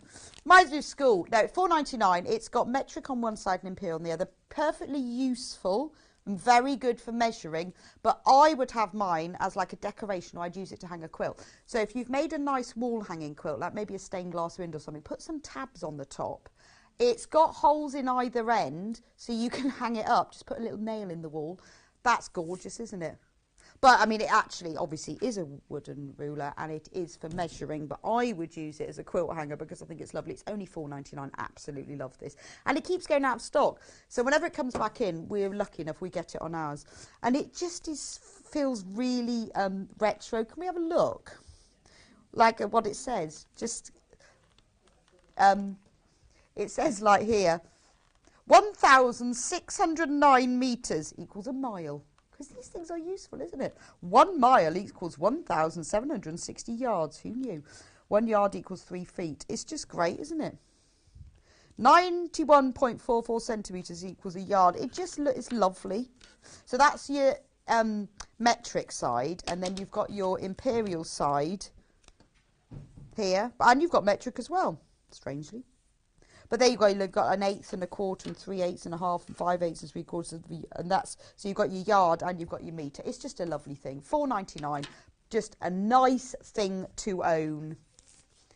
It always sells out, and I'm not surprised. We did. We got them in, especially for my birthday, because I love them, and I like the fact they've got a hole so you can hang it up. But useful as well, because I've got a metal one of these, and it's brilliant because you know when you're using your little 30 centimetre ruler, when you really want to measure something wide and you need it to stay nice and stiff, I put that there, and I get my rotary cutting ruler and put it up the other way, and then I've got a really nice right angle. So love this. $4.99. And, you know, doesn't matter, even though it's long, still only get, you also, I feel like I want to point to people as well. Quite good for disciplining people. Come downstairs. You can point at people, don't. Yes, it's a stick of 1 metre, good quality piece of equipment. It will be well used. It's very good for pointing at people.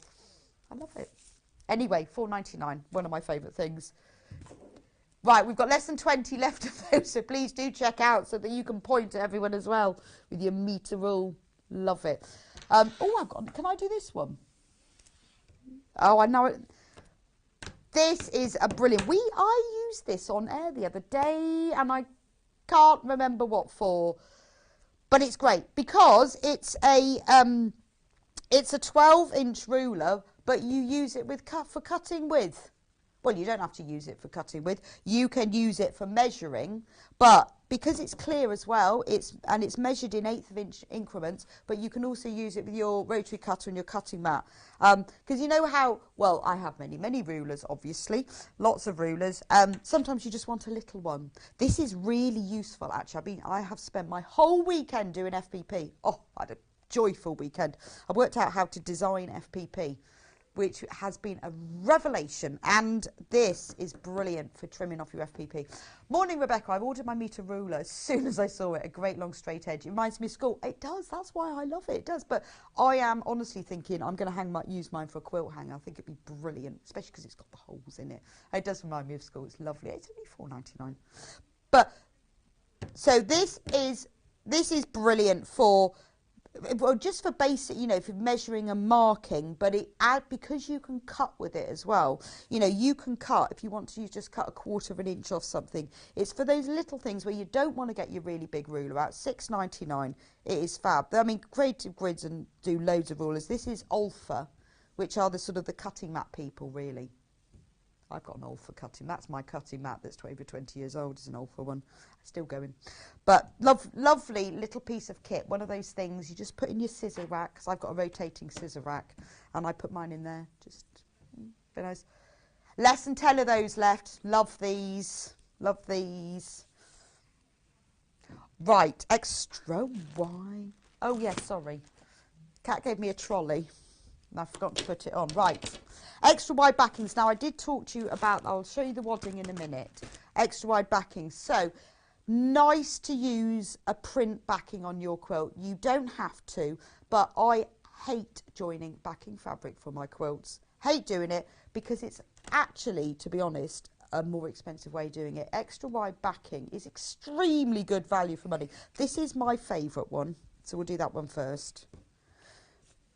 Because it's got writing on it, and I have a thing about text fabric. I'm going to hold it up so you can see it. So the width of it is 108 inches, 274 centimetres. So when you think of the price of how this works out in comparison, because it's more than twice the width of fabric, normal fabric. So you've got that. There's one.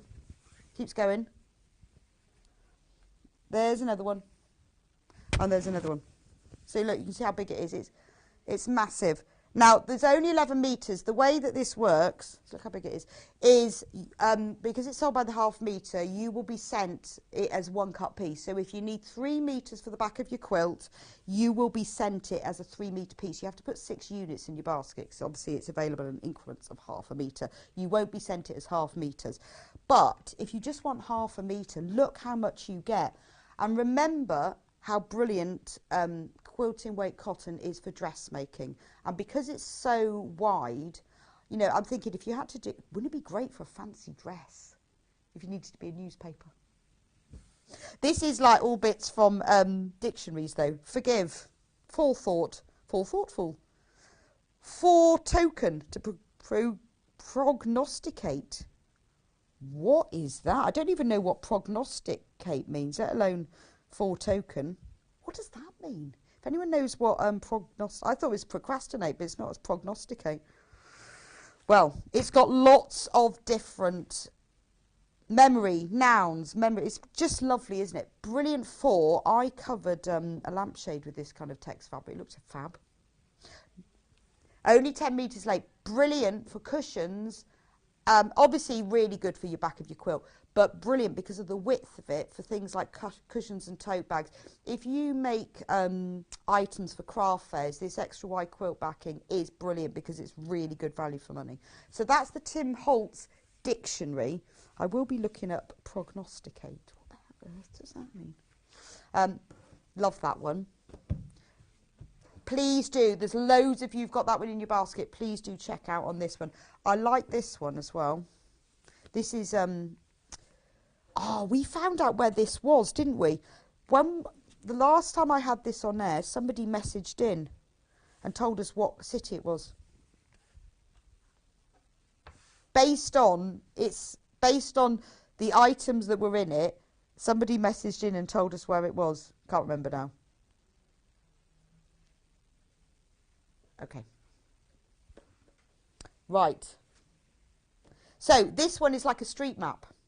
So if you want that kind of map look, again, brilliant for your quilt back, but obviously brilliant. I mean, it's Tim Holtz, beautiful quality fabric, but obviously really good to use for other items. So your standard width is 112. This is, well, it's over double, but it's only $14.99. So it's double the price of a half normal width, but it's over twice the width. Fantastic. Remember, it will be sent as a whole cut piece. So if you want more of this, if you're thinking, I'd like to make some really nice lightweight curtains with it, or curtain lining would be gorgeous. I want to back my beautiful William Morris with it, or if you bought one of Susie Duncan's kits in the last hour, just remember the width. It's 274, so work out how much you need. You won't need as much as when you buying it by the normal half metre. And I wish I could remember where the city was, because somebody told us. Can't remember. Somewhere in America it was. It's so big. Minneapolis. It could be. Oh yeah, it could be. Could be. That rings a bell. I think I read out all the bits on it and somebody worked out where it was.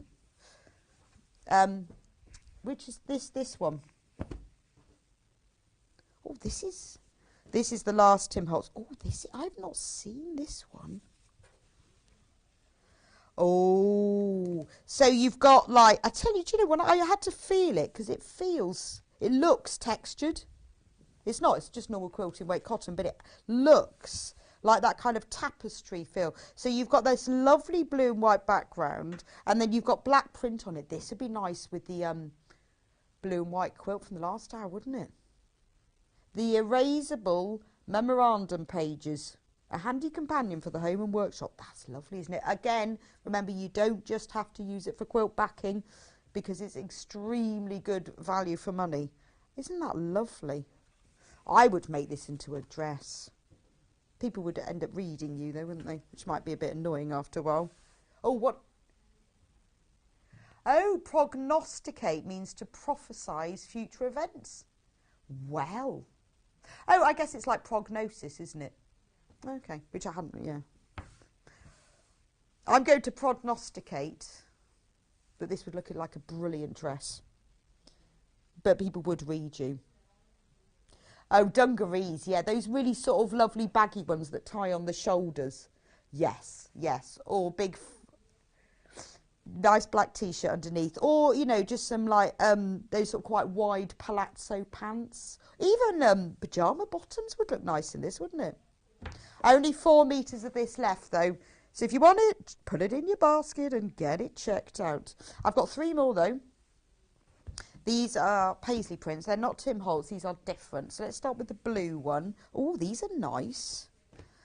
Now, there's only 3.5 meters of the blue.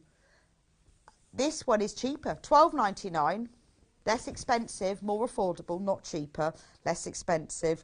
So this is same width, though. Same extra wide. Actually, very soft. This is really soft. This is nice, got a nice drape to it. I'm thinking tablecloth. Actually, it'd be good for the backing to the stitch and twist, flip and stitch, which the last one. But I'm thinking tablecloth, because it's so wide. That would make the most stunning tablecloth, wouldn't it? Jubilee party. But it is only 3 metres left. Remember, it is quilting weight cotton, so you could actually just use it for quilting. You could just use it for your normal patchwork. In fact, if you bought this and some plain white, you'd have the most beautiful blue and white quilt at a very, very affordable price. I like the paisley. It's nice, isn't it? Just classic, isn't it? And then we've got the same one, but in a black and charcoal and shades of grey. Oh, yeah, dressing gowns, 5 shades of grey. It's lovely, isn't it? Not 50. There's definitely not 50, but maybe 5.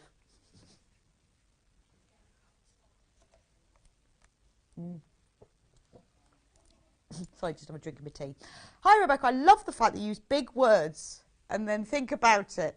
You're so lovable to watch. Oh, thank you, Faman. Yeah. Yeah. Big words, and then I'm not absolutely sure what they mean. I prognosticate. I love that. That's my favourite word of the day. Bollard is Kat's favourite word. Why? Bollard. I don't think bollard would be my favourite word. My favourite word is onomatopoeia. Because I think I remember being in an English lesson years ago and learning it and thinking, oh, that's just a brilliant word, isn't it?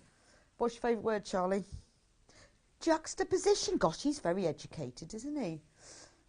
And Kat's is bollard and Charlie's is juxtaposition. And I... Yes, let's know what your favourite word is. Not your least favourite, because that'll probably make me feel a bit sick. Susie's least favourite word, she just said, was moist. When she was here, she said, I don't like that word. Ooh. Right, this is the cream one. Oh, yeah, pyjamas. That would be... Well, you'd look quite posh, wouldn't it? That's lovely. But I do think, I mean, cushions would be nice though, wouldn't it? But good for, well, I mean, it's obviously a backing. Nice for a backing.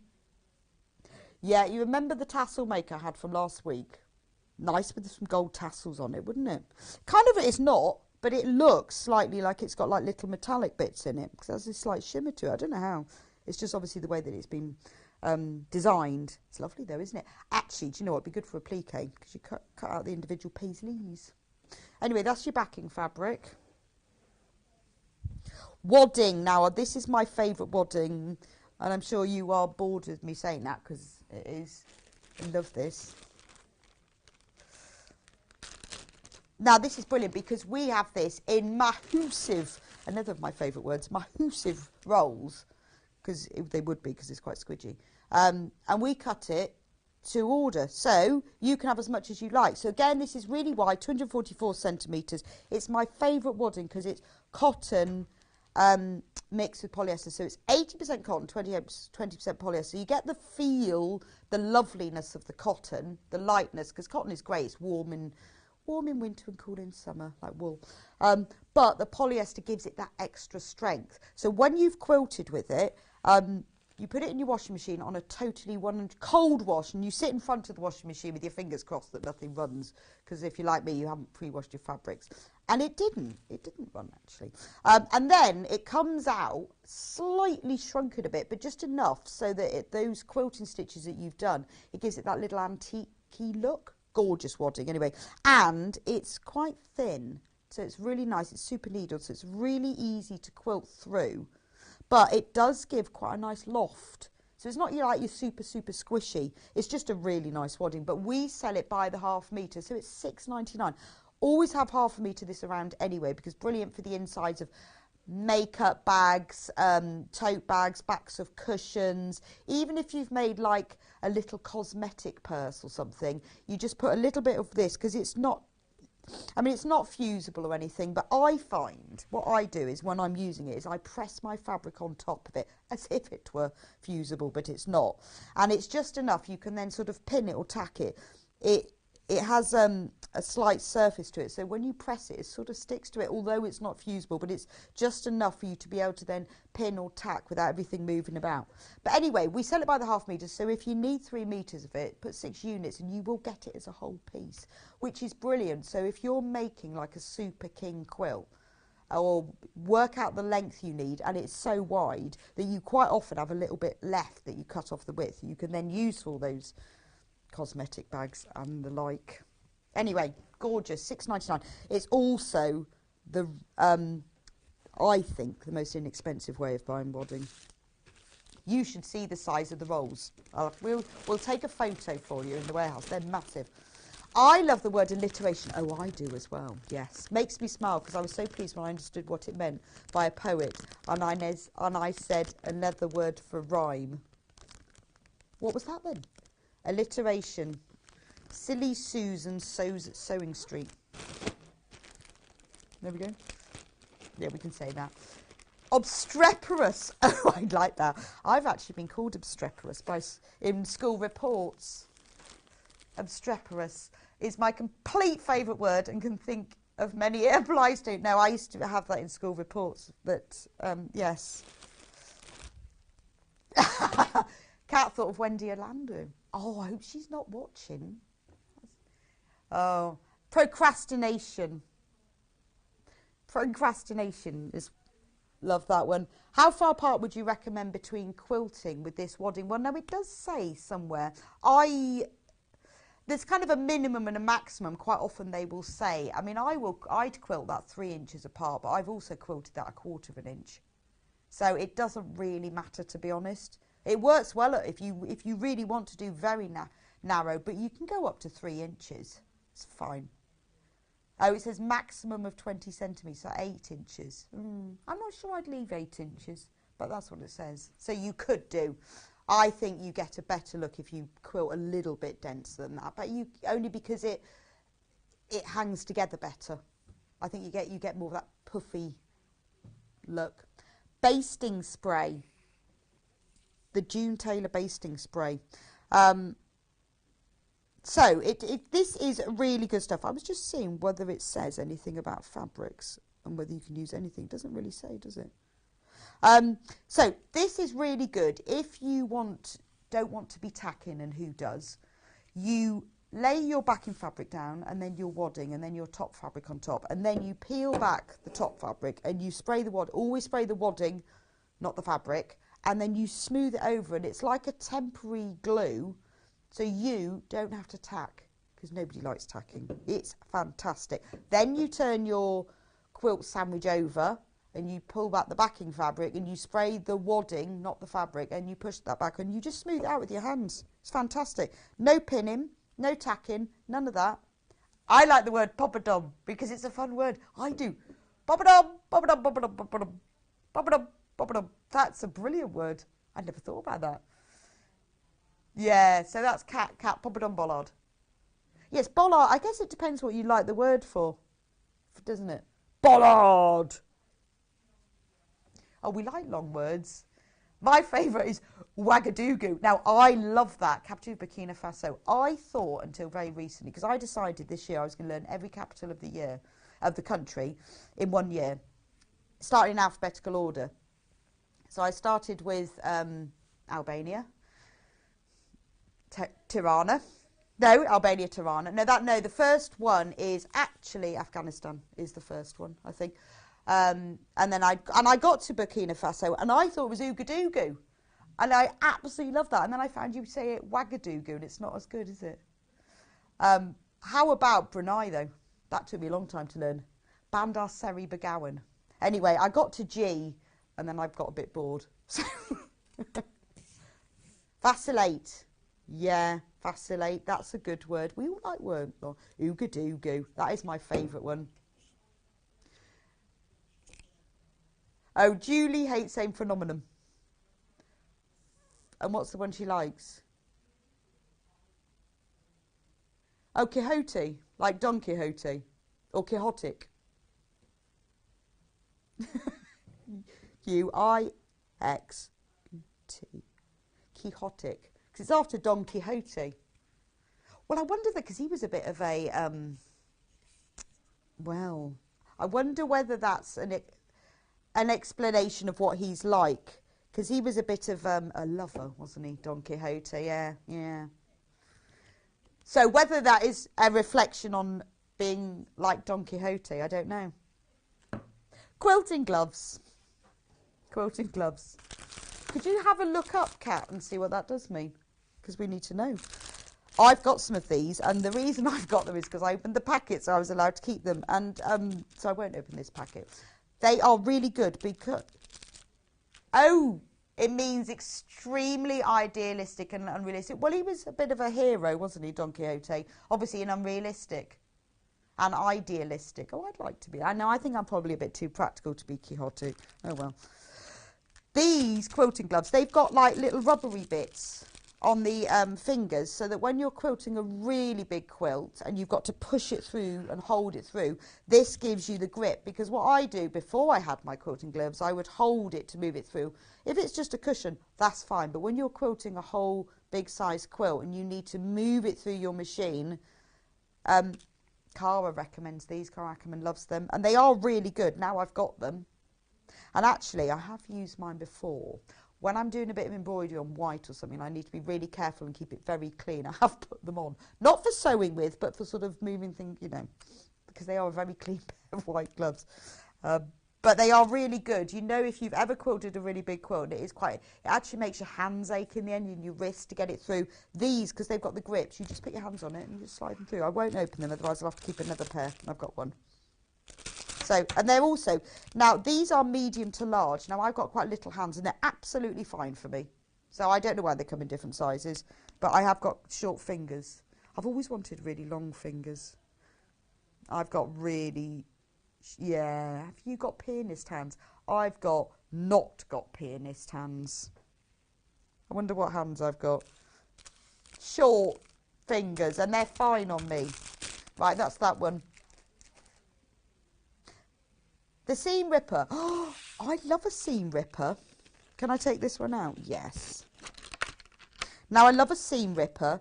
Well, as I said, this weekend was totally dedicated to FPP. And I discovered, because I did the same FPP many times, I've never done a full FPP without having to unpick something. This is the best thing.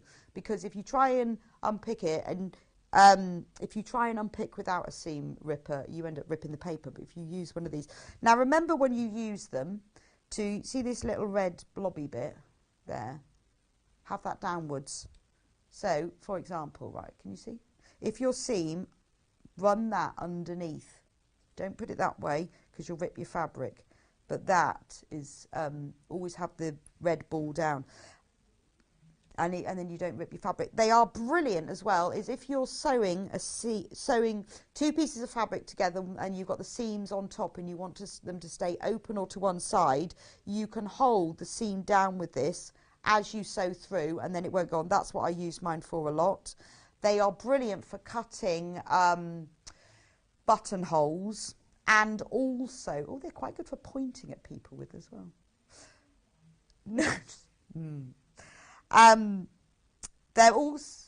They're also really good for, you know, if you do a post box opening because you're making a pocket, good for slitting that bit. You can also use, because they're quite nice and sharp, if you've used Bondaweb. I did write a feature for Simply Sewing once when I worked on it, and what you could do with the seam ripper is not just, that's how I know all these things.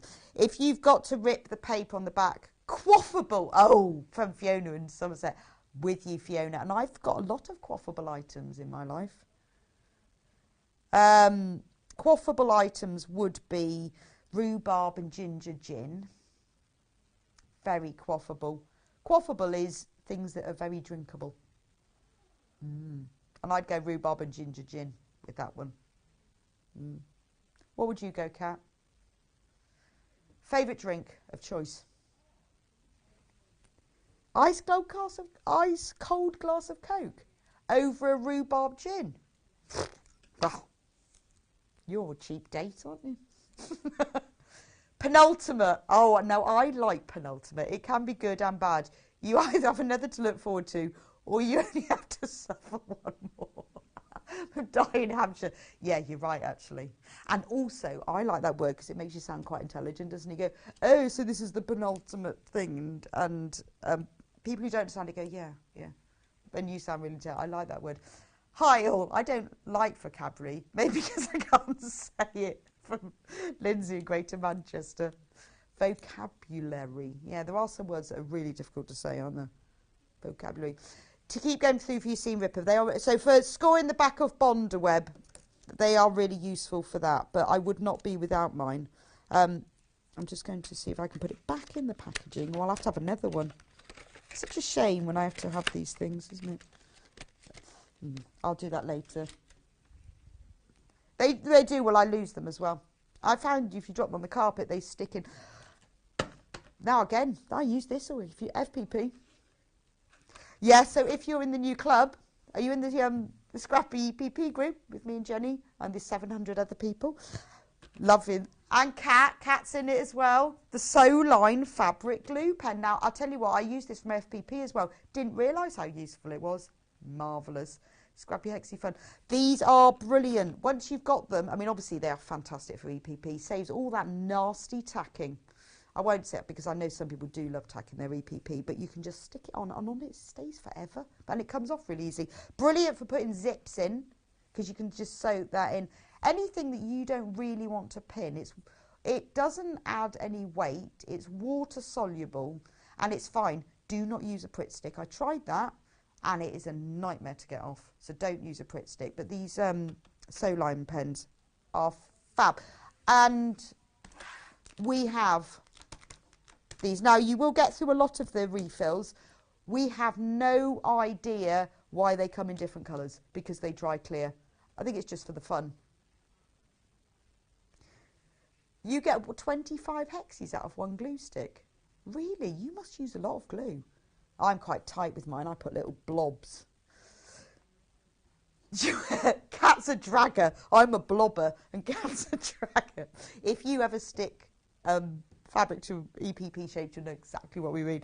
So if you buy the fabric glue pen, it does come with one free refill. Well, not free. It comes with one free. There's one in there and there's one there. So you get 2 glue sticks. But there's nothing worse than running out. So if you want the refill pack, do buy that as well. But for things like putting zips in, particularly when you're sewing them between 2 layers of fabric, when you've got the outer and the lining, it just keeps it still. Really good for FPP as well, I've discovered. Well, I knew it was for the starting shape, but for the big flappy shapes at the end, it's really good for that as well. But they are designed specifically for fabric, and once you've had one, you will discover the amazing uses for them. But stock up. Oh, last few chances. That comes with blue. Well, actually, when we had Jenny Jackson, the EPP Queen, on air, I said to her, do you know why they're different colours? No idea, because they all dry clear. Strange that, isn't it? This one comes with the blue one. And the refill pack's got yellow, white and pink. No idea why. Anyway, if you buy the pen, buy the refills. Marvellous. What should we do next? Favourite word, footer. Footer, as in header and footer. Footer. Clover roll and press. This is really good for FPP as well. I'll stop talking about it in a minute. Really good, these things. Hi, my favourite word when I'm feeling nervous is having the collie wobbles. I love that. Got the collie wobbles. Maybe, see, you can have favourite words that are quite impressive, like onomatopoeia, because it sounds nice, but then you can have little phrases and words that just make you laugh. I like that, the collie wobbles. Girt lush, I love that. When I first worked in Bristol, that's what they say is really fantastic, is girt lush. And I love, and there's nothing better than girt lush. And there used to be, outside the back of the station, then they closed it, a big yurt, like a marquee thing, a yurt, that was a cafe, and it was called Yurt Lush. Don't think it's there anymore. But if you come from the West Country, you will know what girt lush means. And there is no better expression than it. That's just girt lush. Anyway, roll and press. Short-fingered people are supposed to be very practical. Oh, thank goodness for that. Loving the show. No housework done during birthday week, so now catch up. Love to all. Don't do housework. Housework is very, very boring. Don't footer, don't fidget. Oh, is that what it is? Oh, I thought it was like header and footer, like on a page. Don't footer is don't fidget. Oh, well, I've taught you Gert Lush. Got the Jimmy legs. What does that mean, Dawn? Is that the same as collie wobbles? I've got the Jimmy legs. Right, cloven roller press. It's like a little steam roller. It's one of those things where you think, well, isn't that just a bit of plastic? What does that do? It's amazing. But it's Clover, is it? You know Clover design fab things, don't they? It's really good for pressing seams open when, A, you can't be bothered to get your iron out, but more importantly, B, when you've got to press things that you want to do just quickly while you're sitting at your sewing machine, or fabrics that you can't press, like PU, vinyl, some satins and silks and velvets, but particularly the ones that melt, then you can use this to press the seam open, and you can do it. And it's not, if you were doing like on a cotton fabric, it's not as brilliant as obviously a super steam press, but it's just enough to be able to hold it open. So when you're doing like FPP, you need to press the seam open, then quickly sew in. But if you're doing anything with leather or PU or vinyl, where, you know, you can put some fabric on top and press it, but then it does change. It can melt. You have to be really careful. This is absolutely perfect for it. And a lot of people I know, when they're doing patchwork, using normal cotton fabric that you can press, you get just as good, because it's although it is plastic, but it's got a really solid roll on it. It's brilliant for that. You can do it for straight seams or curved seams. So you know when you get those little curved seams, say you're setting a sleeve in something and you can't get your iron in, you can get it just in with this. It's lovely. Yeah, things like the Quilt As You Go, where you can't iron it. Yeah, if you've used an erasable marker pen on anything, a heat erasable one, very annoying when you iron it, isn't it? Because I've done that before. Then use the, oh, I can't get it all back in now, the Clover Roll and Press. Look, I've got it back in. But I've got my own, so I don't need to keep that one. Stiletto. Don't like stilettos, so uncomfortable. I went to this dinner dance on Saturday night, and there was a woman opposite me. She had on the highest stilettos. Honestly, I watched it all night, just waiting for her to have to go to the toilet. I thought, there's no way she's going to walk in those. She managed it. I wouldn't. Oh, so uncomfortable. And they were those ones that have got the red soles as well, aren't they? Those Louboutins or something. They're very, very expensive. That was posh, wasn't it? It was one of those charity dinner dances. This is completely different. So this has got a rubbery end, so you can hold it. So you know when I was saying about using your stitch ripper for holding seams open, this is brilliant for that. So it's got a sharpish bit there. So you can hold it for your sewing. But this rubbery bit, you can hold that and you can press over it and it's absolutely fine. It grips. So it's fine. This bit is really good for when you turn out corners, because you can push it into the corners. But when you want to, particularly if you're doing things like, in fact, like this picture here where you're doing mitered corners and you want to press them, you try putting your finger then, because you want the steam iron on, and then the steam burns your fingers. It's great for that because it's heat resistant as well. So you can just use this to hold seams flat because it's a little edge, and then you can just press up to them. Just a very useful poking tool. Very, very good for pointing at people as well, and not quite... There's a theme, isn't there? Good for pointing at people. Maybe I'm a frustrated wannabe teacher to point at people. Oh no, I couldn't do that. Quilter's tape. Now, who was telling... Oh, Lisa Lamb, wasn't she? Wasn't she telling us about... No, but she would... That was double-sided, but she was talking... I know that was the double-sided stuff, wasn't it? This is single-sided, so this is brilliant for marking quilts. So, you know, we were talking about Susie's quilt, if you're with me in the last hour. If you wanted to do, like, a crosshatch grid on your quilt, and you obviously don't want to permanently mark it, it's only got a very light adhesive. So you just stick this on in the pattern or the shape you want. So what you can do is you can put a ruler on top of your fabric. If you don't want to mark it, or you're unsure about it, or you don't know whether it will stay, maybe you're quilting something like PU, a very lightweight one, or a velvet or something that you don't want to mark or you can't mark. This is brilliant. And then all you do is you stitch alongside it and then you just pull it off again. So it's great for for quilting on things that you can't mark with a marker. Only 6 of those left. Only £1.99, so if you want it, you need to put that one in your basket very quickly. Yes. Oh, so someone's made, who was that? Vida's messaging saying that the glues are different colours, so you can see them on different fabrics. I guess so. It depends what you use them for. I suppose with EPP it doesn't really matter, does it? But yeah, I suppose so. Yeah, no, that makes sense. Yes, because if you were using it on a black fabric, you would want the yellow, wouldn't you? Oh, thank you for that. I've been wondering. We have got some fabric bundles, which are very useful for quilting. This is the crocus one. What is it called? Oh, it's hyacinth. Yeah, okay. I was thinking crocus. Yeah, but hyacinth. So we'll start off with the leaves. And then these are your colours of hyacinth bouquet.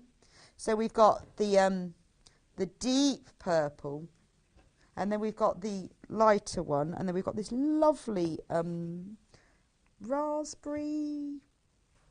very pink raspberry, pale pink, and then your cream as well. So that's your hyacinth bundle. 3 metres, so you get 6 half metres for £20.99. This is our plain fabric, quilting weight cotton, beautiful quality, 14 centimetres, 44 inches. Loads of you got this in your baskets. Now, if you buy multiples of this, they do come as pre-cut half metres, so you will just get that. They won't be, it's not like when we sell our fabric by the half metre, we sell it as whole, you know, you get it as a whole cut piece. These are pre-cut into the half, so if you've got more than one of these in your basket, you will still get them as separate half metres like this. But that is your hyacinth, isn't it? I like that. Or crocus. Feel like I've seen crocuses like that. Just nice, really. Is the next one called daffodil? Oh, I got that one right. Or nas. So we've got daffodil. Now, there's only 8 of these. So this is your kind of... this feels like almost like the bottom of the stem or the soil. Nice, lovely olivey colour. And then here's your stems of your daffodils. Because they do, when they first come out, they're like super bright green, aren't they? And then later on they go darker. And then you've got all the shades of the daffodil. Or you know those double daffodils? And narcissi. Look at those beautiful, very close shades of yellow. And then cream. Oh, is that one lemon? Yeah, do you know, funny, against the yellow, because that's so yellow, this is lemon. So that is your daffodil. So if you just love the cut, I mean, £24.99 for 3.5 metres. That's good, isn't it? So if you love that colourway, you don't obviously have to make a daffodil with it, but it is that lovely springs yellow, and it's so nice to be able to get 4 shades of yellow. That's lovely, isn't it? £24.99. Rose and Hubble plain cotton fabric quilting weight, so it is beautiful quality. Works really well if you want to mix and match it with your designer fabrics as well, because it's the same weight. And then the last bundle is like spring, Easter. Actually, no, it's quite Eastery, isn't it? Easter. So we've got Easter blue, Easter pink, Easter green. Actually, that's very spring green, isn't it? That's the sky with the lambs gambling in the field. Yeah, that's the pink flowers that have just come up. That's the purple flower. No, that's the orange flowers. That's the sunset. But it's like it looks like Easter egg packaging, doesn't it? So that's your Easter bundle. So if you want to make something for your Easter table, you're thinking, how about a set of napkins? Oh, they'd be nice, wouldn't they? So you've got 1/2 metre, right? That's 2 napkins, because that's a good size, isn't it? You obviously get 2 of those. So that is, how many have you got? 5, 10 napkins. Perfect for your Easter table. Do a nice double mitered border on that. For a hem, it'd look lovely, wouldn't it? Or lots of you checking that out, but I'm thinking of one of my friends got married once, and just one of my friends who got married, I made them for their wedding because they'd been living together for years. So what do you get for people who live together for years? I made them a set of napkins in linens in this sort of colour, but then I bound them in one of the other colours, and then I embroidered their names on them. Well, their names, and then the other ones were just like guest. Guest. Yeah, one for just myself, and then that was their present. And it was really nice, actually, because when people have got everything, what do you get them? So I did put their names on. I should have put, like, you've been gone too long on one of them, or time to leave, or you weren't invited. Rotary cutters. Ooh. We were talking rotary cutters, so we have 3 different sizes. Now, I've always said there are only 3 sizes, because I didn't realise that was that size, because there's another one, a bigger one, a 660mm. We have actually started stocking that. We do this one. Now, obviously, we know that Clover products are brilliant, brilliant quality because they are designed by the company Clover, who know a lot about stitching and quilting and all the different things you need. They're always beauty designed. They're fab. They do fab things like their pom-pom makers are brilliant. They're always really, really good. So basically, the 45mm is your Goldilocks one. This is one that we always use. So, but that isn't the only size. This is for your normal cutting and stuff. But the little one, the baby one, 18mm, it's like using a pen. It is tight enough for that. So if you've got to cut out really curved, tight shapes, you want to have control of, because I'm not brilliant at cutting. You know, on the sewing bee, they always use their big rotary cutters and they cut out dress patterns. I end up cutting my fingers off doing that.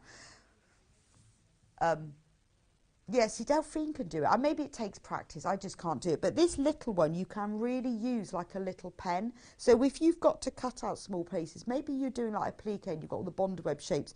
It's so small that you can go quite slowly and get around the shapes. It's brilliant for that. So if you have to cut, if you're doing something where you're cutting out little shapes, like for a plique things, this is brilliant. We actually does come as well, just so you know, you can buy refills for this one. Because when I first saw that, I thought, when are we going to be, what if I can't get refills? But you can buy, look, baby ones. Yeah, I bet we can't. Look, you get 2. The box is much bigger than the refill. I love that. But great for storing them. But that's what once I've used them, that's what I store my blunt ones in as well. I do write on it blunt, so I know which one I'm using. So you get 2 in that. Obviously, you get 1 blade in that. But if you want some very fine cutting, if you find cutting around curves not easy, then this is brilliant. Much finer. So that's the 18mm. Then we have the 28mm. Now, again, that's kind of your halfway house. So it's not as fine as the little baby one. But if you want, but obviously trying to cut out anything big with that wouldn't be great because it'll take you a long time with the circumference of it. It will take you a lot of time to go. That's the 45mm. Sorry, one moment. That's the 45. I know I started off with the 45, I was on the wrong one. But this one is for fine cutting, so this is kind of halfway between. I use this one a lot for cutting my FPP because I'm only cutting very short lengths. Quite good for cutting out hexes because it's just smaller, it's a bit more manageable. If you're thinking about, well, I'd like to cut out pattern pieces, particularly armholes and things like that, but I'm struggling using the 45mm for that. The 18 is too small for doing that. That's for tiny little pieces. This is ideal if you want to cut dress patterns, but you struggle like I do with the 45mm. And it does come with blade, and it does come if you want blades. Pack of 2. They come in their own triangular packages. Less than 10 available of these. We don't often get them in, but if you buy the cutter, I would get yourself a pack of blades because it is worth it. But if you're starting to think, I want to be cutting more curved shapes out with my rotary cutter or small things, remember, because the circumference is that much smaller, you've got more control. So the 28mm is fine. And then obviously the 45mm, which is just the middle of the road Goldilocks one that you use for your main patchwork and quilting. Very ergonomic as well, really nice to use, and you can use it upright or at an angle. And it also comes with all the instructions very easily to see how to replace the blades, which is quite important, isn't it, when you forget how to do it. If you want spare blades, what's brilliant I've discovered about these rotary cutters is you can buy any make of blade and they fit all of them. They obviously had a decision, not like those Apple charger cables. Every time they bring out a new one, it's got a different cable, isn't it? Although apparently they're going to bring them all back in line. I'm looking forward to that point because I've got a drawer full. But these rotary blades will fit all of them. So although that's so easy and that's clever, it doesn't matter. Always have some. There's 3 in here. And they come with a nice little case. So once you've used all of those, I do keep one of these cases and I'm out on it old blades because otherwise where do you put the old ones, because you definitely can't put them in the bin. I guess you can dispose them. Maybe you can dispose them with the needles, but I do keep them in the plastic case. So that's all the cutters.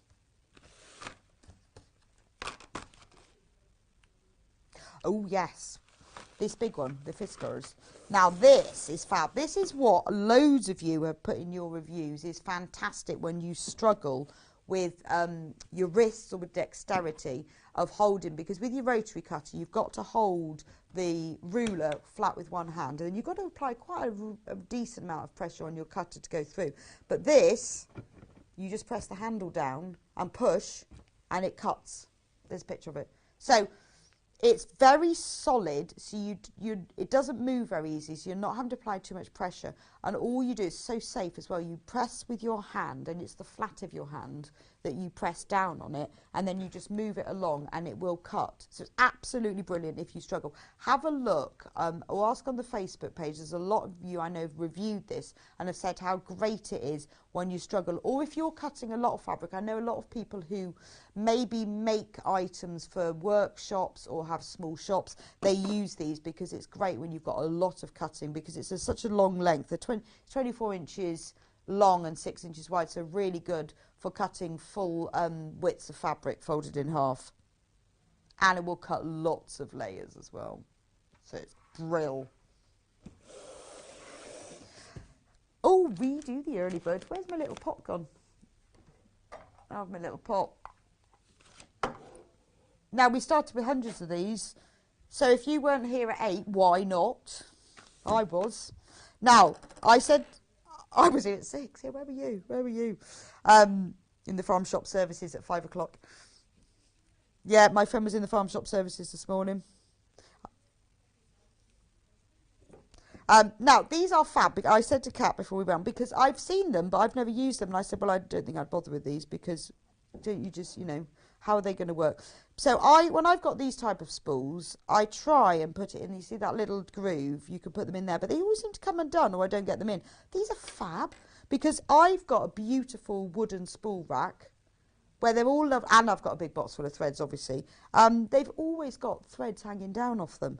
Because however much you try, and if you've got spools like that that don't have a catchy thing, I thought about using sellotape. Some people use elastic bands, but these are brilliant. Because you just pop it round that and it holds the thread. Oh, and it was $9.99, but we've got a special price today. We were supposed to be $6.99, but it's the day of Cat's special offer deal. $5.99 for 20 of these. So if you've got a small one, reel that is. Even if you've got a small one, it will fit. Even if you have a small reel of thread, it will fit. And even if you have a big one, let's carry on the theme, it will fit. Because although it doesn't go all the way around, it will hold the thread. They come in pink, yellow, green and blue. Because what's happened to all that thread that hangs down? You cut it all off. What a waste. Don't waste it.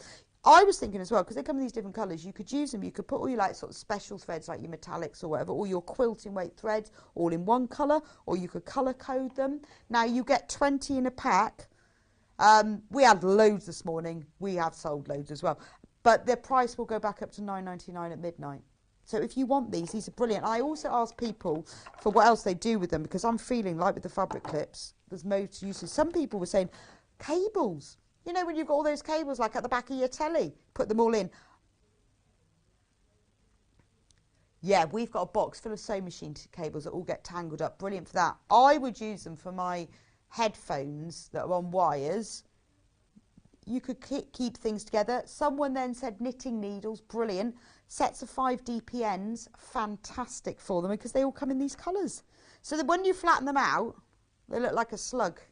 See? They look like a slug. But they bounce off the people.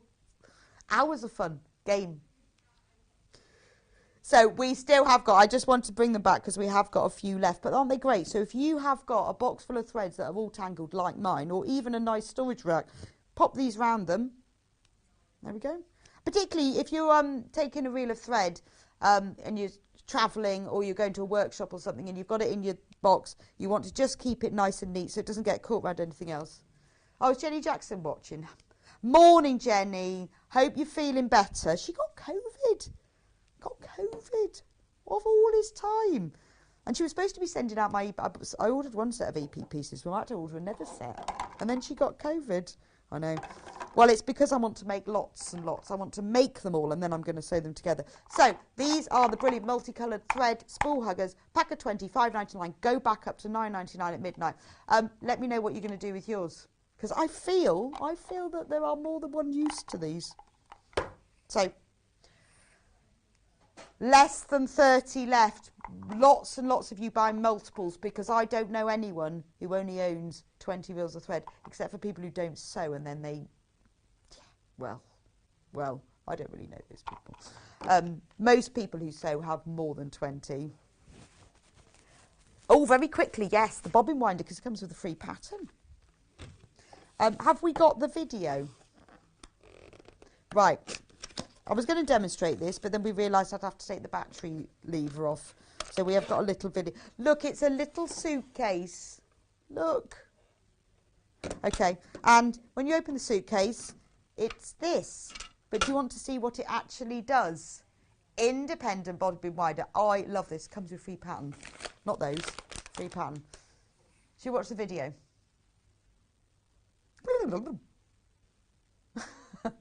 There's Alison. I was on that show, actually, yeah. There's only 20 of these left. Yeah, what are we chatting about? Probably chatting about the fact that I really, really want one of these. There's no sound. 6th of December, if you want it. So basically, look, you put your thread through there. So this means that if you want to wind your bobbins without having to do it on your sewing machine, so pre-wind them, or you don't want to unthread your machine, you can do it like Alison says she does that in the evening and winds loads. And the reason we sell them is because Alison had one. She told us about them, so we bought them. And then we bought more. And then we bought more. And this time they come with a free pattern as well. So all you do is you thread it all round. We're obviously getting a bit, a lot of chatting. Yeah, about how much I want one probably. And then you thread it in your bobbin and then you just press the button and it winds it all up. And it comes with the free Simplicity pattern for an apron. Come on, Alison, this is my fault for chatting to her. Flick that over like that. And she said she'd had hers for years and the batteries had never run out. No, we can't guarantee that. Oh, ignore that. That was the special offer that day. We can't get rid of that. The price is $19.99. So it means that you can wind your bobbins up at any other time. And look at that. And there it goes, does it for you. So, and it winds them as tightly as your machine would done. So if you want to sit there and wind some bobbins up, or, yeah, several people messaged in to say it actually winds them better than your machine does. So if you don't want to unthread your machines or you want to get ahead, and I love the fact it comes in a little suitcase. So sweet, isn't it? Right, a message. Morning all. I've just received the Borneo Tropical Midnight. Oh, it is beautiful, isn't it? And the Tasmania Tropical Cerise. Oh, now that was the one I did the demo, wasn't it? Oh, I love that. And the Borneo Tropical Midnight. Oh, it's the velvet fabric we had on Tuesday in the birthday show. Wow, it's beautiful. Got my birthday badge too. Happy Monday from Vanessa. I know that velvet is gorgeous, isn't it? Oh, I get to announce the winner. Yesterday, for the final birthday day, the prize was, no way, a sewing machine, one of those steam irons, a naked lighting light, a huge bolt of fabric from Stopf, fabrics from Rose and Hubble, a thread set, and then a huge hemline gold hamper. That was the finale prize, and drum roll, the winner of that fantastic prize is Jackie Jarvis. Jackie Jarvis, you are the luckiest person I know. What a fantastic, a sewing machine, a steam iron, all that fabric, the light, wow. Well done, Jackie. I hope you're watching. You will be the envy. Everybody wants to be Jackie Jarvis today. I do. What a fantastic prize. Right, we're going to have a little quick break now while I pack away my bobbin winder. We've got Susie back with us, and she's got one of our best-selling books about charm pack quilting. She's going to demonstrate how to make all the blocks, and we've got loads of 10-inch charm packs for you to choose from as well. If you've got any questions about patchwork quilting or anything else, really, anything you can think of, message in. Susie is your quilting guru. She will know the answer. I will see you back here in just a couple of minutes' time.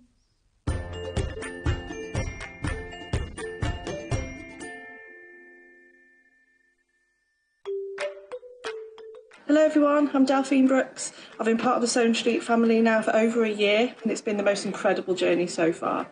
Some of you may already know that I like all things sewing, anything from quilting to toy making, needle felting, and of course applique, which is my favourite. The best thing about being part of the show is being able to share with you my imagination and bringing you new ideas and new designs and patterns, and seeing how you interpret those designs and make your own work, and then sharing your images of those is the most rewarding part for me.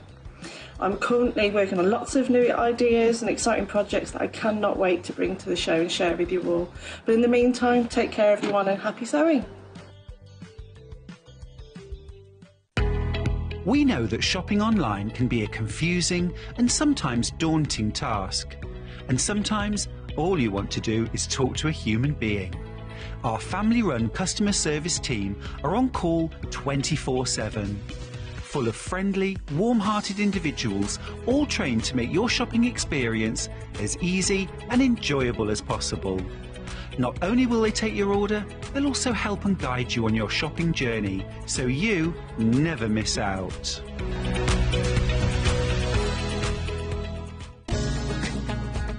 Follow Sewing Street and Yarn Lane on Facebook and Instagram to keep up to date with what's coming up on the show, as well as being the first to know about our amazing offers. Get involved with our competitions that are exclusive to social media, and pick up some top tips from us too.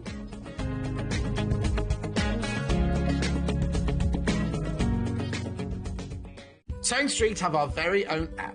You can now watch and shop from anywhere. Simply download the app from your app store onto your smartphone or tablet, then log in or create an account, and you're done. You can watch us live from anywhere, browse all our recently played items and pre-orders so you never miss out on any show deals, and message the studio to say hello at any time. And remember, you can check out as many times as you want and only pay 1 P&P all day.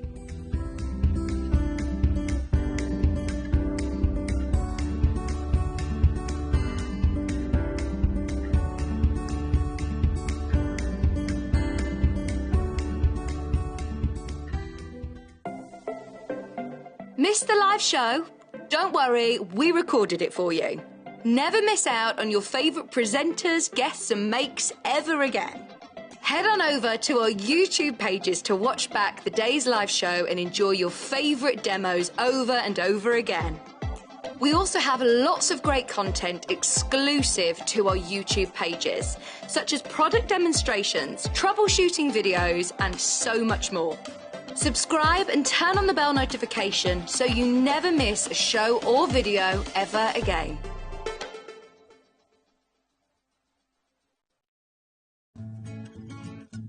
Stuck for ideas for the perfect gift? Why not get them a gift card?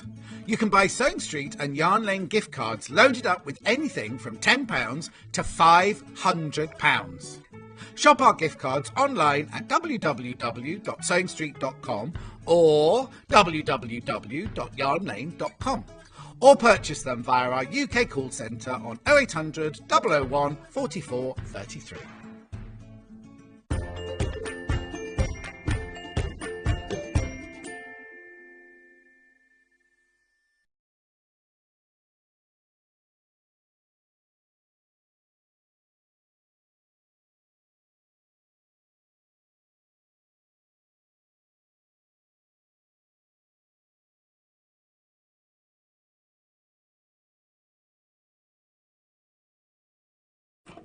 And welcome back to Sewing Street. Sorry, a little bit late. Cat fell into the back of the telly.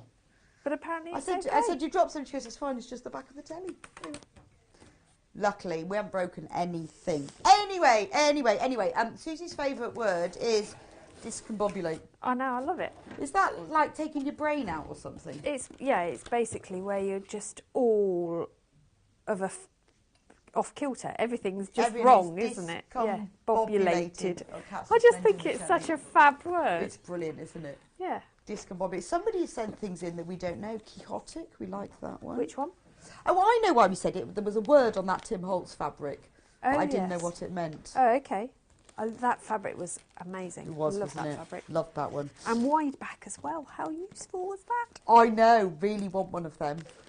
But anyway, sorry. This hour is all about the time-saving Charm Quilts book by Annie's Quilting. Now, we had this in stock before, sold out, so we have got it back.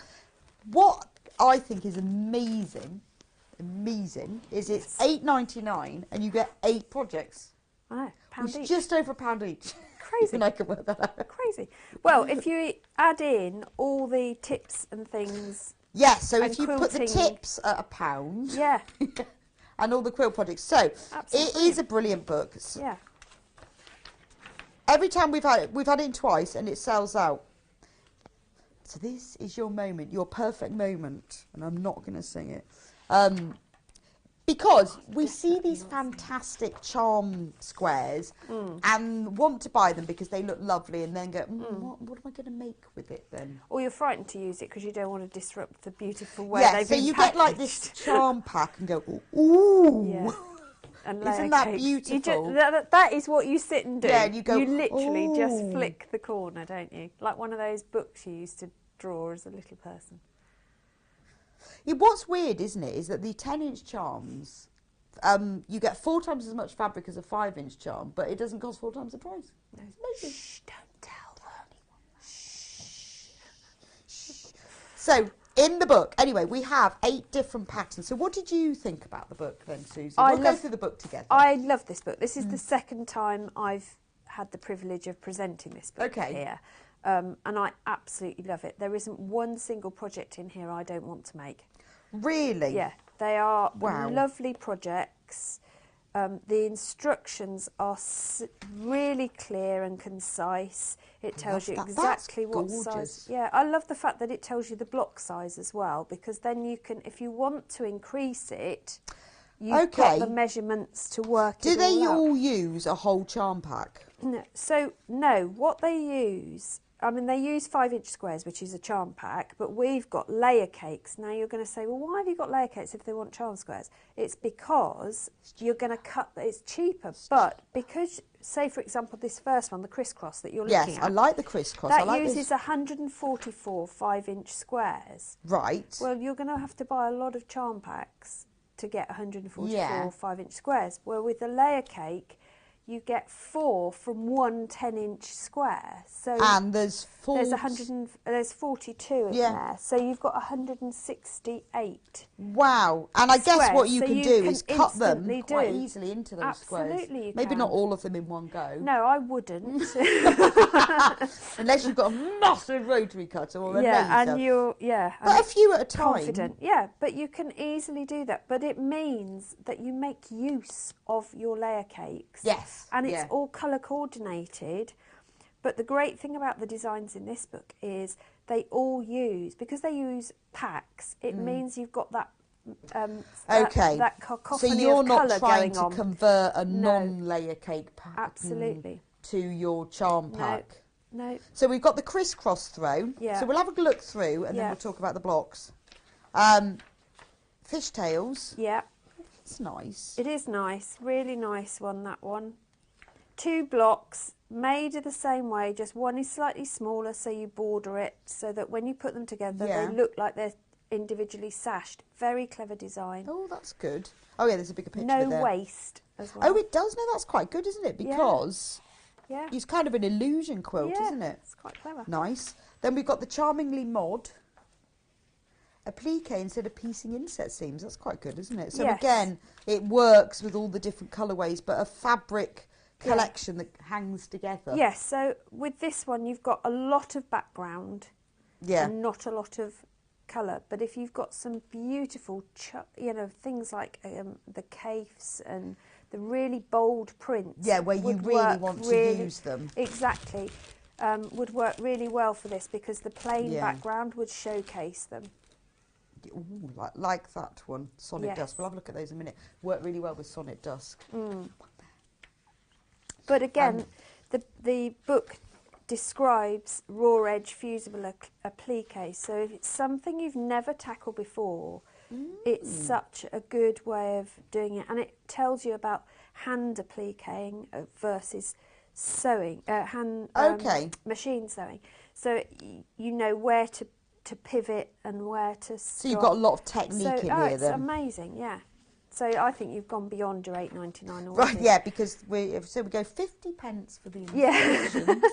And then we've got Boston Charms. Now this is lovely, isn't it? Because again, you can see this is using sort of a colourway of fabrics. Yes, and again, this is the circles are appliqued, but it's just good fun. I think this would be lovely for a teenage bedroom or any person who's really into planets and things, because you could have these as the different planets. You could even embroider the names on them if you wanted. That's really nice, I just think isn't it's it? a really nice. I like that one. And I like the fact they give you the full-size quilt layout. Yes. Because it's always nice to see that sort of inspirational photo, isn't it? But Yeah. it's really nice to see what the actual thing looks Yes, especially if you want to change the colours yourself. like. Yes, so it's easier to look at that and go, okay, so I'm going red. That's it. Yeah. Yeah, or absolutely. mustard. Yeah. And then baby pinwheels. So this was the one that I did on when I came before. Oh, okay. Absolutely loved this design. It's all half square triangles, but don't let that put you off. And it's just a placement that makes the design different. But it's such a fun one Well, to you do. get that kind of outer square like that, but that's Yeah. just pinwheel placement, isn't it? Absolutely, yeah. Would be make it. I mean, I don't know whether it's because it's baby, but it would make a nice baby quilt, wouldn't it? It would be a lovely fab quilt for little people, or even just a picnic rug. I know we keep going on about picnic rugs, but you know, I know, I'm a bit that good obsessed with weather them. is coming. Yeah, guys. one day. And I always think it looks more impressive when you go out to the park and go, oh, look what I've got. yes, oh Yeah. gosh, I've had this for years. Without, And it's yeah, just we've hot got- out from under your machine. Oh yeah. Yeah. Just something I've had for Just years. tea stain it a bit. I know, but it does look cool, doesn't Or, it? Yeah. I like the town village circle. Well, That's yeah, lovely, it's a isn't little it? bit different, isn't it? Because you've got those curved lines coming in as well as your. It almost looks like bunting around But the it edge. isn't so I think- curved, is it? No. That's clever. I think it would make a really lovely table. That's piece Tula for- pink, isn't it? I recognise those seashells. Yeah, but isn't it a bit of cave on the edge as well? Yes, 'Cause yes, that's probably. curious. But I know that Yeah. those seashells are Tula. Yes, In fact, they yeah. normally say They usually reference, don't they? where the fabric. But I know that Yeah. those seashells are. But it's are yeah, Tula, it's as just are a those fun waves. one. And you've got your templates for the But that's triangles cave. in there. And I think that looks very party-fied to me. Yeah, it's I lovely, think it'd isn't be a it? really Really nice like that table one. centre. And it does say you prick the brightest scraps. It is really Like that cool. one. Like that. But you see, you can use any of these and just make them bigger, couldn't you? Absolutely, you can.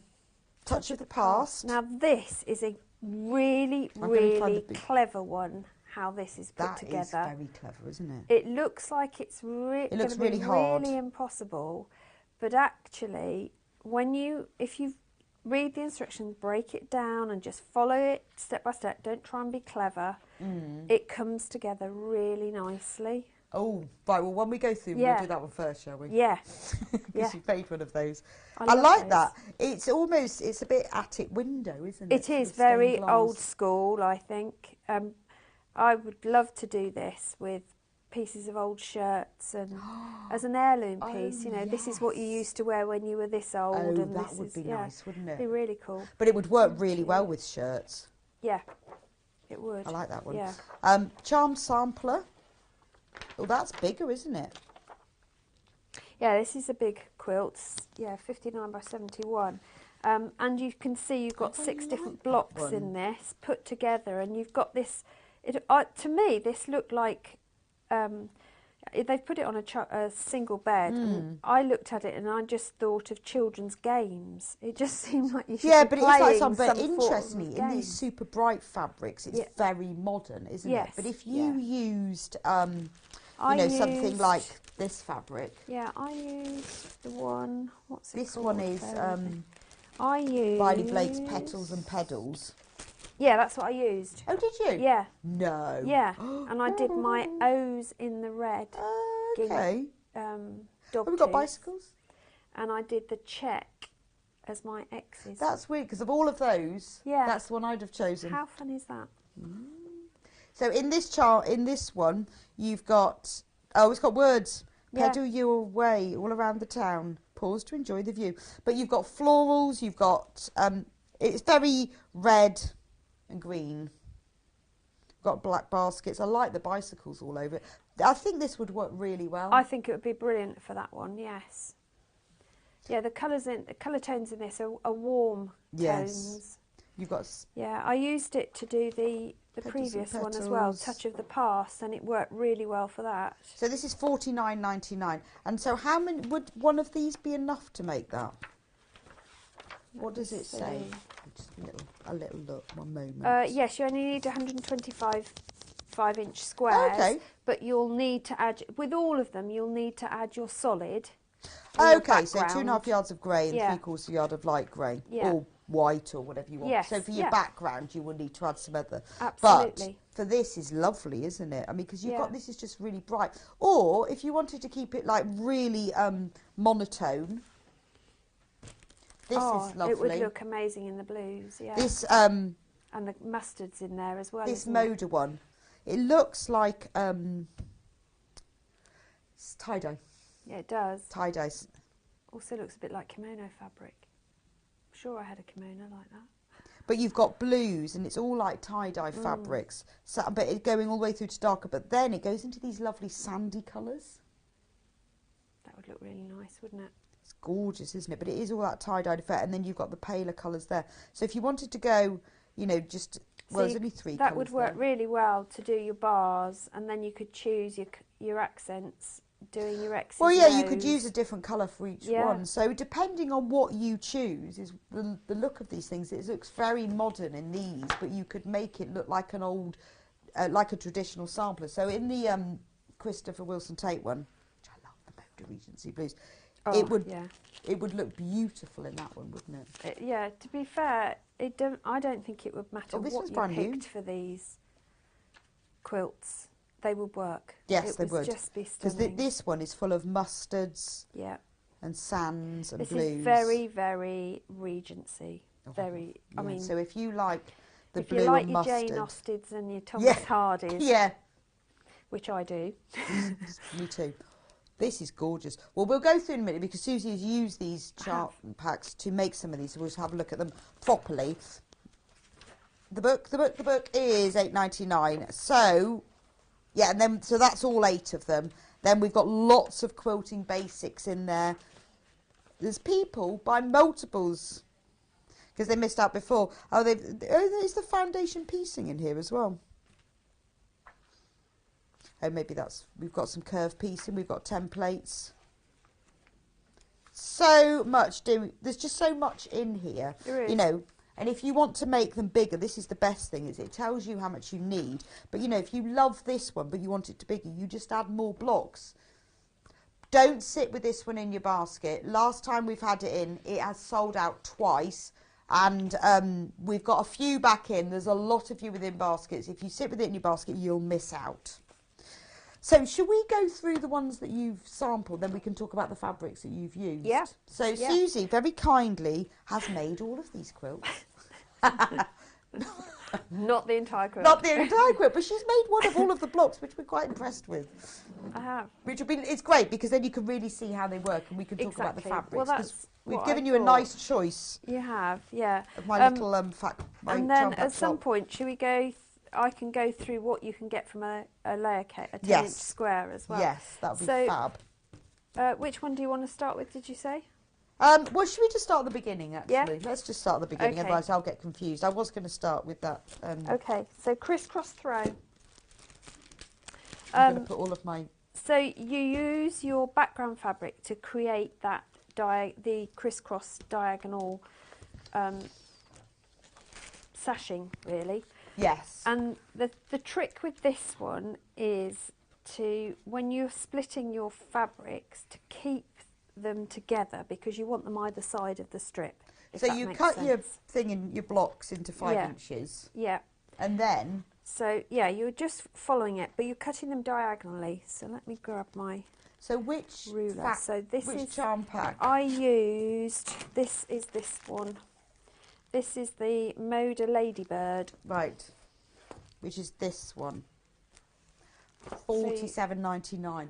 You've got some lovely fabrics in there. I like that blue one. Yeah, it's a denim blue, I would say. But you've also got teals in there, you've got peach, you've got mustard, you've got white. And you've got a mix of designs. You've got a bit of floral. Is it not? Have you not got that one? I have, but I haven't got it open. Would you like my spare bits to show? No, we'll use your spare bits, that's fine. Okay. Yeah. Do you want to look at those? Just to say, I don't want to open a new one.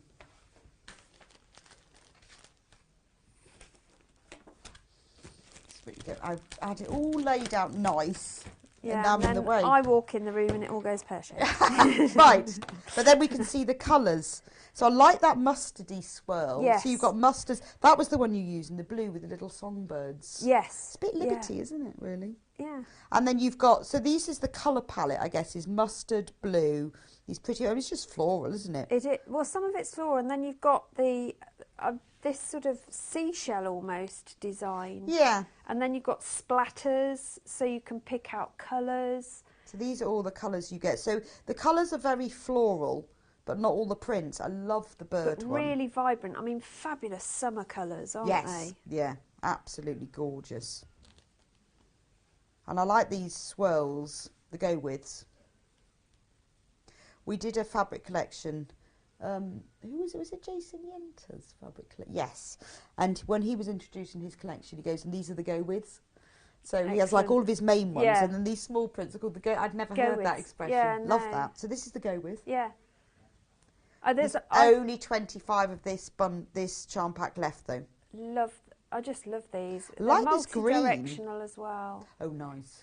Which is really important. Very handy when when you're doing things like this. But the green is lovely, isn't it? It is really fresh. I love that. Is my favourite print. Is it, of all of them? Absolutely love that print. I don't know why, but I just really love that. It's just so useful because, like you say, it's very multi-directional, isn't it? It is, but there's a lot of interest there. So even if you use it as a blender, you know, it's still got interest going on. It's not just flat. It's got a bit of 3D appeal. Yeah. And you yet get two in of them. blue. Yeah, I think in blue it's just stunning. I think my favourite is the birds because I think I do like the birds. I like the sort of monotone. Yeah, I like the silhouette type. That's fabrics. lovely, isn't it? But yeah, that's very. I don't know what the pretty. birds are. Well, it looks like one of them is a wren, but I'm not very good at birds, to be honest. They look don't think sort it's budgies. Chaffinch, wren, that sort of thing, aren't they? So that's that. Right. But obviously you can use any charm pack for any of them. But Absolutely. this is one. So I just selected you get it. you cut it into 5-inch squares. So no, you don't. You cut it in half diagonally. Oh, sorry, no. You cut your layer cake into 5-inch squares. Yes, I've cut my layer cake into 5-inch squares. Then? And then you cut a square in half diagonally. Then you're going to finger press, or you can press it. Using that steamroller thing. The magic clover roll and seam, press. or the magic seam. You got these? Have you got these before I bring it out? No, but you can show it. All right. We have the clover roll and press. I think you're going to be getting these because I use these on every show. So the magic seam wand to just press if you don't want to finger press. Oh, so is that like using the roll and press? Yeah, but do you know what you can do with this? You can put it on your iron, heat it up. No. So it gets warm. So that when you press, you get a really crisp mark. And is that better than ironing in them? Absolutely, because you're not ironing a complete crease, you're just ironing the bit you need. Because all I'm doing is marking the centre. And also you can iron on your cutting mat then? Absolutely. Coming soon to a TV channel near you? Yes. This one? I'll just empty my boot. Yeah. We'll be having a car boot sale later. If you just pop around. Yeah. Susie's car boot will be. We've got a few of these left over. So and you with the sashing pieces that you cut from your background fabric, whichever you choose. I chose cream just so that you could see it clearly. You're going to mark the centre of that as well, and then you put the right sides together, and you do your 1/4 inch seam. So this is kind of all the background, because there's a lot of these have background fabric, but that's fine because that's the inexpensive fabric, isn't it? Well, most of us have got some form of plain knocking around, haven't we? So for this one, you need 1 1/4 yards of white solid. But it doesn't have to be white if you choose. No, it could be any. No, that's true actually. Your favourite colours, you know, one of the colours in the set, then use that. I didn't press at this point, but what you're then going to do is take the other half and put it right sides together. You can, of course, pin them. You don't. Is this? Are they all? Would you say they're all beginner friendly? I would say. Actually, it has got a skill level on it, hasn't it? Yeah, This is they do confident mark beginner. it. Yeah, I think this is confident beginner because you do seam match, and the minute you start seam matching, pattern writers tend to think that you have to know what you're doing. But I think if you just take your time, anybody can do them. The thing to do is to make sure you've got accurate 1/4 inch seams, and you take your time. Press neatly, that's the biggest thing half the time. Because very often if something's not quite right or the seam doesn't lay flat properly, if you just give it a really nice press, it does amazing things, doesn't it? So you can see how quickly it goes together. So you can chain piece. You could easily chain piece. What you've got to watch though is you keep your pairs. Yes. Because otherwise you're going to get oddballs. So when you press these, they get pressed towards the outer ones, the triangles basically. Okay. I have anyway.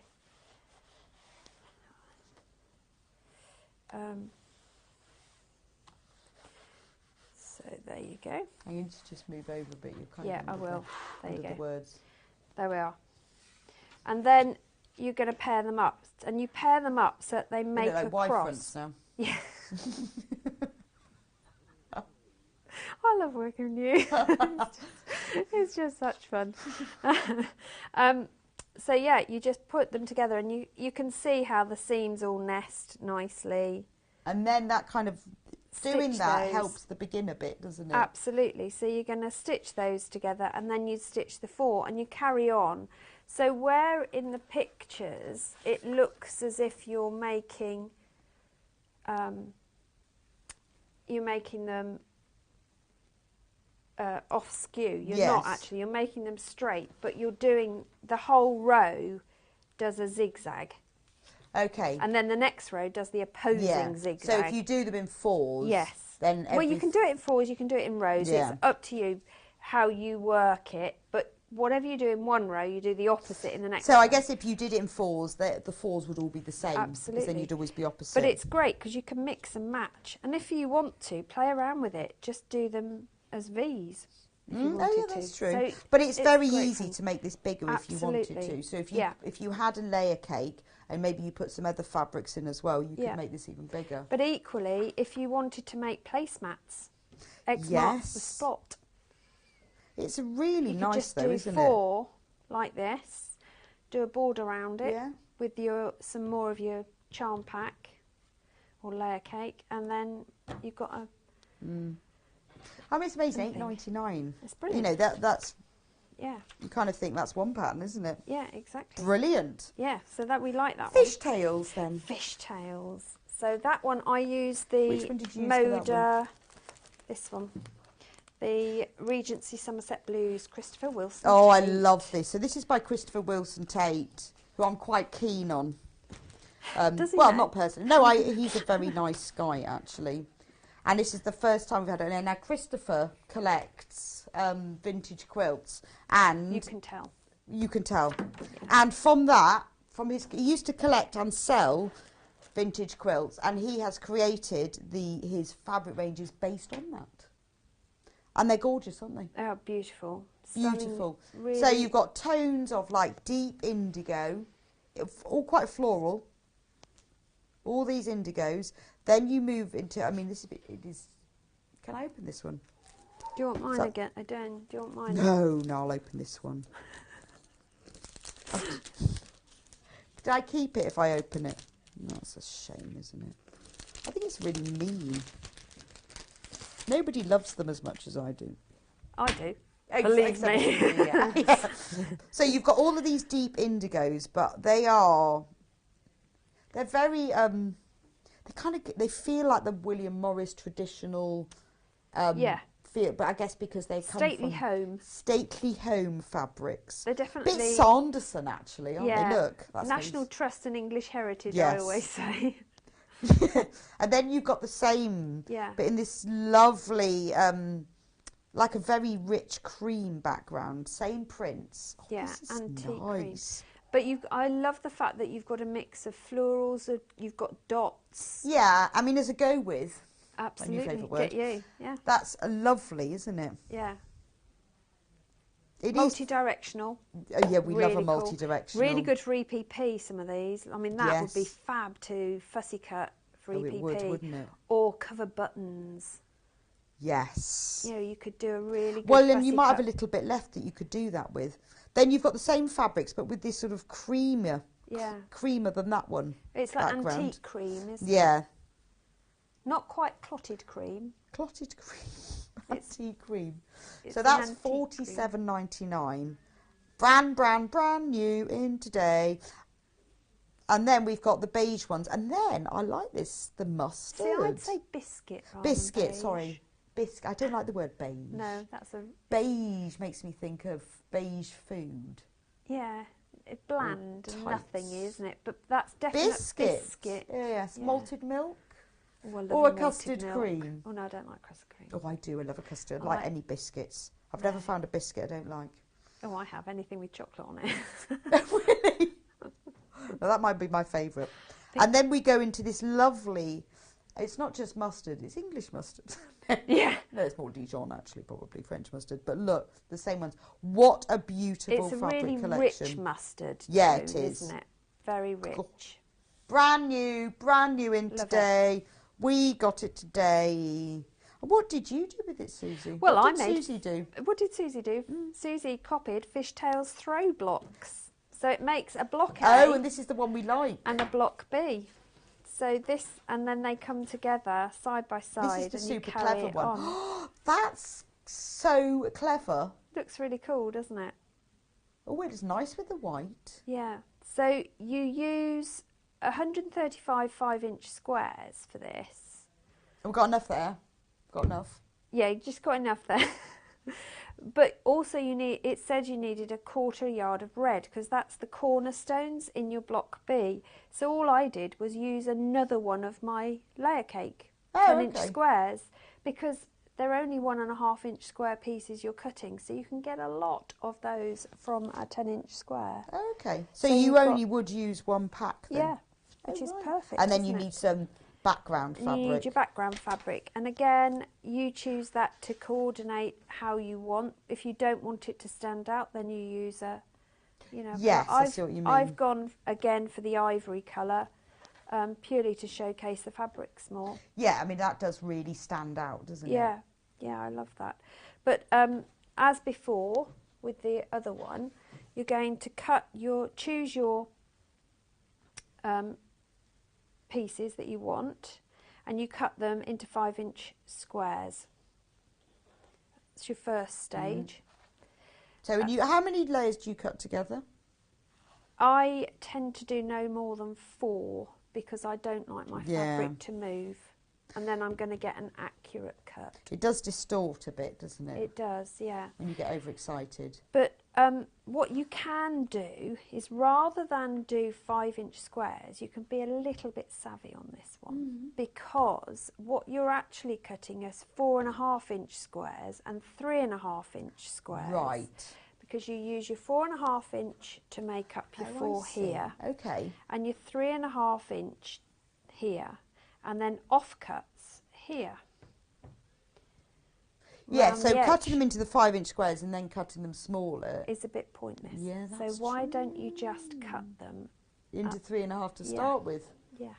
Read the instructions before you start. Well, I just read it through and thought, well, actually, if I just cut 4.5 inches there, then that'll do that bit and that'll do that bit. So you know, read just it read through ahead. first. Yeah, but it does say that in the book. Read the whole thing first. I know, but we that's what don't. you should always do. It's like they say pre-wash, don't they? I do. I'm good. So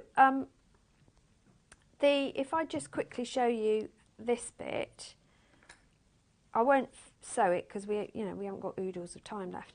But if you imagine these being pieced together as they were, then you put on your sashing pieces, and the sashing pieces, you go top, bottom.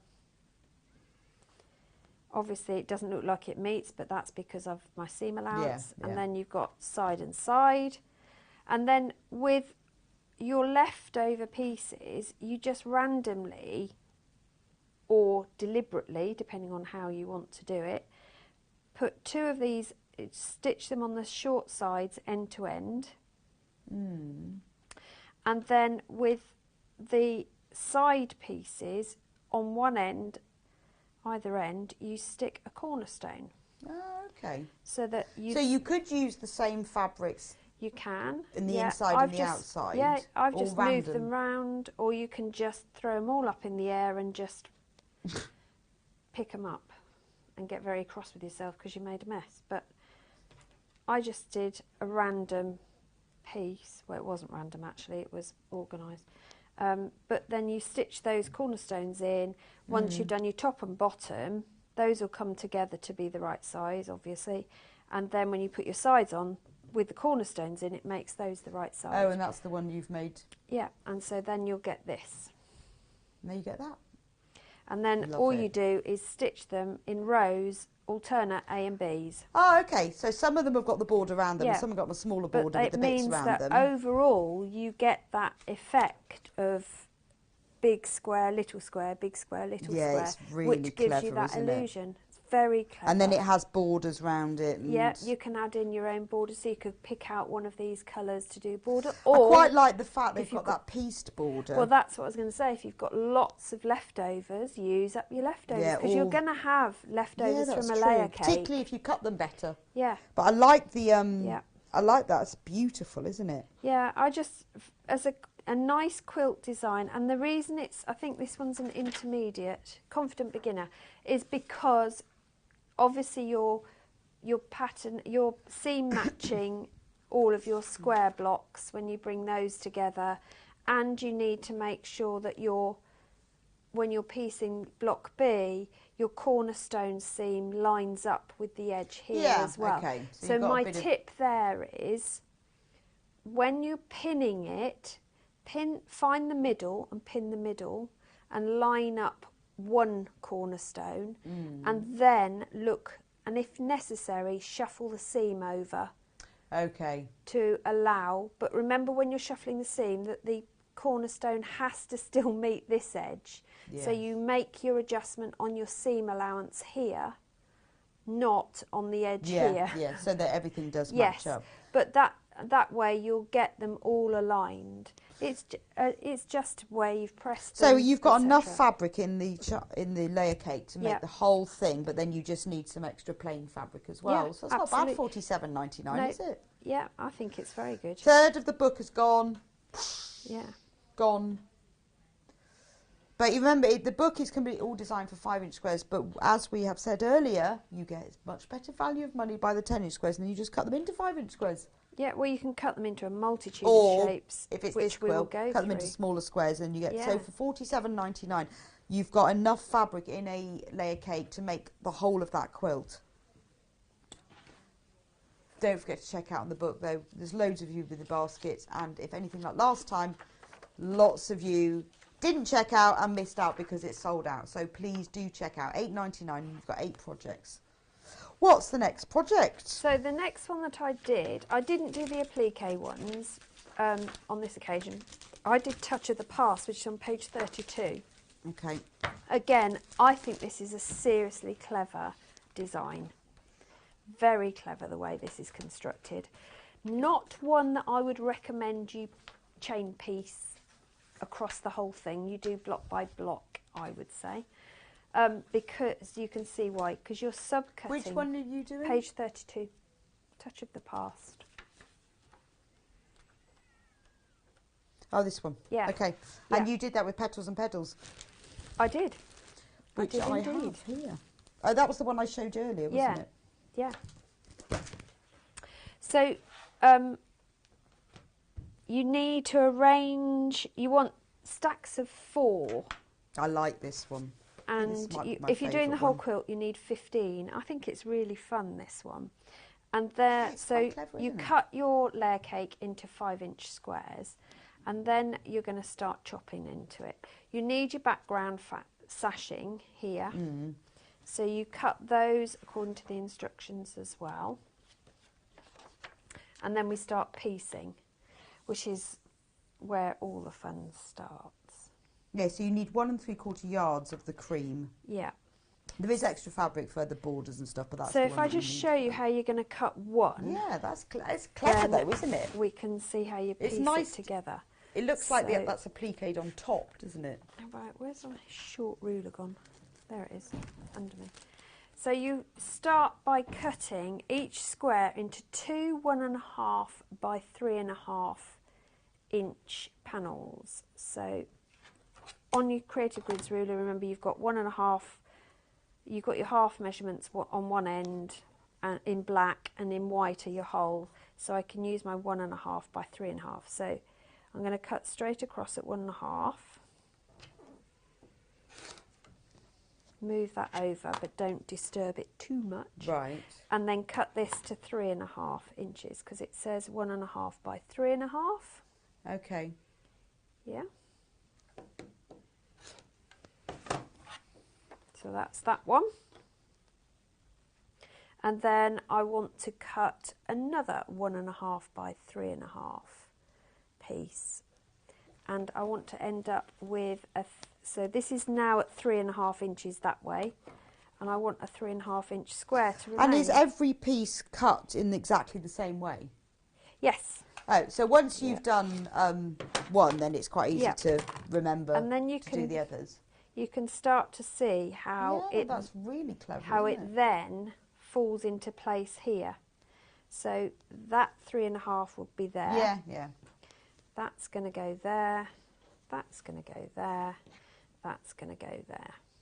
Ah. But what you do is you stitch your 4 pieces together first and put your side pieces on. Oh, right. Yeah. Yes, I'm looking at that thinking, oh, so you do need How to do block you do it? Yeah. But and you then don't. you piece these 2 Mm. and you put those on. Then you put your main sash, Yeah. and then this ones are pieced ones using your squares sashing, another one of the coloured sashing, and the corner. So Yeah. that's why I said you can't do too many at once, because you're going to get in a I see muddle, what you because you mean. need it to continue the colourway Yeah, so across you need the to kind of work sashing. on one block at a Yeah. time, though. Yeah. But, it's they come very together effective, really though, isn't quickly. it? Love it. Really quickly. So let's have a look at the charm really pack. Cool. Yeah. Love these. It's a beautiful mix, though, isn't it? Yeah, you've got lovely, rich colour tones. You've got these lovely, the poppies and Yeah, I think it's chrysanthemums. really. I imagine it being a bike ride in the countryside. Okay, so there's the basket Yeah, with the that's flowers the basket in. with your flowers. And then we've got the lovely bicycles. There's all the pedals on the lovely, and then pedals to the petals. Life is a gift, enjoy the ride. Take flowers to your family. Pause to enjoy the view. Pedal along the avenues and lanes. Always like a bit of text. Susie and I are saying both like that. Yeah. Nice geometric. So you've got a really nice mixture of text, floral, geometric. Absolutely. And then you've got the same floral. So we've got the same colourways with this black background. Yeah, they appear in the, I think it's 4 different colours. Okay. You've got the white, the black. Pedals again, black text. So this actually would work ideally in that colour, wouldn't it? Look lovely. Well, to be fair, it would work in the first one we looked at as well, where you've got the multicolours. Yes, yeah, because you're framing things. Exactly. And then again, we've got more text. So this is it in the sort of the deep red colourway. I love the wheel print. I think that's I know, really the cool. wheel's lovely, isn't it? Yeah, looks. You could almost look at it as segments of an orange as well. But yes, it's really multi-use, that one. Yeah. And then we've got the same. So we've got it in the lovely grey print here. So this is $49.99. Not bad. Look at that. I mean, when you think you are getting 42 10-inch squares, which is 168 5-inch squares. It is. Which is plenty, more than enough. Phenomenal. You need to make this quilt, and then you've got it all in the green colourway as well. And actually, all of the background fabrics that these quilts use are quite plain, sort of white, ivory, black. Yes. You know, and those are greys. $3.79 half a metre, so not bad at all. I mean, when you think all you've got to do is choose which of the charm packs you like the most, and then one of the books in the quilt will suit them. Yep.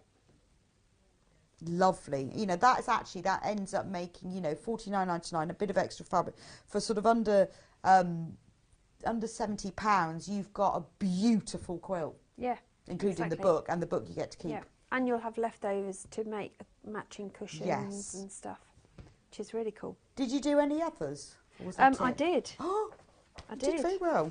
She was very busy. I was very busy last You were very, week. very busy. Yeah, I was. So I did the O and the X. Oh, the Fab Sampler quilt. From the sampler quilt. And you used this fabric collection? I did, yeah. Yes, because I recognised that. Yeah. Checked one. These are brilliant. So the thing with these two particularly, the reason I only did these two is because they both use the same methodology to create them. So you're taking a 5-inch square that you cut from your layer cake, and you are what we call snowballing the corners. Okay. So all you're doing for that, I'll show you. You've got my layer cake over there, haven't you? Oh, sorry, yes. I did put it back in order. I've got it. Oh, I did put it back in order. I was going to say, because I know I cut one. Oh. So if I show you, let's do a bicycle. Why don't we? So you've got your 5-inch square, and you'll need 2 of your background fabric squares, and they're cut to 2.5 inches.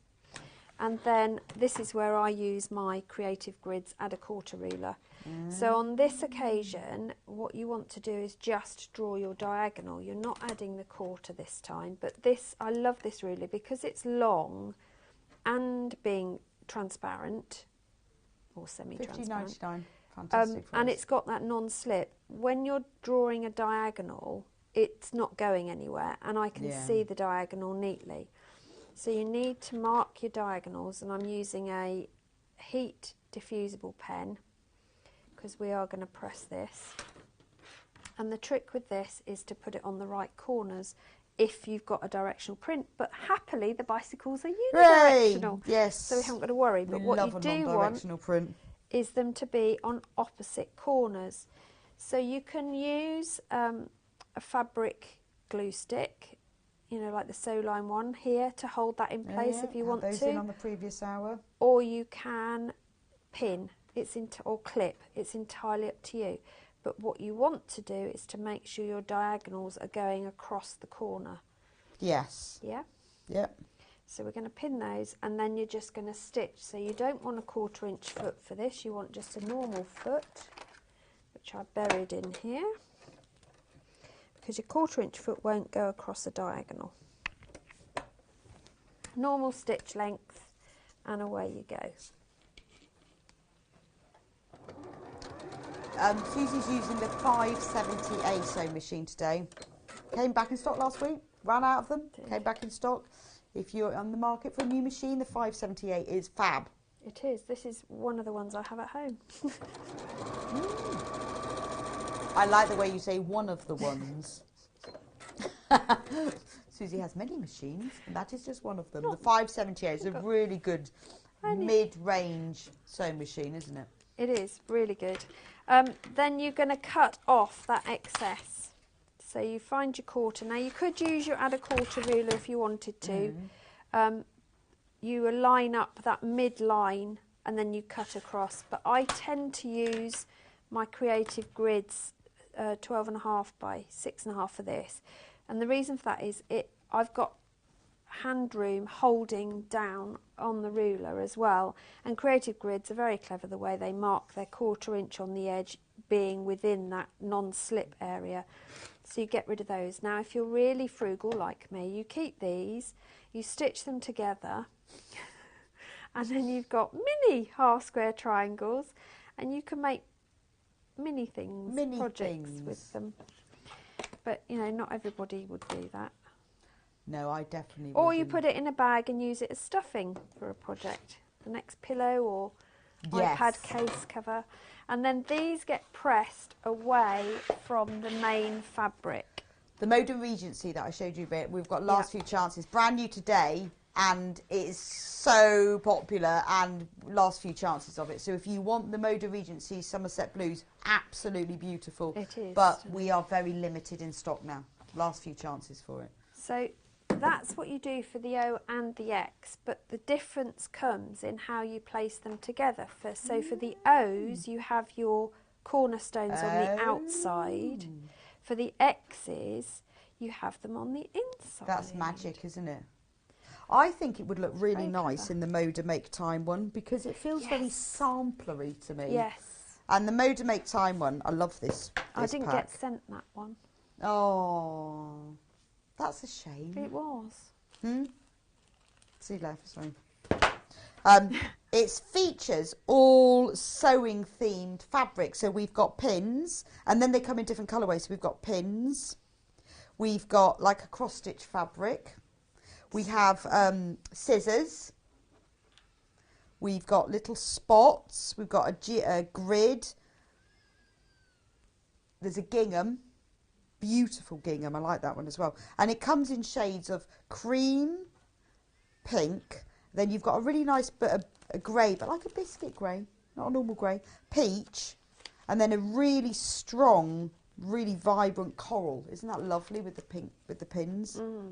And blue. And you've got a lovely as well, a really nice diagonal stripe. You don't see fabric with diagonal stripes. So this is a lovely fabric collection, would look nice in that one. I definitely want to make that for my workroom. Do you? Because nice, I always have a quilt in my workroom to keep me warm. Well, because it looks like a sampler one, and in this charm and with pack, the pins and everything. And I think you've probably got enough, haven't you? And then those tiny little bits that I cut off, I could then make myself. Oh, you can make yourself loads of things. I can make my little caddies and my pin cushions. Fab. And then one that we haven't, the final one we haven't done is Sonnet and Dusk. I've actually got this one. Sonnet and Dusk.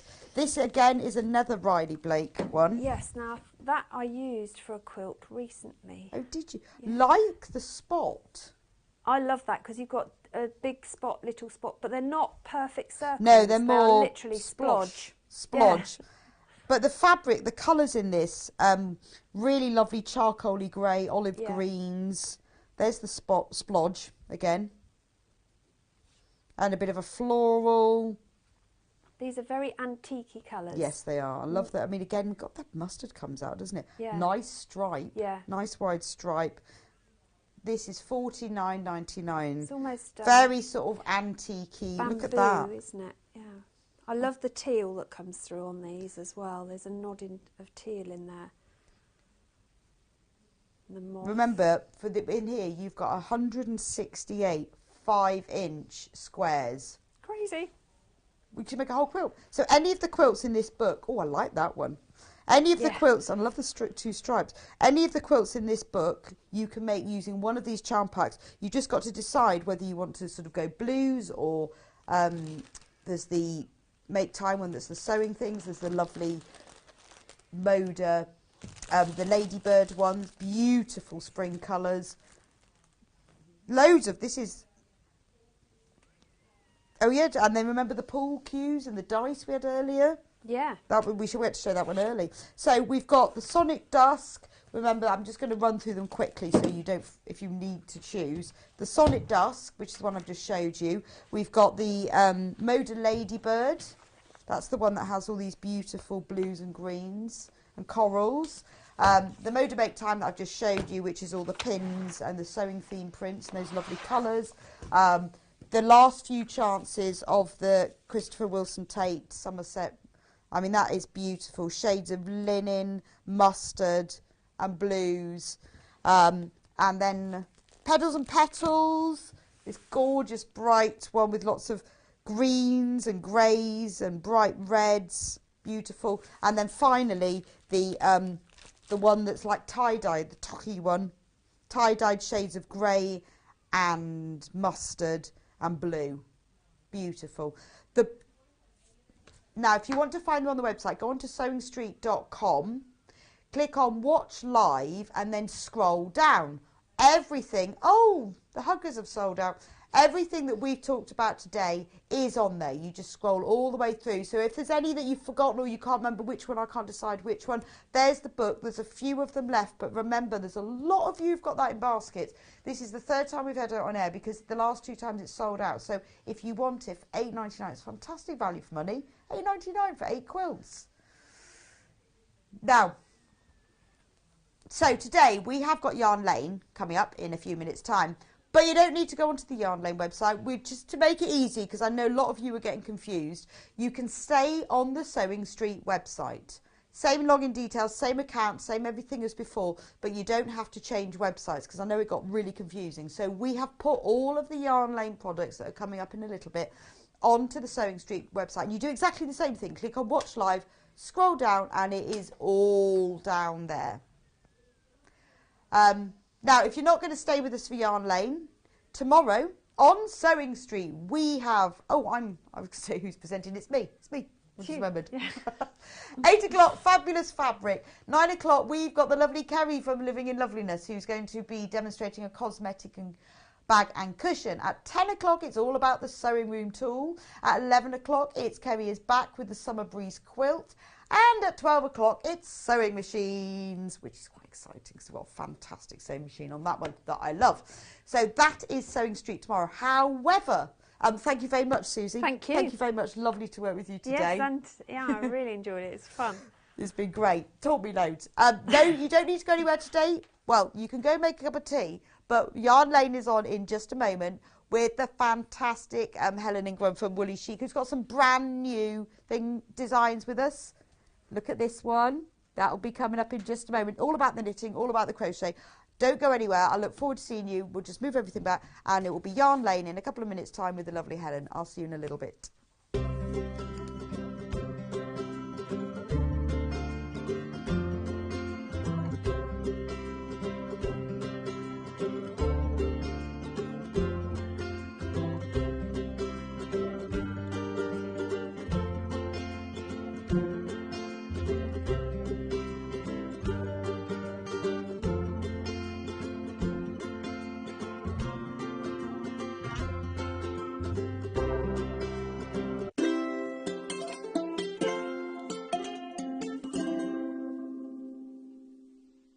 Have you heard about Yarn Lane, a TV show dedicated to knitting, crochet and all things yarn, bringing you demonstrations from our expert guests as well as the latest tools.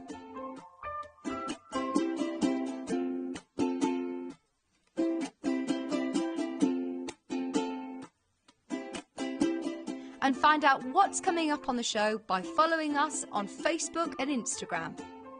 Subscribe to our email newsletter or visit the programme guide on our website at www.yarnlane.com.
Hi, I'm Helen from Woolly Chic.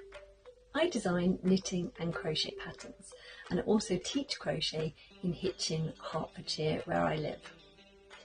My mum taught me to knit and crochet when I was a teenager, but it wasn't until my children were little that I picked up a crochet hook again and literally became hooked, and I haven't stopped crocheting and now knitting ever since.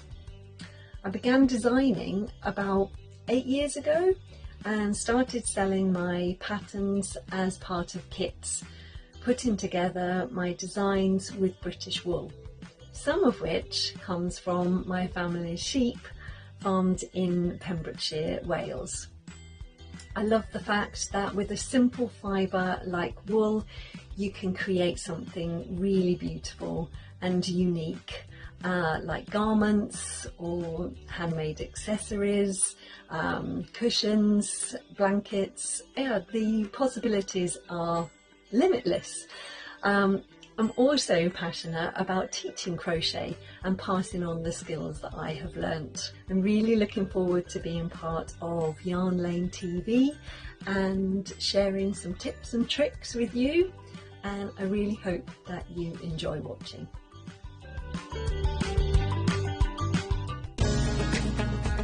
Follow Sewing Street and Yarn Lane on Facebook and Instagram to keep up to date with what's coming up on the show, as well as being the first to know about our amazing offers. Get involved with our competitions that are exclusive to social media, and pick up some top tips from us too.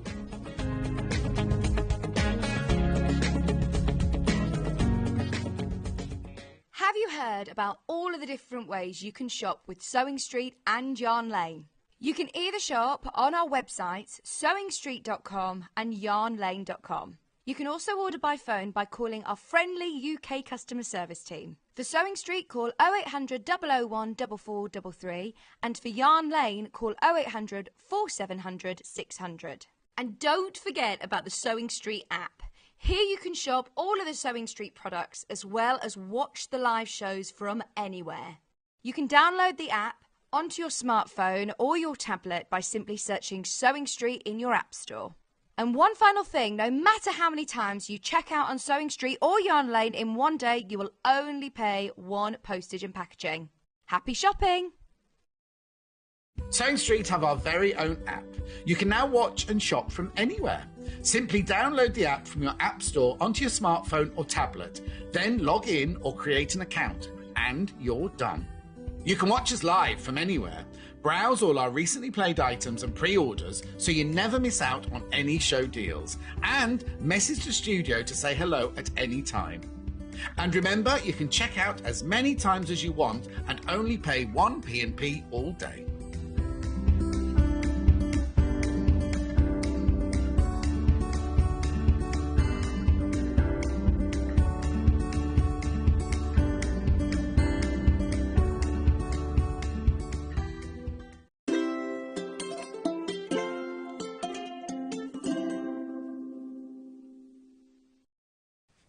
Welcome to Yarn Lane. Oh, look, who loves my top? Look at this. Helen hung it up and I went, no, I think that will look quite nice. I don't think I'd wear my dress underneath it. I think it would have looked better just my white top. Beautiful. This is brand new today, and only available at Sewing Street, designed by Helen for Woolly Chic. Fantastic, isn't it? Gorgeous. Gorgeous. Now, we've made it easier. We had a lot of feedback from you saying, get really confused that I'm watching on this. You have to shop on Yarn Lane. So many people going, I'm a Sewing Street customer, can I use my account? So to make it easier for you, you can just shop on the Sewing Street website. So all you have to do is go on to www.sewingstreet.com. Now, if you've only ever stopped on Yarn Lane before, you don't have to change accounts. It's exactly in the same way as Sewing Street people, Yarn Lane, Sewing Street. One account, which it looks exactly the same as Yarn Lane, just a different colour. Now, you click on Watch Live and you scroll down. Now, look, you can have a little look through. Oh, there's the very nice 720 Pro sewing machine. You can have a look through all of those things that we had on Sewing Street. And at the end are all the Yarn Lane products. But it's all on, so if you click on pre-order, because we haven't talked about it yet, today's show deals with things I have talked about, pre-order things I haven't, it's all there. All of the kits, all of the yarn, all of the accessories, everything is all on there. Because a lot of you got very confused with, is it on Sewing Street? Is it on Yarn Lane? So we've put it all onto Sewing Street just to make it. We haven't got rid of the Yarn Lane website. That is still there. All of the other items that you want to buy, all the other accessories, and all the that we will be selling. But during the show itself, it just makes it simpler because I know we've got confused. So same login details, it just made it simpler. And also it means if you've bought something on Sewing Street, you can buy something on Yarn Lane and it's only 1p&p of £3.95, which is a bargain, really. But the Yarn Lane website has not got anywhere, but we have just decided to put what we're selling on the Sewing Street one just to make it simpler for people. Any questions, message the studio@sewingstreet.com. We will answer them, or we will try. Anyway, look, new top. Nice, isn't it? Gorgeous. It's called the Kilda top, and I will be asking Helen in a moment for a little bit of information. But let's just run through the kits. We've got it in 1, 2, 3, 4, 5, 6 colourways. So in the kit, you get obviously the full instructions, which is very important, and all the yarn to knit it. So this is knitting. We've got knitting tops and crochet tops today. This is the knitting one. Now, in the blue, we only have 8 of these available. It's perfect, what does Helen say here? Ideal for all seasons, on its own or over a shirt or a long sleeve t-shirt, as seen by me. It's beautiful. It's got a lovely lacy pattern knitted down the front and back. That's the front. Look at that. You can see it all the way down the back as well. It's beautiful. Now, if you've ever knitted with Helen's yarn, you know how gorgeous it is. It has really lovely stitch definition. It has this little sheen to it as well. It's not shiny. It just has a sheen to it. So it looks beautiful, particularly when you've worked like a lace pattern or a cable pattern, and it really stands out well. So in the kit, you get full instructions, which is size from a 32-inch bust up to a 42-inch bust, and you get 2 hanks of yarn. Fantastic, isn't it? And this is all Helen's beautiful heartspun yarn. So it's 70% Blue Face Leicester. Now, to talk through the whole point of the yarn, Blue Face Leicester is like our merino, isn't it? That's right, it is. So it's super soft and yeah, gorgeous, like merino, but merino sheep are very rarely farmed in the UK or in Britain, and so Blue Face Leicester are widely available in Britain on So Britain's it's not farms. imported, it's all naturally British. Yeah, so it's naturally British and it's spun in Yorkshire. So the sheep are British, the manufacturing of it is British, and I've added the tencel, which comes from wood pulp. So that's also a very environmentally friendly. And why do you put the tencel in it? Why is it not just pure wool? Well, so tencel adds a bit of softness because a lot of British breed sheep, the wool isn't perhaps as wearable as merino. Right, okay. It's soft, but sometimes by adding something like tencel, which is a bit similar to viscose, it's a bit, but it is from eucalyptus trees, so it's from wood pulp. It adds that sheen. It adds that kind of silky feel. And does it smell like you? No, it doesn't smell like sheep. Cats. Does it smell like eucalyptus? No, it doesn't smell like eucalyptus or like sheep. Wool, actually. Whereas some of my wool smells like sheep. Real kind of sheepy sheep. Oh no, it smells like wool. Yeah, it's lovely. But it's just really, it's got a beautiful drape to it. It does. It's really soft. I don't know whether you can see it on the one I'm wearing, but it's beautiful drape. It's absolutely gorgeous. I mean, it's just so, it's flattering. It's a flattering top, isn't it? Yes, it is. Because you've got that little bit of a, like a little bit of a sleeve. Yep. But then the V-neck as well. Yeah, it's lovely, and you could almost wear it both ways. You could wear the V at the back or have it at the front. In a round neck. But it's just nice without it being, it's having that little bit of a sleeve. It's lovely. Yeah. So, only 7 of the denim kits left. It's gorgeous, isn't it? So I think I need to sort of pull it up that side. There we go. I should have stood, that's better. Should have stood in front of it. So the next colour is the one that Helen is wearing. which is raspberry. Yes. Raspberry. 9 of these left. So, why raspberry? I just love the You colour. love the colour. And that is the advantage. Because obviously it's your yarn, so Yes, you chose the colours. yes, Why yeah. raspberry? I know. Well, I just love it. And so that's the advantage of having your own wool. You can get it spun and into whichever you need for your designs. Which is fantastic, And then the isn't it? colours, my favourite colours. So, But it's yeah. lovely because it's not a real pastel pink, isn't it? It's not your No. fuchsia pink. It's No. like if a sheep were to be pink, it would be this colour. Yeah. It's a sort of muted Yes, colour. that's a right. muted If a sheep was raspberry. pink. Yeah, although it's difficult to photograph. It's difficult to get the true look of it Yes, because it yeah. has that tencel in it. It has almost a mild sort of, little bit of a white fleck. Well, it almost has like an oatmeal fleck throughout Yeah, it, doesn't it? It's yeah. lovely. So that's the Just one. catches Well, the there it is light. in the picture, but it's the one that Helen's wearing. Only 8 of those left. They're going fast. Question from Elaine. Hi, Rebecca and Helen. Sorry, I had to leave the room and missed the size of the kilder top. Could you please repeat for me? Of course we can. It's 32 to 42 Yeah, inch so bust. there's a small, a medium, or a large. So there's three sizes, and because it is a top that is knitted from the bottom up, with no Right. shaping whatsoever, you can, and it's knitted on circular needles in the round until you get to the armholes. Then you divide for the front and back, and you're Yes. knitting in rows. You can adjust the size slightly according to, so if you needed to make it bigger, you could go up a needle size. Yeah, that's true. Or Yes, and you could make it longer or shorter you can as well. definitely make it longer. You could try it on at the time when you're dividing for your for the front and back. You can, obviously you'll have it on 2 separate. Yeah. You put some of the stitches on waste yarn or a stitch holder. And therefore, you can put it over your head and try it check on. that it is the right length and the right width. So you can sort of. Well, that's quite nice as well because sometimes you want things a bit shorter, Yeah. a bit longer. Yeah, I quite like the length on and this it's one. a nice top because you can make the bigger size and have it a bit big and baggy, Yes. or you can make it a slim fitting top because slipovers, they're called slipovers. Well, I think or with tank this tops. one, I would, because I'm wearing it over a top and something, Yeah. you'd need it a bit bigger A bit because bigger. you're wearing without, you'd want it more I've got fitted. it slimmer, or even these, snugger fitting sort of tank tops. You could almost sort of have it like that as well. I think it's so. gorgeous. Love it. Yeah. Let's go for the green one because that's in the model behind me. This is my model.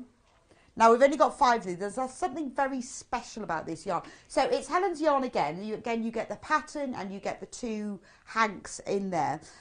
So it is the same blue face Leicester and Tencel, but this has been specially dyed for you, hasn't it? That's right, yeah. So completely limited edition, custom dye by a company called River Knits.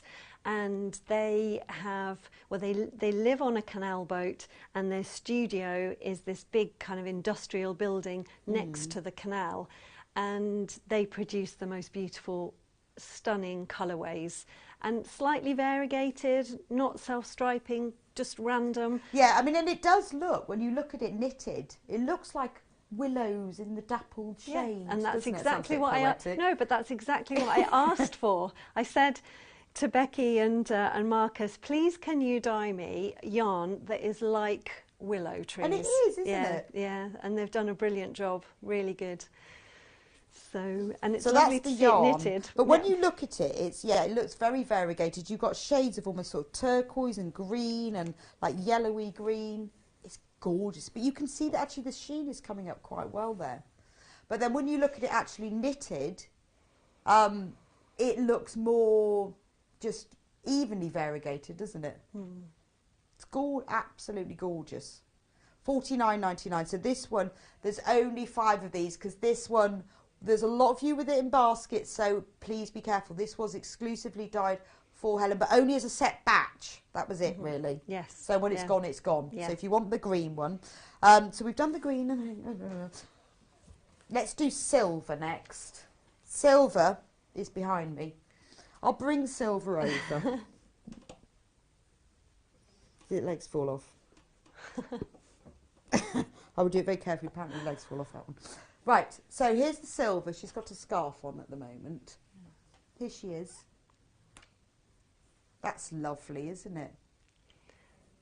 Yeah. So you get your pattern and you get your 2 hanks of yarn in this gorgeous silver. So it is, yeah, silver. In fact, in that photo, it looks darker than it really is, doesn't it? Yeah, yeah. This one, well, this is the real thing. But if you look at the yarn, it is really a lovely silver. Yeah, silver grey. Beautiful. And a nice neutral colour. Yes, that will go and I know with that's anything. always really popular. A lot of people like the neutral shades, don't they? Yeah. Because you can wear that under something quite dark, like you could go black or navy. Yes, yeah. Or you even could. mustard. Yes, that would be nice. Mustard and grey. We had a lot of mustard and grey fabric this morning. I was like, oh yes, love. What is it? Grello. Oh, is it Grello? Grello. We did. Yeah. We had Grello this morning. But that's a lovely shade, isn't it? So that's the grey. Next is the purple. Yeah. Which is... So I haven't got a knit... Seven of these left.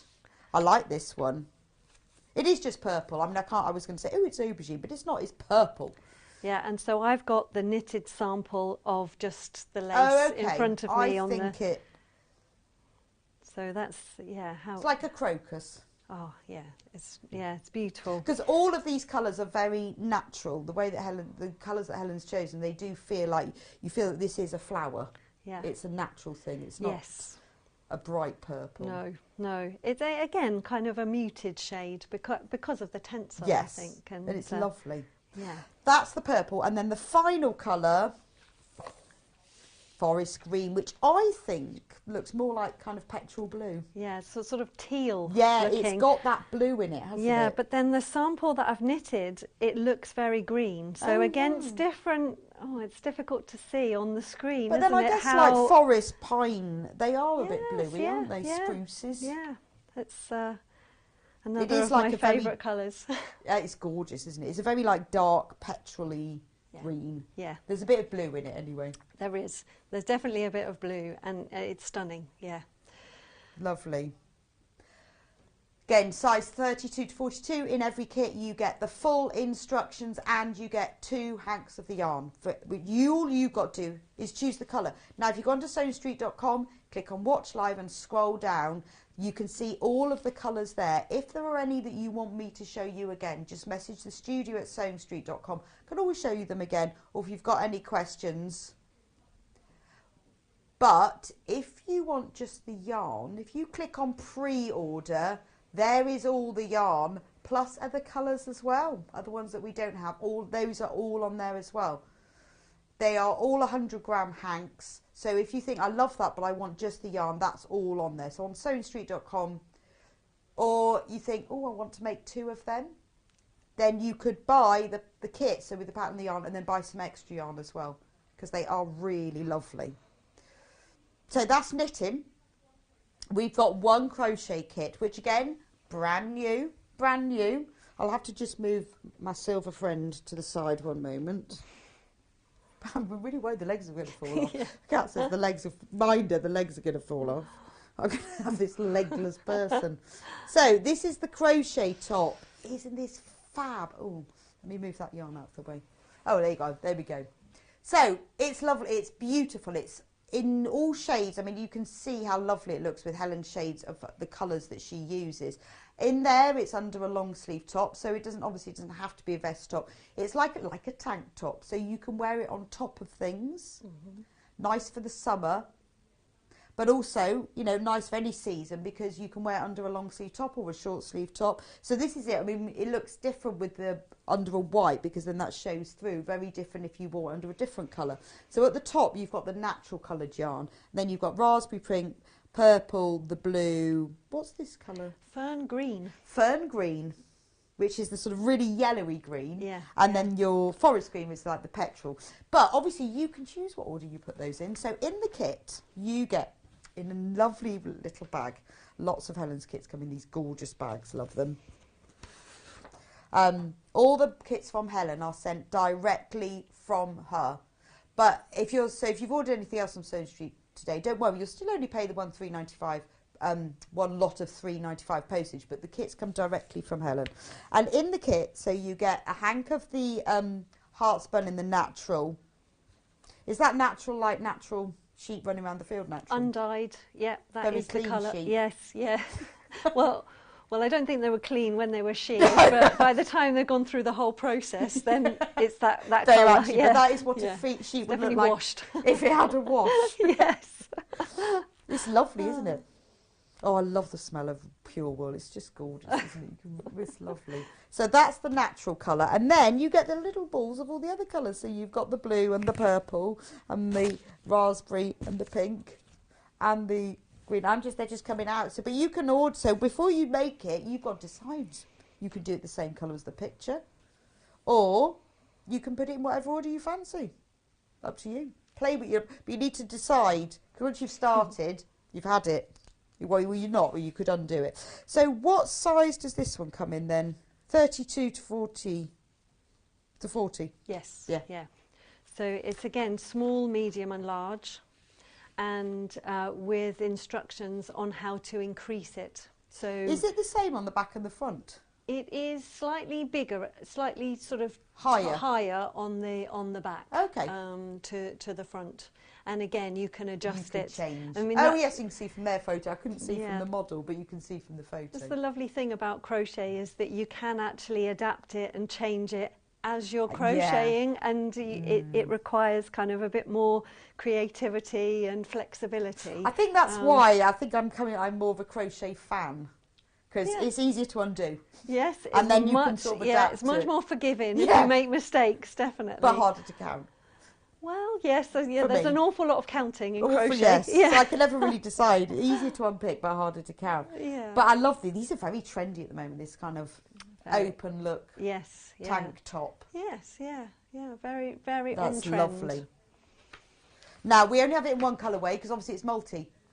But you can choose which order you put them in. So everything you need, it all comes in the little thing, the Harmony of Leaves vest top crochet kit.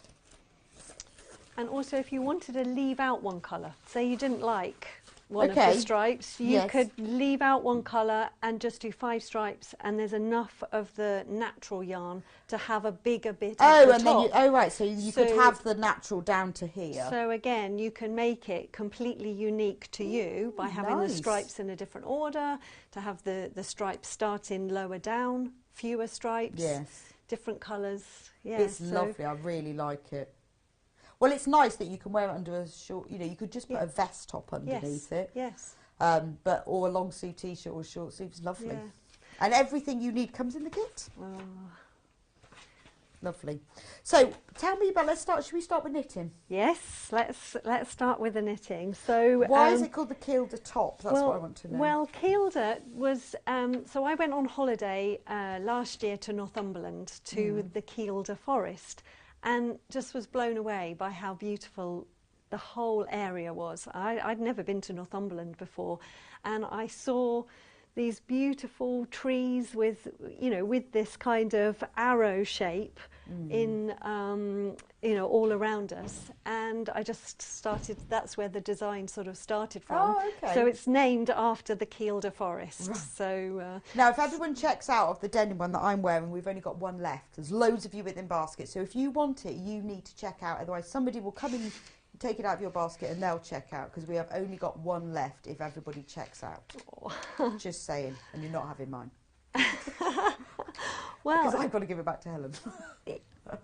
And I just wanted a design that was like ready for the spring, ready for the summer. I love the lace design. It's not too much. It's not kind of achievable. Exactly. It's very achievable, and people are a bit nervous about lace and a bit nervous about how. Well, it's because you kind of think of lace making, which is scary pants, isn't it? It is real lace well, making. and also when you're looking at the charts and the terminology, it's not your normal knit and purl stitches. It's a bit more sort of what people would perceive as being complicated, but it's all done. It really isn't. It's all done in one. There's no seams. No seams. The only seams that you have are on the shoulders. Right. So you have a big. What needle do we need? So you need 3mm needles on a circular cord of 80 centimetres or a metre, just depending on the size that you're making.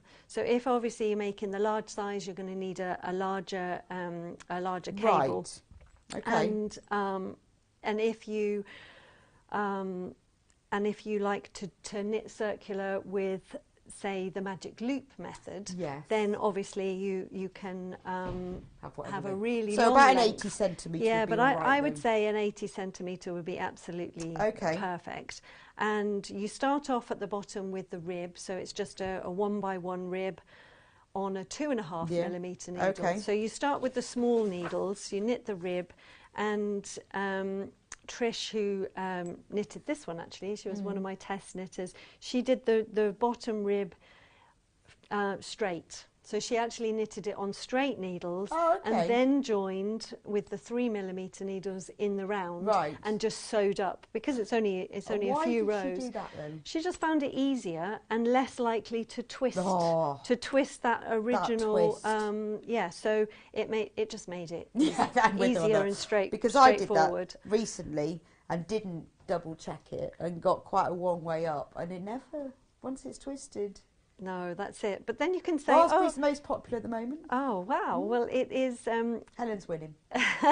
The Mobius, then it's a Mobius loop. If it's twisted, and you can just say, well, that's just a design feature, and I meant to do it. And I thought it will, and it doesn't. It doesn't untwist. Why did I think it was going to untwist?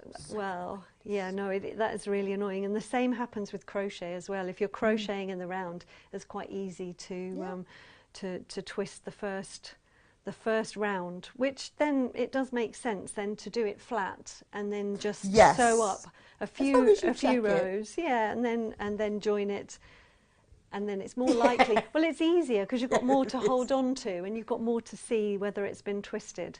So I'm just purling back. I've just realised that I'm just at the wrong bit of the pattern to show you the yarn overs, because that's fine, because we were chatting. Yeah, and so on the pattern, if I just bring that down. So this is the fern green. This is fern green. Fern green, which is it makes me think of lichen.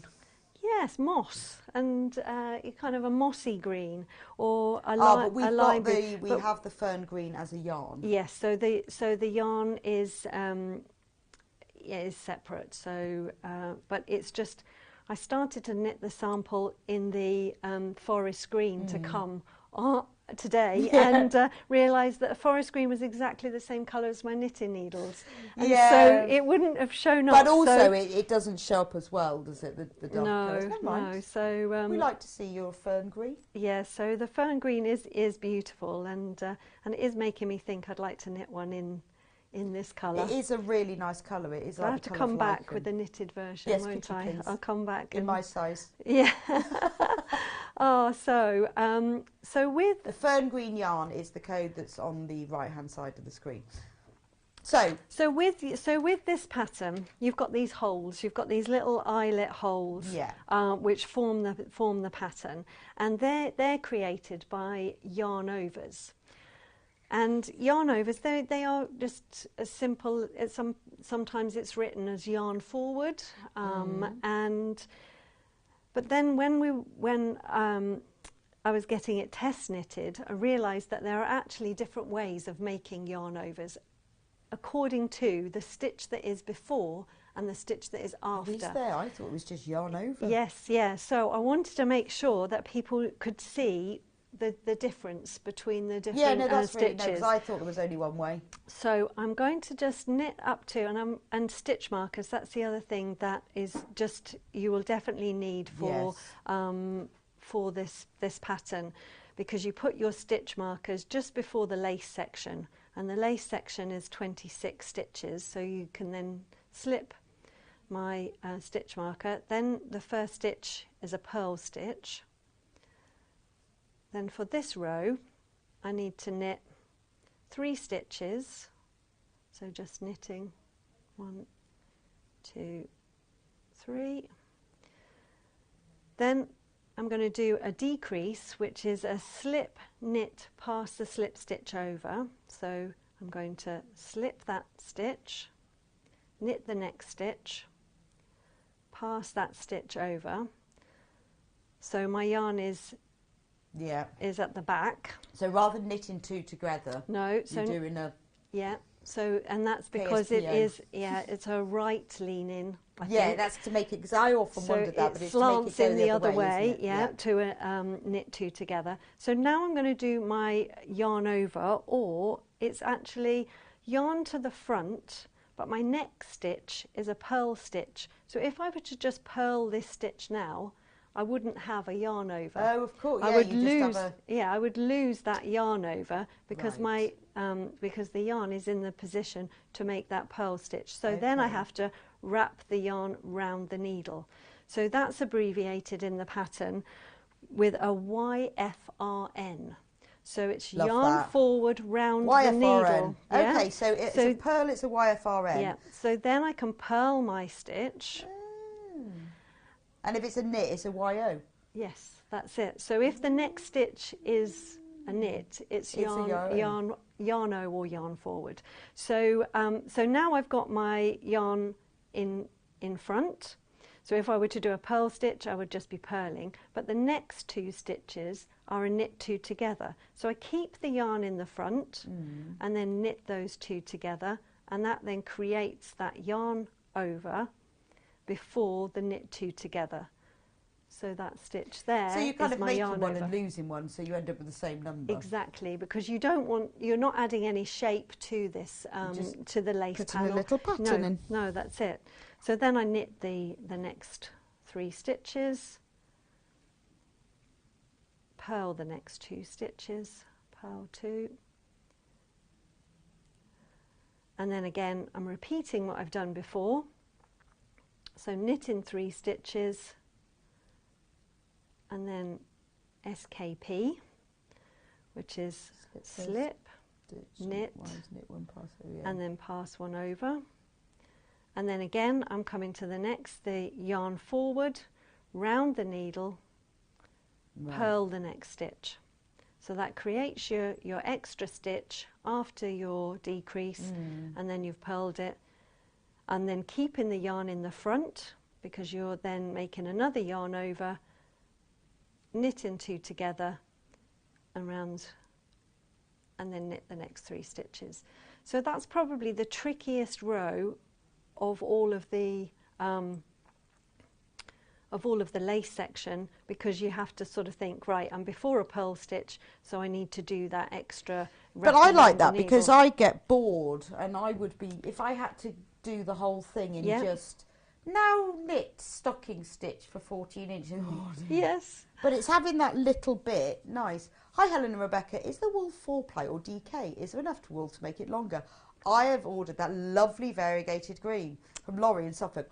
Well, Laurie, yes, it's 4-ply. It's 4-ply, and yes, there is enough yarn to make the large size and to make the large size longer. Right, there you go. So if you're making the small, if you're making the small size, then you could make it much longer. It could be a dress, yeah, or you'll have wool left over for another project. Yes. So yeah, there's. So I guess because mine feels quite long, mine comes down to my. Yeah.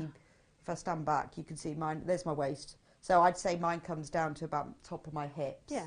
And I think that one weighed about 175 grams. Oh, okay. So you've got 25 grams more. And the lovely thing about 4-ply is it goes a long way. So in terms of the meterage of the wool, it's 420 meters. So what do you get if grams. it was DK? What would you get for 100 grams then? You would probably get about 220. Oh, wow. So it's probably you get more for your money. You get more for your money. It goes further. It obviously takes longer to knit, and that's why I think a lot of people prefer knitting with Chunky and Aran, because it's quick to knit, but it doesn't have the same look and feel. No, and it is fine. drapiness. But it's not, I mean, I love knitting with 4-ply. I have to say, I have given up on lace weight. I know there's a lot of people who knit with lace weight. Yeah. I've just given up. And needs to be, I think I need more time and patience for that. But actually, knitting with 4-ply is fine. No, it doesn't fit, but lace fine. weight's just like... Yeah, it's... I need time patience and stronger glasses, I think. Yeah, yeah. But the full ply is fine. But you No. do get a nice drape with it, You don't do, you? and of course, if you want to wear it in the summer or Yeah. in the spring, then it's nice and lightweight and Yes, cool. it is. And that's the other thing about wool and tencel as well, is that it's a really versatile fabric, because you can wear it in the summer and keeps you cool, or you can wear it in the winter and it Laurie says, and it thank keeps you, you I could warm. even make matching socks. You could. Yes, matching Yes. socks. Well, also, the Yeah. yarn is available on the website, so if you want another hank of it, you could. Because I've got a top like this I bought years ago. It's actually a crochet one, but a machine made. I bought it from Fat Face. I wear it all the time. It's falling apart now because I wear it in the summer with T-shirts, and it's exactly the same. It has these little sleeves, and it's just... And in this country, we need layers, don't we? Yeah. You just sort of layer But up. also, sometimes, depending on how I'm feeling that day, sometimes I need a top to be a little bit longer, you know, to cover everything else. Yeah. And it sort of does all of that for me. Yeah, no, it's... And it's falling apart. And it was about 50 odd pounds. You have to try and recreate it if it's crochet, because I know you're a good crocheter. Yeah, I know, but it's machine, it's factory made, it's not handmade. So yeah. I think I might just knit one instead, because I love this one. Please don't buy all the denim blue ones. Can I just show the back of this sample? Is that now, because I'm working in rows and not rounds, I'm now working a purl row, and so you're basically purling the knit stitches and knitting the purl stitches, and that then creates the lace on the front and the back. And when you're getting to, I'm going to purl my next stitch. And I guess because you're working in the round though. Well, you're working for the majority in the round, so it's only when you get to the front and the back and dividing for the actually making the V that you're working in rows. So when you are purling, you need to not, miss out this yarn over here, because it doesn't have a little bump anywhere. It's just the yarn has just come over the needle, so that you just purl it in exactly the same way, or knit it if you're knitting in the round. So I suppose as long as you count the stitches between your markers. Yes, that's it. And you're really counting sets of 5. So.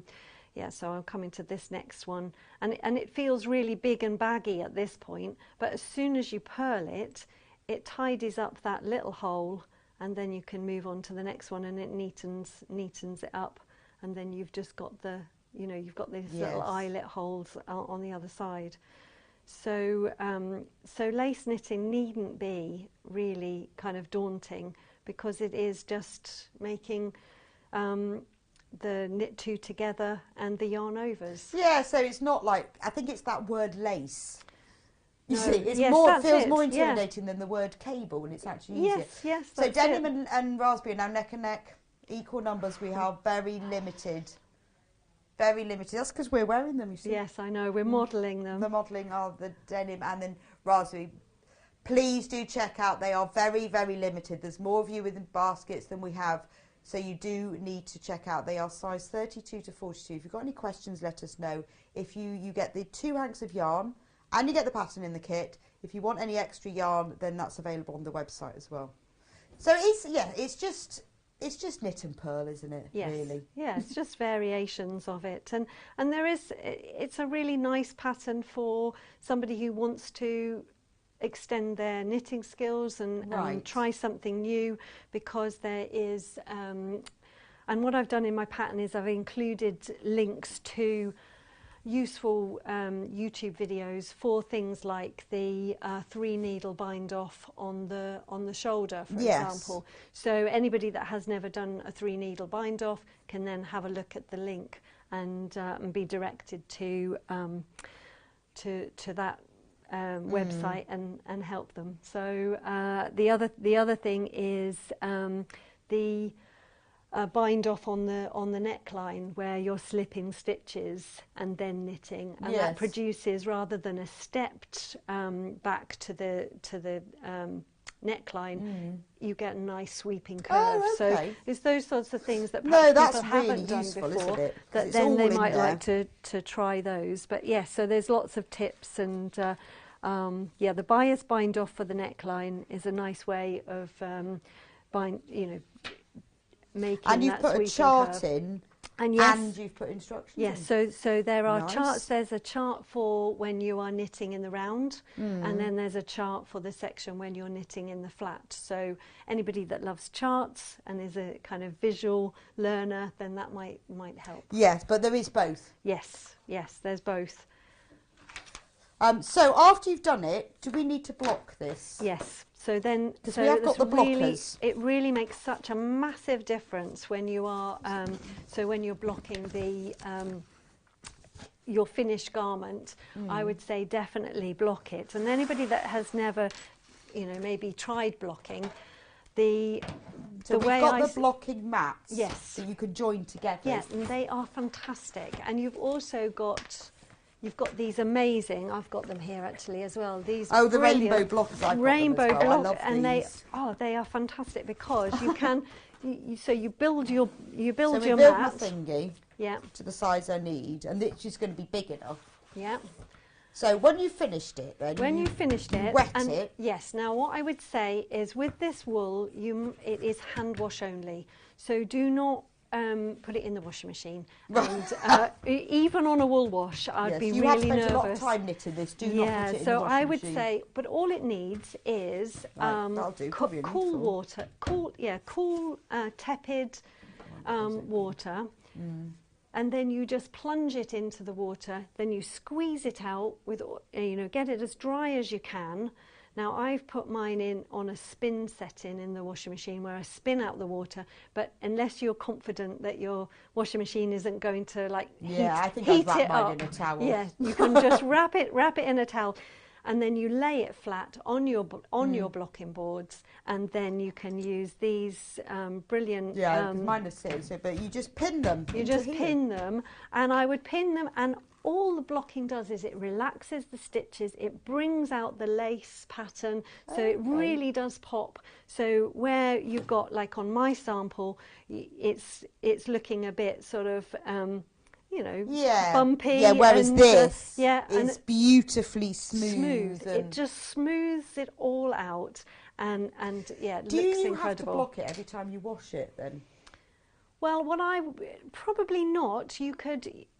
After you've knitted it and you blocked it absolutely and smoothly. You've worn it and you've spilled something down it. It depends how wet it is, I suppose, and how you want to dry it. But really, you could just dry it on a towel flat. Okay. And then when it is a bit drier, put it on a hanger and so it's and more dry that it. Initial blocking. Yeah, don't put it on a radiator while it's wet because that might felt it as well. So, it's the initial blocking. It's the initial blocking which kind of eases all the stitches and kind of makes it. So we've got the blocking mats that are on the right hand side there.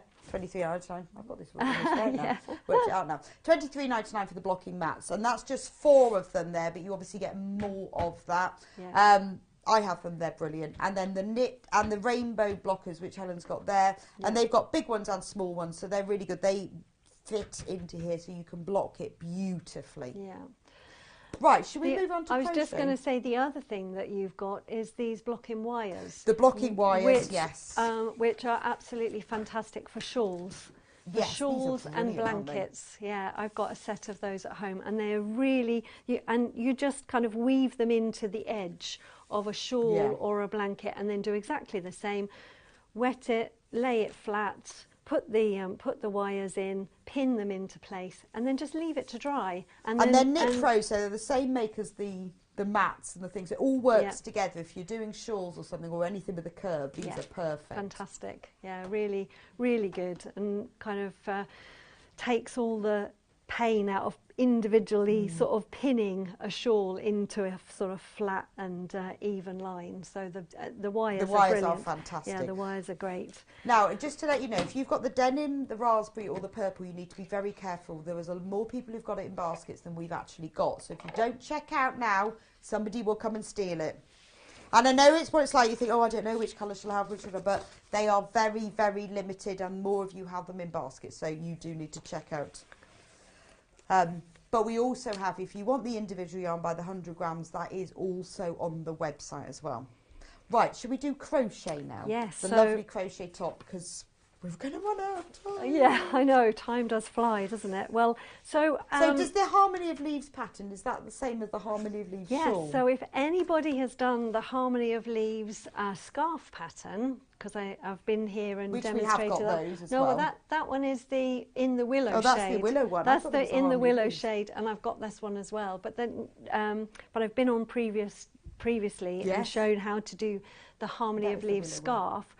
This is then turning exactly the same stitches and central motif into a top. So you've got, so if you've done the scarf already, then obviously you'll know the pattern off by heart and be easy just to adapt it. So the crochet hook's not in the kit, so they will need a 3.5 mil and a 3 mil crochet hook. Well, what I would say is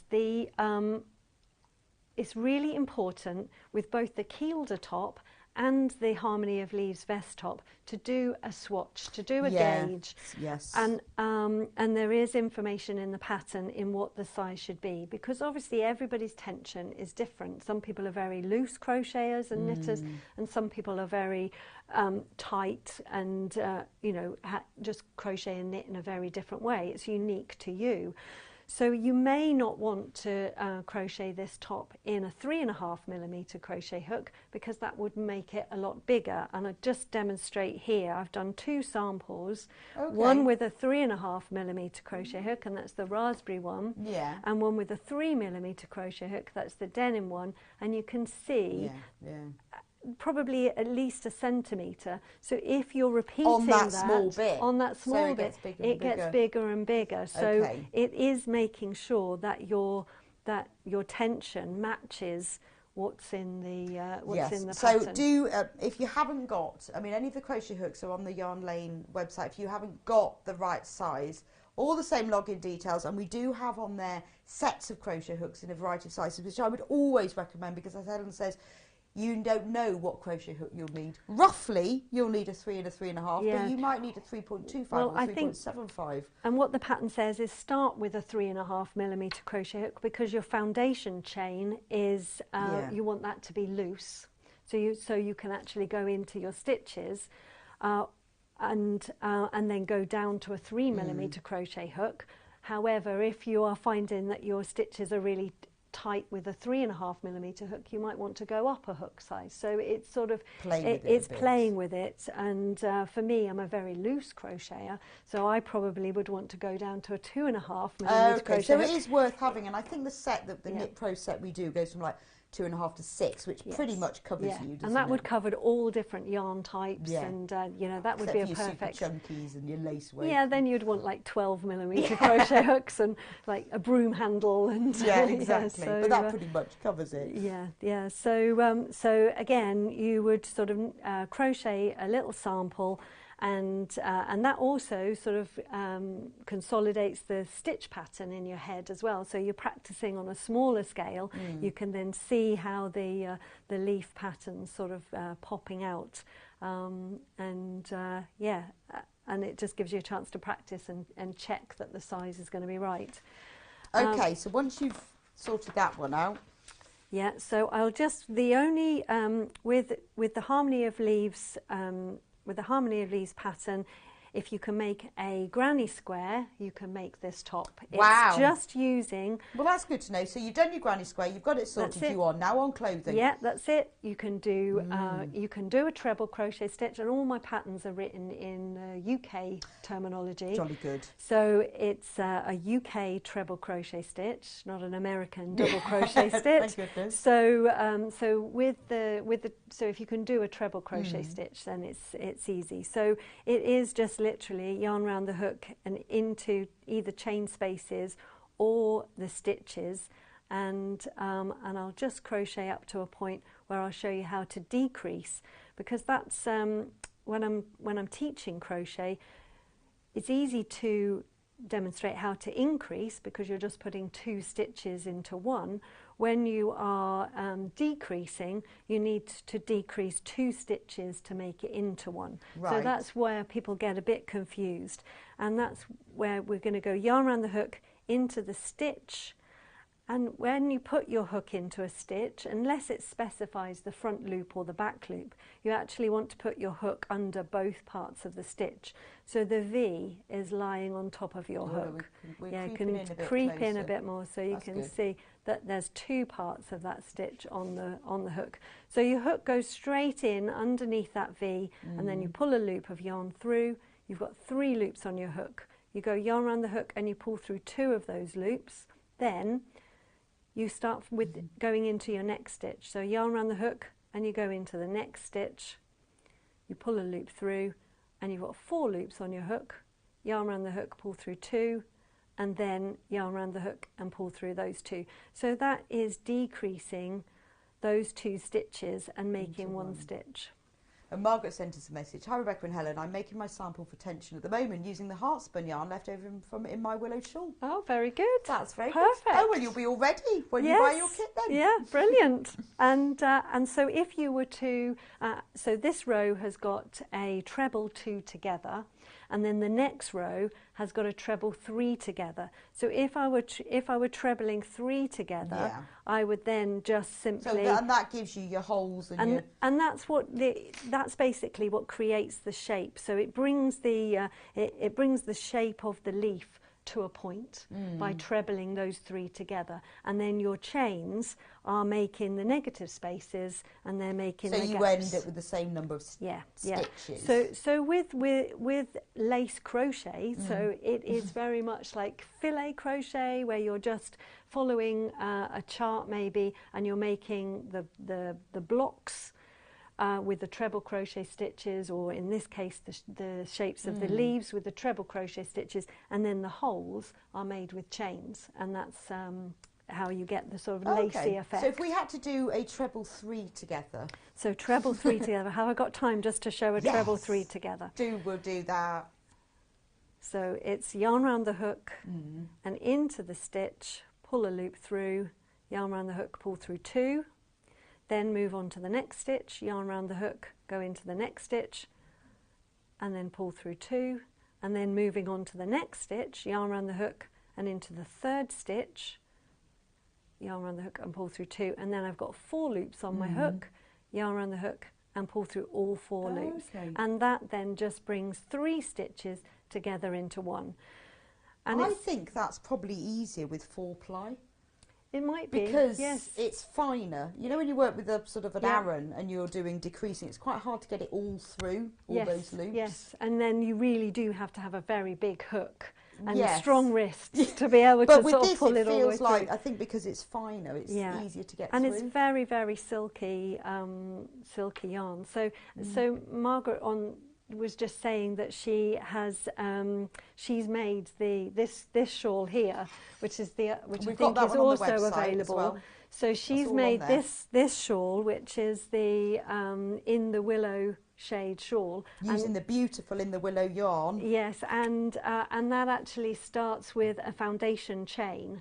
A chainless foundation, which I demonstrated on one of a previous Yarn Lane show, and you could start the Harmony of Leaves top with the same method. So, yeah, thanks Margaret for pointing that out and to me. I mean, it looks beautiful crocheted up, doesn't it? It's interesting to see it knitted and crocheted. Yeah, so this is the sort of asymmetric this is shape. The knitted version. Yeah, and this is the crochet version. Yeah, so. It's gorgeous, isn't it? And you designed that so it looked like a willow. Yes, exactly. And this also has a kind of leaf pattern to it. So exactly the same treble crochet stitches and with chains in between. So and the shawl behind me is made with 2 skeins. So this one is just 100 grams and it makes a really big. Right. And then the one behind me has got 2. So and you that's can the one actually. That's on the screen at the moment, $24.99. So you get the 2 hanks of yarn. So no, you get 1 hank, but you can buy another one. Oh, if you want to make it extra big. And make it extra big, yeah. So the pattern starts at the longest point and then decrease down to the point. So you can actually add more width to it. Okay. And so that's that kit. So that's that fern green. Yeah. So that's the sort of lime green colour. But remember, shop on Sewing Street website. Sorry, I know at some point we needed to change it to make things simpler, but today is that day. So please, you need to go on to www.sewingstreet.com sewingstreet.com, click on watch live, and then scroll down from there, and there it all is. It's all there. It's all there. There's the kit. Remember, we are very, very low in stock of the denim, the raspberry, and the purple. At the moment, it's still on pre-order, but we'll move it all over onto the. But it's easy enough to find. If you want extra yarn, if you love the patterns, you want a little bit extra, it's all on there. Remember, you do need to wind your yarn. You must not knit from a hank. No. You'll be in all sorts of trouble. Yes, yeah. Well, there'll be a lot of swearing. A lot of swearing. You get into a real tangled mess. So, so yes, all of my yarn comes as skeins, unless you buy the little 25-gram balls, and then I have wound them on something very similar to. So you can wind them by hand if you want, but you must wind them before you knit because they get all tangled, and the only way around it is to cut it, and you waste loads of yarn. I speak from experience. Yes, yeah. Yeah, we've all done it. We've all been impatient and tried to kind of get on knitting it. And no. You think I won't get that tangled? Ridiculous. Yeah. So you need a wool winder. I have one of these and I absolutely love it, and I find great joy and pleasure in winding my yarn. Yeah, no, it's really. We also have the beach ones as well. They're on the Yarn Lane website. They are more expensive and lovely, but this is the Knit Pro one. Loads and loads and loads of these we have sold because they are simply fantastic. All you do is clamp it to the table, you attach your yarn, your hank to one end, and you just wind the handle. I think you have to take part of it, you have to reassemble it. You put this bit goes in here, like that. So it all stores, I keep mine stored in its box because you can just put, you just put that bit on. Anyway, you put the yarn goes through there, and you just wind this round, and it winds it into a ball that looks like this. Exactly. Only bigger. Yeah, a little cake. And it looks absolutely beautiful. It looks like you've just been to a shop. Oh, it's just the best thing ever to do. So you just to recap, if you want the patterns for the knitted top or the crochet top, they are not available on their own. You have to buy them in the kit. Everything will come to you directly from Helen, but obviously, you know, the postage will come through us. So if you've bought anything else, you will still only pay the one postage. Thank you so much for joining us today, Helen. You're welcome. It's been lovely. When are you back? I think I'm back on the 21st of March. Fab. Doing Jubilee bunting. Oh, very exciting. Yeah. 21st. I think I might be on that day as well. Yarn Lane will be back a week today on the 14th of March with Sam Sabido. Be lovely to see her again. Oh, the practically perfect poncho is a bit of alliteration. Going back to our earlier vocabulary conversation. Thank you so much for joining me on Yarn Lane today. It's always a pleasure to do Yarn Lane. It's been lovely to be with you today. I'll be back tomorrow morning at 8 o'clock with Sewing Street. Have a lovely afternoon of knitting, crochet and sewing, and I will see you tomorrow morning.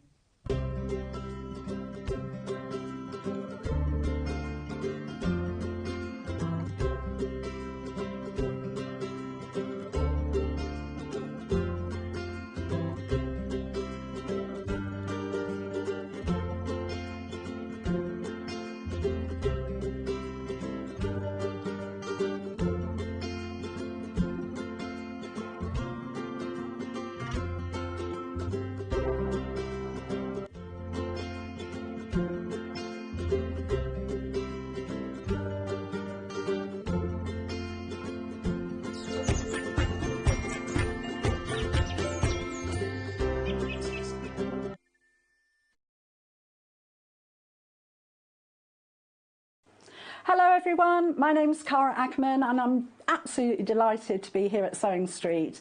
I actually originated from Hertfordshire, then went down to Hampshire and then it ended up in the East Midlands. I've been in the East Midlands for about 40 years now, which seems crazy, but 36 of those I actually worked with DMC Creative World, which was wonderful. I really, really enjoyed that. And then I decided to go freelance, and that's how I got introduced to Sewing Street. I love doing anything to do with textiles, so embroidery, cross stitch, patchwork, done a bit of quilting, bag making, toy making, all